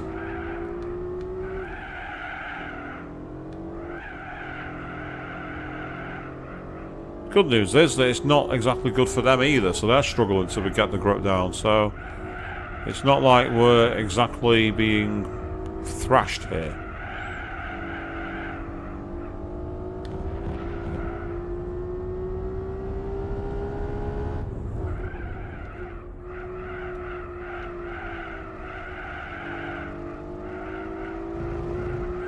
All we need now is some jack-in-the-boxes and Lego blocks, and we're driving in someone's toy room. Something you could actually do on Need for Speed 3 Hot Pursuit, actually. There's passwords for secret tracks, and one of them was a kid's toy room.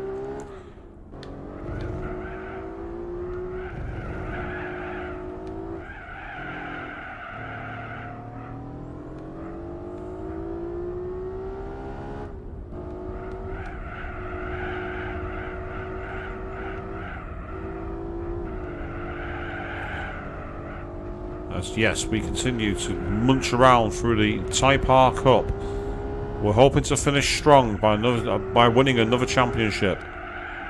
Even though this isn't the championship, it's just a collection of single events. But we want to do it anyway. We're going to get as many cars as we can.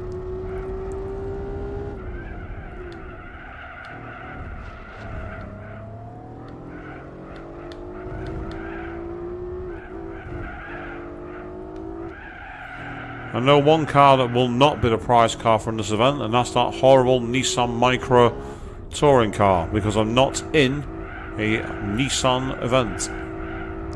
So I can put that to rest. I don't have to drive that car for now. Oh, someone come into the pit?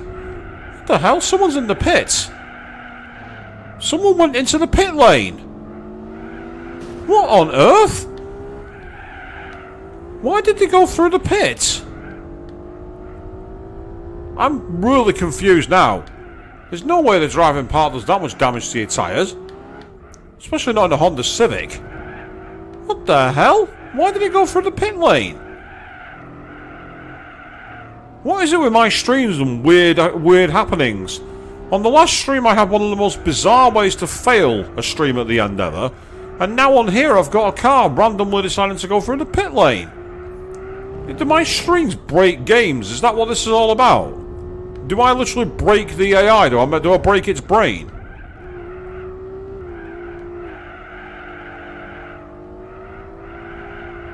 Well, I've never seen that before.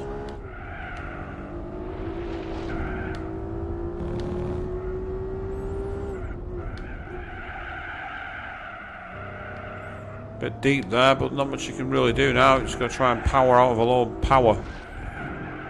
A lot of gas to get us through the edge. Yeah, this circuit is not fun to drive. It really isn't.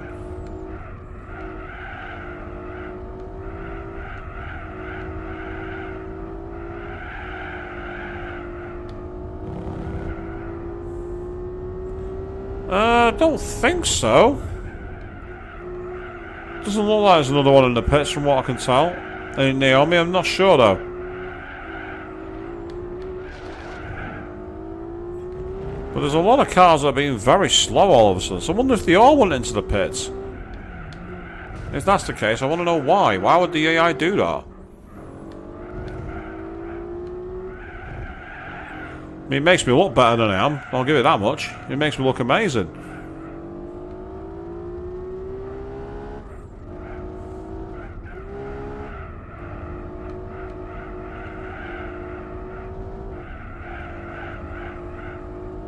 Right, there's none in there now.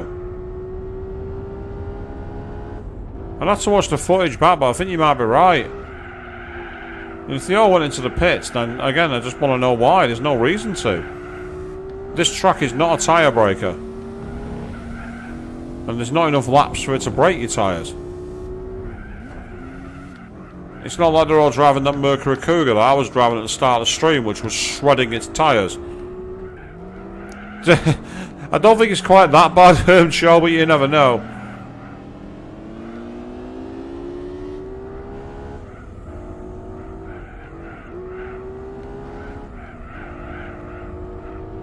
Oh, there we are. He's off the circuit. Into the pitch you go, sir. That explains... Oh, no, he just got back on track. Just saw him in the rearview mirror avoiding going into the pits.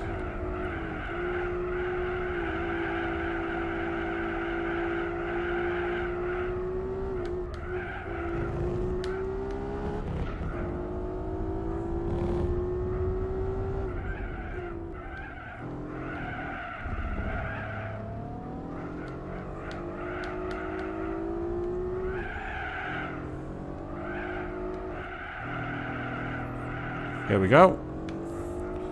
Not long left now.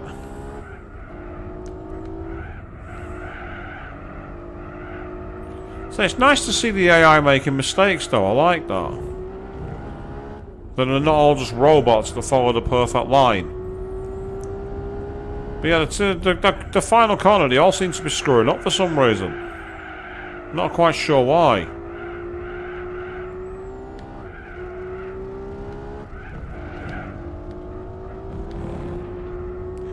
Well, it's like that red one almost did that, Naomi, so I think you're right. They're going so wide, they've ended up going into the pits. It's quite funny, because aside from the NSX, I've lapped everybody else. It's almost like the old Top Gear quotes, "You've been lapped. Lapped by Captain Slow. In a beige Austin Princess, brimful of water."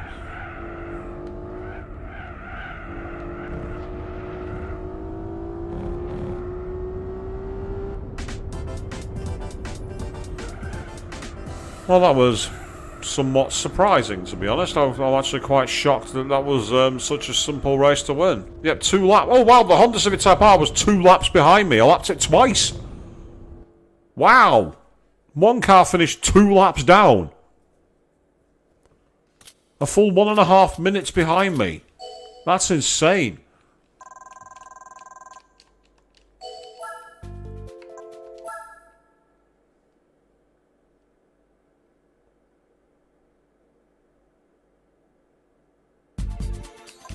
Final race, and this will be where the stream ends after this, because we'll have gone over 4 hours. Way into overtime. Way into overtime. So we're at Spa, and we've got another 10 lap event. Typical. So we're over about another 10 minutes.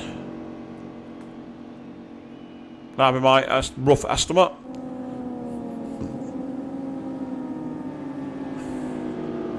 We won't have a problem with cars going into the pits this time. That ain't gonna happen. Yeah, you guys just can't break the corners like I can, so leave me alone.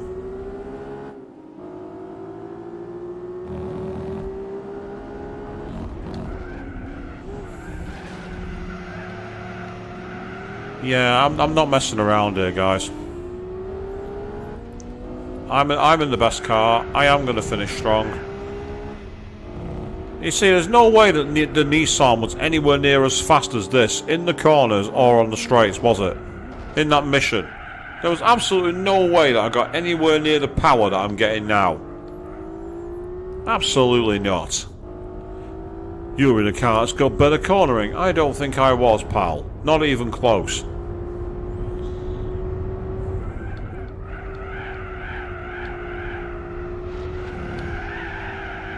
Considering this car was taking it at 80 miles an hour and the Nissan couldn't go faster than 70.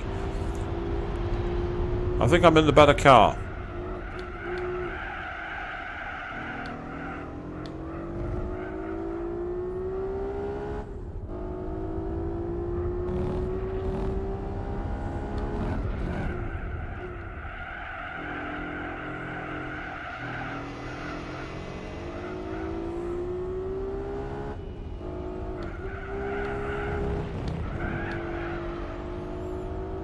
Yes, they should not be ending up in the pits here. I'd be very surprised if they do.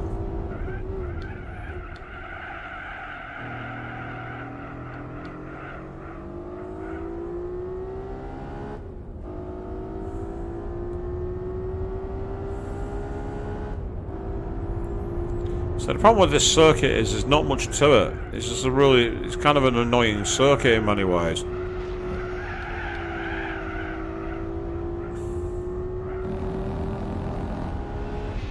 Well, we're going to be over 10 minutes because the lap times are less than a minute, or more than a minute. So, unless something bizarre happens, and it's not beyond the bounds of possibility, but I don't think so.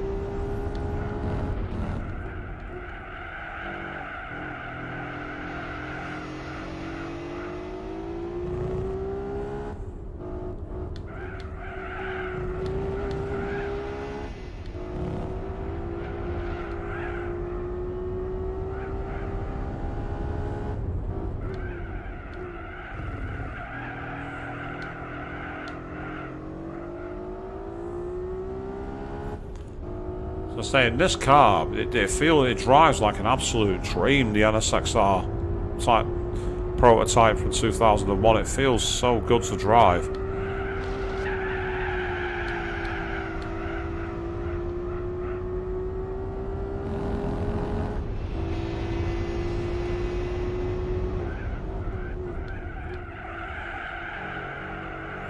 I say the style of the car is cool as well. Of course, designed by Ayrton Senna, the Honda NSX. Helped tune the chassis and everything. That's why it drives so well.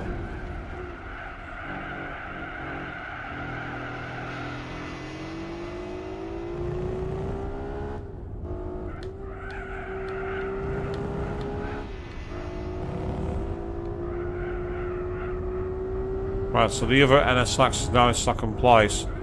So I've got to be careful I don't get too cocky in my times there, so I don't cede too much to him. I'm a long way ahead, but that doesn't mean I can rest on my laurels. The moment you do that, you end up crashing.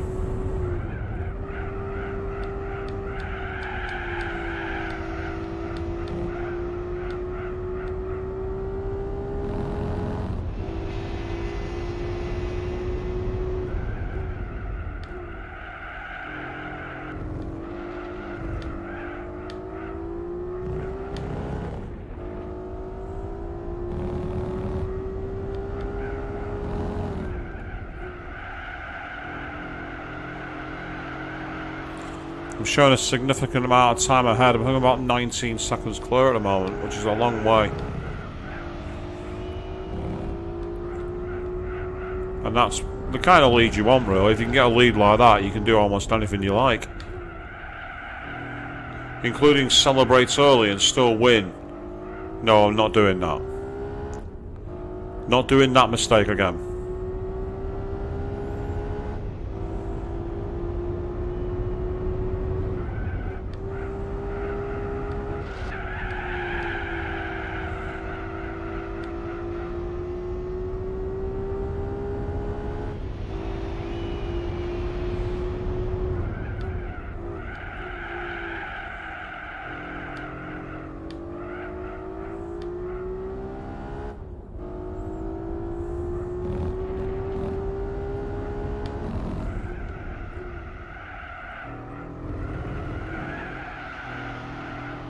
Now about 22 seconds clear. Wow.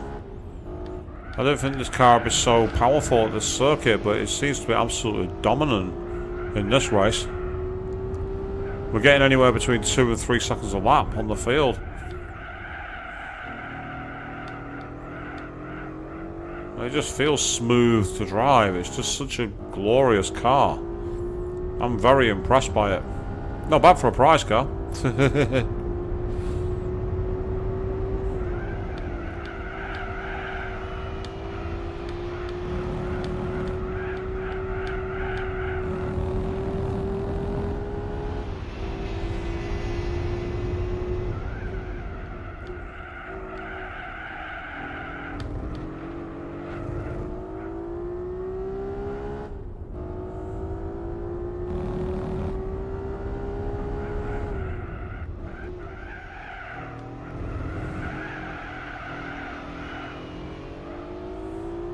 Yeah, 24 seconds. We're getting 2 seconds a lap.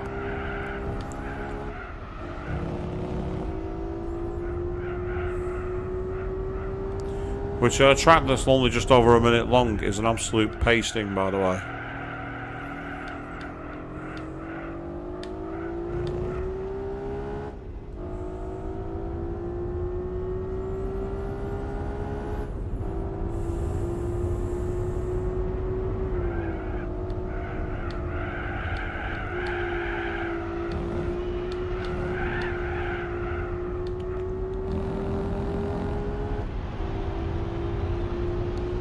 3 more laps.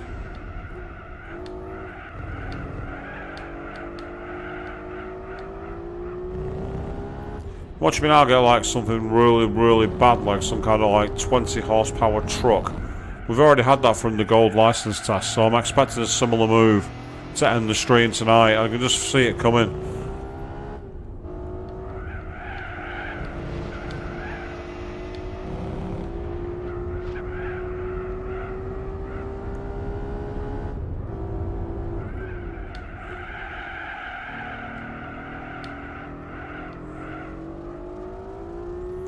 Well, I just like the fact that in this game you can choose whatever events you want, you know, whether it's manufacturer ones, race ones, whatever. It's nice to have that freedom of choice to just go where you want to go and do it your own way. It's missing from the modern games. The modern games don't have this. You don't have that sense of freedom about whether you want to choose a starter car and level it up to anything, or change to more powerful machinery. It's just nice to have that ability to keep things going and consistent and choose your own development route. But it's going very, very well, this race. We're well into overtime. We're on for much longer than usual. And we are covering a lot of ground.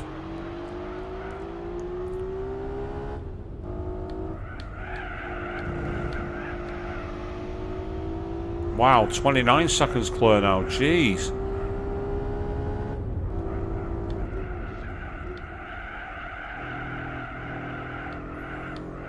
And I've not really done anything to this car. I don't think I've really upgraded it. But apart from maybe the tyres, that's about all I've done to it. So this car's got a lot of potential.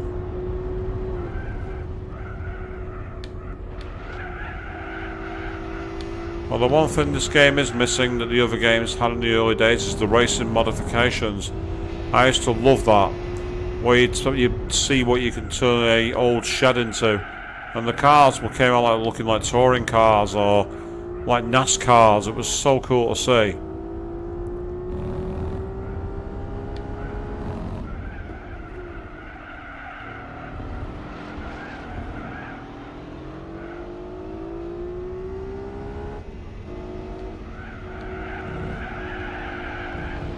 Oh dear, that's put.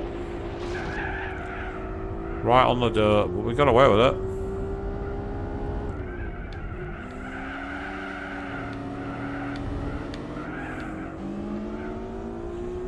Into the traffic.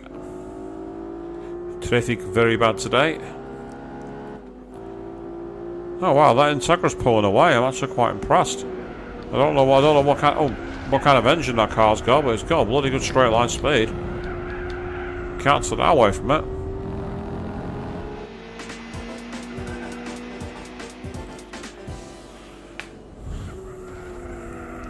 Yes, the other Honda Integra got away from being lapped. It escaped the humiliation. Which is just as well for it, because it needed it. So the question now is, what's our final car?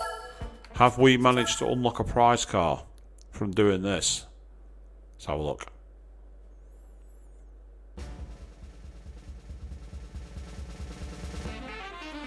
The Acura HSC04. Isn't that a car I've already got? I love the circular rear tail lights. Don't get me wrong, and the front, which is very much a Honda NSX style. But I'm a bit surprised that that's the reward I've got, because I'm sure I've got a similar car already. Let's find out by going back to the garage. Yay, we've now got Fuji Speedway. Excellent. So we've got more tracks unlocked, which is always awesome. And we're currently at 18.3% completion now, people. So we are getting closer. So it's the Acura, not the DNX. It was the other. That one, the HSC. 330 horsepower, so not quite as much. And that one's MR. It's not four-wheel drive. Ooh, that's interesting then. It's worth nothing. It's completely worthless. Now, if you saw the dimensions, that's where you can find out if a car can fit into the $4,000 lower, like, you know, route for cars. So by going on sell, it tells you the dimensions. So 4.9, there's no way that'd fit. But there were races that were in where it said if you have less than 400, you count. Well, 4,000, sorry, not 400. And then there's the Skyline, which is 4,500, so that's no good. I'm just trying to see if any of my cars will qualify for that event in the future. Don't think they will do though. I'd be very surprised if any do. There's no way that does. Absolutely no chance. Nah. So it looks like to me that's where we are at for that side of it. And well, with that, we've managed to get through quite a lot of tournaments tonight. We've gone through one punishment for failing to get the stream details correct. And that's where we are going to say farewell for this evening. We are deep into overtime, and I've got work tomorrow, so I must get some sleep. Now, going to be back on Tuesday evening at 8 PM GMT, where we're picking up our playthrough of Shin Megami Tensei Digital Devil Saga 2. That's going to be 8 PM GMT as usual. Until then, thank you all very, very much for watching.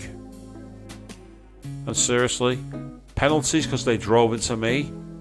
How's that fair?